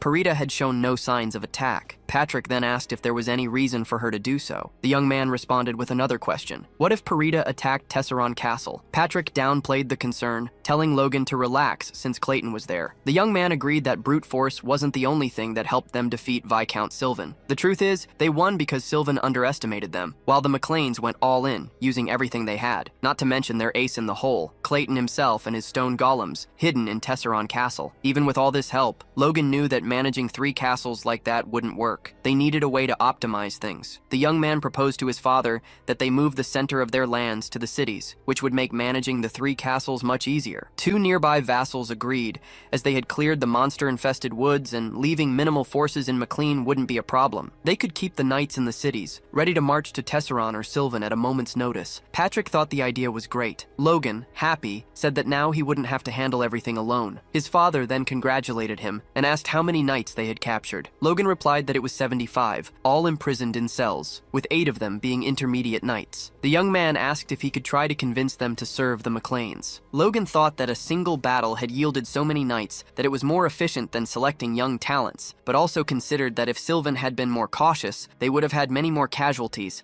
and captured only a quarter of the knights. He thought it was unlikely to happen again, and they shouldn't get attached to that victory. Patrick, on the other hand, was beaming, telling Logan that with these forces, not even Peretta seemed intimidating. He praised him, stating that all of this was thanks to his son, and smiled like the proudest father in the world. Seeing his father's reaction, Logan blushed and fell silent. Patrick then told him to enjoy it, at least for that day. The father and son's joy was short-lived. A vassal arrived with news from Befros, leaving Logan and Patrick stunned. The vassal read the letter aloud. Befros called himself the Lord of the Southwest and expressed his discomfort with the McLean family's annual wars. Patrick almost had a fit just hearing Befros call himself the Lord of the Southwest. The vassal continued reading. In the letter, the Lord said that at the request of Viscount Sylvan, Peretta and the McLeans should cease the conflict immediately. With every word, Patrick grew more and more furious, ranting that they were the ones who started the war and now they were asking for intervention. Logan thought they should finish hearing the letter. Befros acknowledged that the conflict was constant because he himself had failed to fulfill his duties as a lord, nor promoted coexistence in the region. Therefore,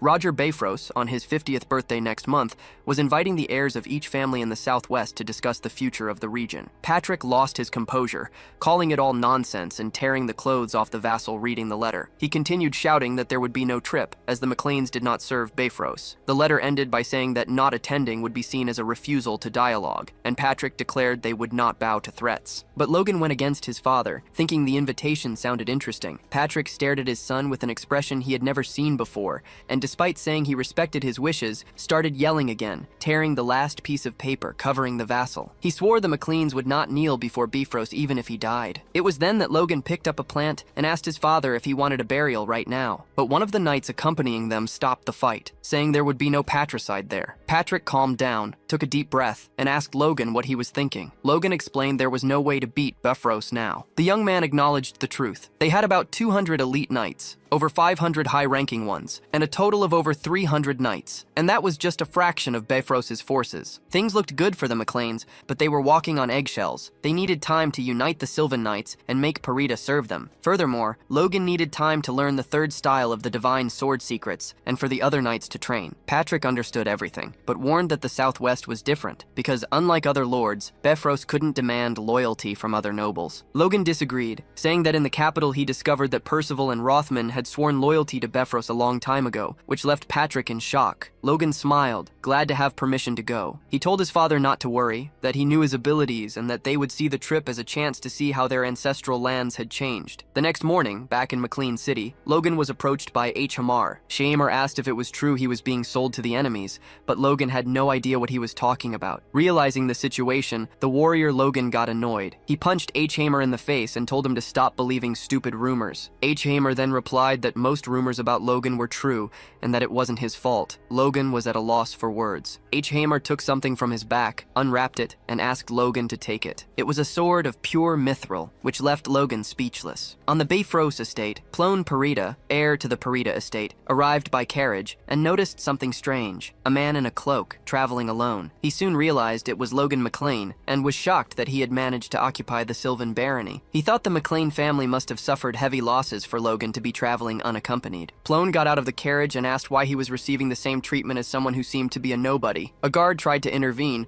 but Plone paid no mind, introducing himself to Logan and saying he had heard of him, especially how he killed 6 knights in the blink of an eye. Plone noticed Logan's sword was clean, and upon shaking the young man's hand, commented that he looked much younger and that the stories about him must be exaggerated. Logan smirked and shook Plone's hand so hard he almost broke it. It was in that moment that Plone realized Logan was much stronger than he thought. They let go of each other's hands with Plone's trembling, and Logan apologized, saying he had misunderstood his intentions as a strength competition. Plone held back tears and, calling him an idiot, drew his sword, ready to teach the McLean a lesson. The guard tried to warn him that personal fights were forbidden, but Logan threw off his cloak and told Plone he talked too much. Plone was furious and ordered his knights to attack Logan. The young man prepared himself, concentrated his aura, and passed through each of the guards in an instant, ending up behind them with his sword at Plone's neck. Plone felt no force coming from Logan and realized the blow had come solely from the sword's power. A guard approached, asking where he had bought the weapon, and Logan replied curtly that it was rude to ask. Plone thought Logan was just a lucky guy who had found a good sword somewhere. At that moment, a man in full armor emerged from the gate. It was Sir Frums, the Moonlight Knight, a knight of such a high level that Bifrost could only have sent him to receive them for a good reason. Sir Frums looked at Logan, asked if he was a McLean, and expressed his surprise at seeing such a young intermediate knight. Plone and his knights were speechless. Plone realized that must be the reason for Logan's strength, and not just his skill with the sword. From a high-ranking knight onwards, there was a unique energy that couldn't be hidden, and Logan thought it best to only show the strength he had, to reduce the attention on himself. Logan placed his hand on his chest in a sign of respect, and said he strove to one day be as powerful as Sir Frums, who advised him not to be content, and to aim to become a superhuman. Afterward, Sir Frums led them inside, informing them that the heirs of Percival and Ruffman had already arrived, and they should wait until the party tomorrow night. Plone tried to mock Logan again, saying he had no party clothes and offering to lend him pajamas, but Logan ignored him and asked a servant where his room was. Logan thought that Plone really didn't understand his situation, and that occupying the Parita wouldn't be difficult. Logan looked up at the building, remembering what Plone had said. He thought he didn't intend to take off his armor anyway, as he was on the land his ancestors had lost and couldn't let his guard down. Logan stood before Lord Bifrost, who ordered him to unsheathe his sword. The young man bowed his head, greeted the Lord, and wished him a happy birthday. The people around thought Logan's attitude was stupid and called him a country bumpkin. Logan observed the castles and cities and was surprised to see that the people were quite friendly and said Bifrost was a good man. Bifrost welcomed Logan with open arms and said that since he had come all this way, he presumed the McLeans would follow his wishes. Logan replied that if Bifrost's wishes were for peace, they would always be ready to march by his side. Bifrost praised him, called him enlightened, and invited him to enjoy the party. The young man realized that Bifrost was also impressive. He was a 5th circle mage, which made him as formidable as an advanced knight in a war. Logan's thoughts were interrupted by an announcement. Count Bifrost would make a speech. Bifrost began by thanking everyone who attended his birthday,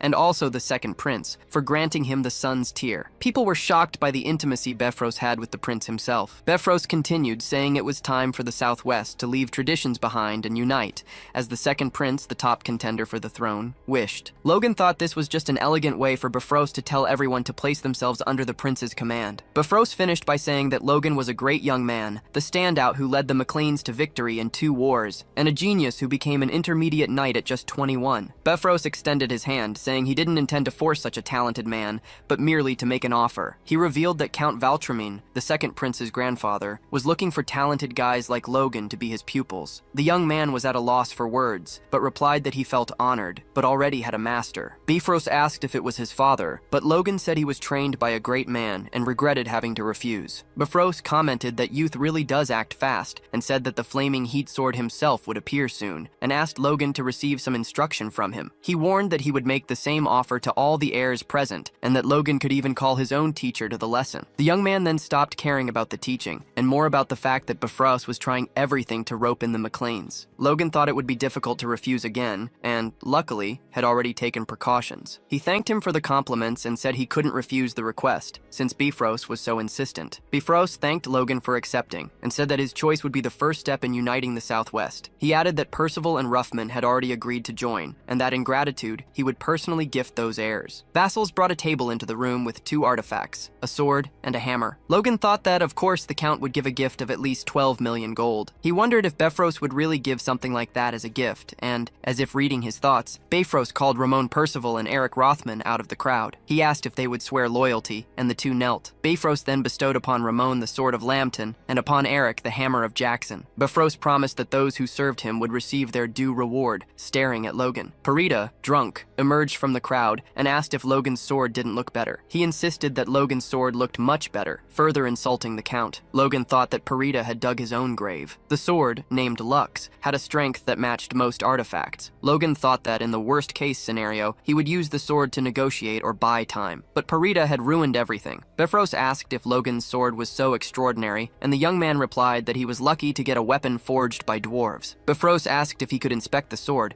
but Logan knew that if he handed it over, he would never see it again. He said that even though he was young, it was hard to hand over his partner. Bifrost proposed that instead of handing over the sword, Logan demonstrate its strength in an exhibition fight against Ramon. The young man smiled, said the situation had taken an unexpected turn, but there was no reason to refuse. Logan drew his sword and said he would comply with the order. In the training room, he and Ramon faced each other. Ramon offered the first attack, but Logan refused, saying he didn't want to hear later that he had some advantage. Ramon called him arrogant and began to charge his aura. The women in the room commented on the beauty of Ramon's sword. Logan wondered if he wasn't trying to draw too much attention, which would make him a perfect target to die. In contrast, H. Hamar's weapon was very simple, but had perfect balance, cutting edge, and resistance. Ramon asked if Logan's pretty little sword could stand up to an artifact. Logan thought that Ramon was even dumber than Parita. Ramon leaped forward, ready to take Logan down. The young man looked at the audience, spotted Sir Frums, and thought he needed to hide his strength and confidence. He needed to stumble, get scratched, and occasionally make a good counterattack. He should show a bit of vigor and, after defeating him, finish with a one-liner. Logan held the sword to Ramon's neck and said he was lucky. Ramon shouted that it was all a mistake, that he wasn't used to the sword. Bifrost said that Ramon had disappointed him. Logan was disappointed too. Bifrost apologized to Logan and said he would open his treasury, allowing the young man to choose any artifact he wanted. Logan thought that Bifrost was trying to keep him there at all costs, confident that no matter what Logan took, he would be able to get it back. At that moment, a servant ran in, informing the Count that the Sword Duke had made contact for his birthday. The information left Bifrost dumbfounded. Felix Esperanza congratulated the Count, one of the kingdom's most trusted pillars,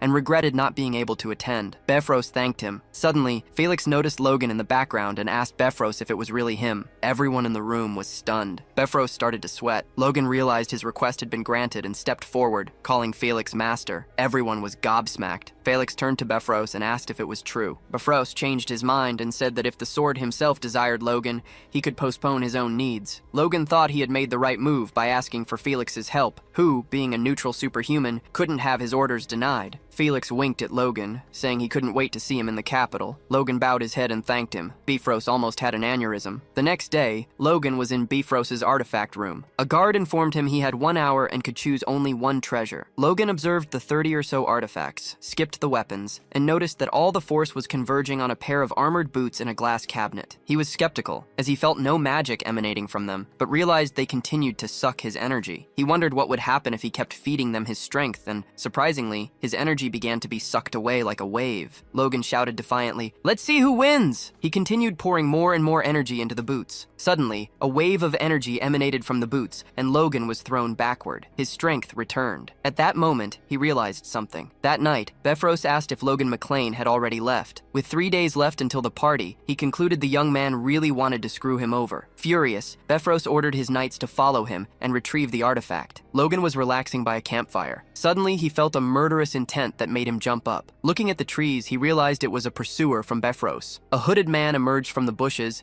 and Logan quickly realized that Befros had sent a group of 4. The man in front warned his accomplices that they could do whatever they wanted, as long as they didn't kill him. The 3 men jumped Logan, but he didn't wait and went on the offensive. The guys panicked, not understanding how an intermediate knight could move so fast. Logan thought he had made a great choice with those boots. Besides a triple jump in the air, they also self-repaired and were size adjustable. He concluded the boots were, at the very least, an artifact above the 4th level, and a fitting name would be Boots of the Wind God. The men asked for permission to aim for vital points, and the hooded figure let out a sound of disgust, saying it was shameful. The man jumped from behind with a silver aura, and Logan was surprised. He managed to block, but was pushed back. Logan concentrated his aura, preparing for a brutal fight. He told the man he never imagined the title of Moonlight was earned with sneaky tactics. Soon after, he recognized the man's true identity, Sir Franz. Sir Franz revealed that Logan not only hid his true strength, but surpassed it, and that he knew about the artifact Logan possessed. Sir Franz said he would take the artifact as payment for the lesson he was about to give. Logan asked what lesson that was, since Sir Franz should be ashamed of his title, the Moonlight Knight. Sir Franz replied that was why he intended to teach a harsh lesson. Logan wondered what was wrong with his peculiar stance, which seemed to hold a whip. Sir Franz began to use his strength, attacking Logan with a blade of force that moved like a whip. Logan blocked the attacks and commented that they were relentless. He realized he couldn't last long and needed to use everything he had. He charged his aura and managed to attack Sir Franz from behind. However, he didn't feel a single scratch. Suddenly, he realized something. He did a backflip, dodging one of Sir Franz's blows. Sir Franz asked how he could dodge his attacks, and if they were the secret arts of the Sword Duke. Logan didn't seem interested in what he was saying, thinking that if Sir Franz was still standing, his attack hadn't been good enough. He thought that if he didn't have the abilities of the Boots of the Wind God, he would have taken the attack head on. Logan replied that he wasn't using any secret arts, and asked Sir Franz to wait a moment, as he would show him a secret technique. Sir Franz, arrogant, said he would wait. Logan thought that Sir Franz's arrogance made things easier. He charged his aura, concentrating on the sword, thinking that if he lost, he would not only lose Lux and the boots, but Sir Franz would also ensure he never held a sword again. He opened his eyes, declaring that the time was now. Sir Franz attacked him, but the instant he was about to plunge his sword into the young man's heart, everything exploded around them. Sir Franz hadn't counted on the strength Logan truly possessed. The warrior managed to conjure a blade of aura, the 3rd form of the divine sword secrets, and was ready to take down Sir Franz. Sir Franz hit the ground. He realized he was in real danger. The impact of the attack was so great that the knights accompanying him started searching for him. Sir Franz coughed up blood. He managed to dodge, but said it would have been better to die alongside Logan than to return defeated. Logan rode off on his horse, thinking about how he had hesitated. He remembered when Sir Franz attacked him while he was charging the 3rd style, and the coin-sized hole in his chest. He thought the talk and excitement were pure facade, but at least one thing was certain. With his skills and the treasures he possessed, he could definitely defeat an advanced knight. Suddenly, he fell off his horse, which continued on. At the McLean mansion, Rick and Dwayne were gobsmacked to see him in tatters and asked what had happened. Logan said he had fallen off his horse. His return caused a commotion. The incident was set aside. Patrick was ashamed, saying that Logan was enduring all these hardships because the family lacked power. Logan told his father they could soon repay them in kind, but for that, he needed to reorganize their forces. On the training field, Rania brandished his sword. He remembered what Logan had told him, that the war would be easy and he didn't need Rania, who should hone his skills. Rania thought he couldn't let Logan treat him like a child anymore. He was interrupted by Logan, who invited him to take a break and introduced him to the person he would be training with from now on, Victor. Rania was stunned. Victor wore new, shiny armor. Rania asked if the armor fit well, but could only think that Victor looked to be his age and wondered if he was also a Force user. Logan confirmed that Victor had recently awakened his strength and was the same age as Rania, which would be good encouragement. Rania asked Logan what he meant by training together, and Logan replied, "Fighting." They stared at each other, ready to fight. Logan gave the signal for them to begin. Victor attacked Rania's neck, but he managed to dodge and realized that Victor was using the Ironblood sword. Rania decided to fight back. Rania charged forward, ready to take Victor down. Victor realized he was in trouble. Rania released a powerful wave of energy, but Victor managed to dodge, jumping high into the air. He prepared his next attack, trying to catch Rania by surprise. Victor plunged his sword into the ground, creating a crater, but Rania moved at the last second and called him a monster. Victor didn't seem bothered. Logan started laughing laughing, asking Rania who was calling whom a monster. Rania resumed his stance, thinking he should give it his all. Victor smiled, looking very relaxed. Logan watched the fight from a safe distance and realized his thinking was correct. They had synergy. Victor had perfected his learning of the Iron Blood sword and was adjusting it to his style. Rania, who was already experienced,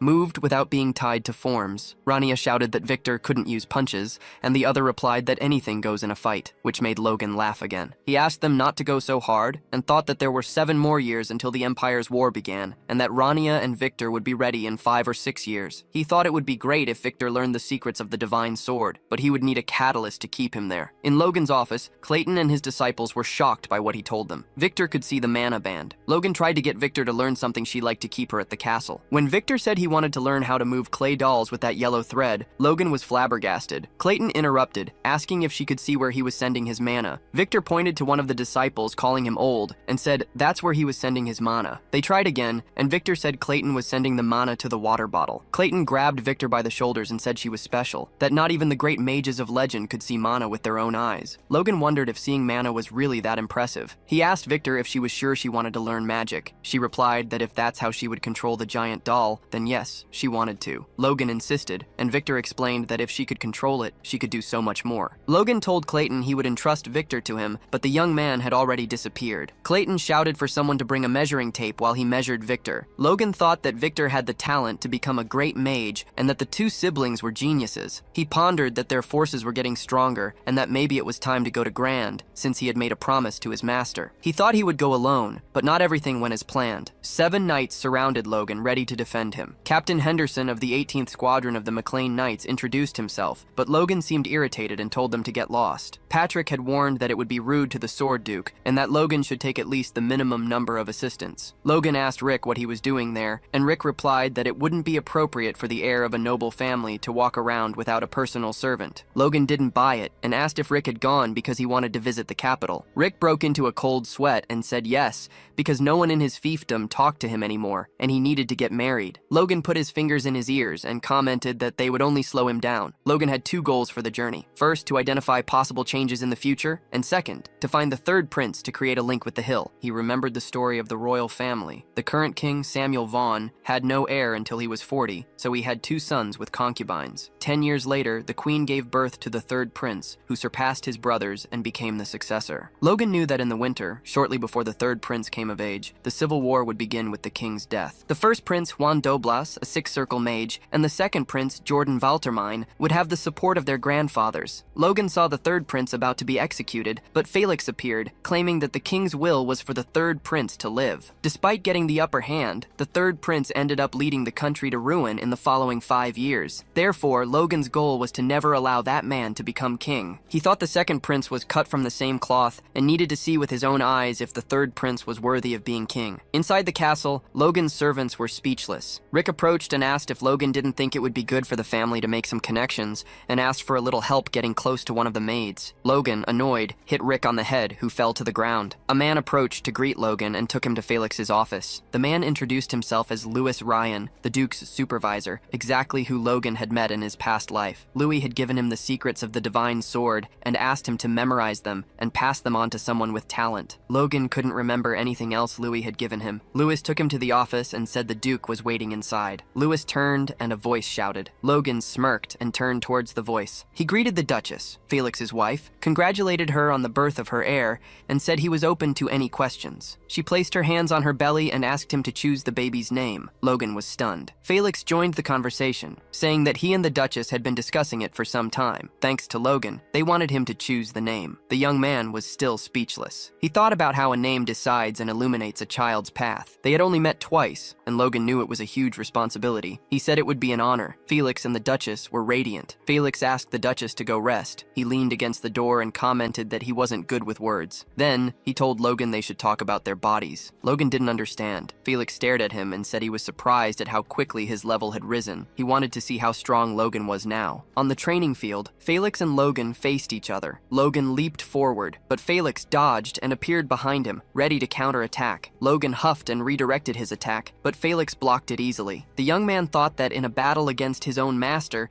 he could test his limits, but Felix told him to stop. Felix asked what the hell he was doing,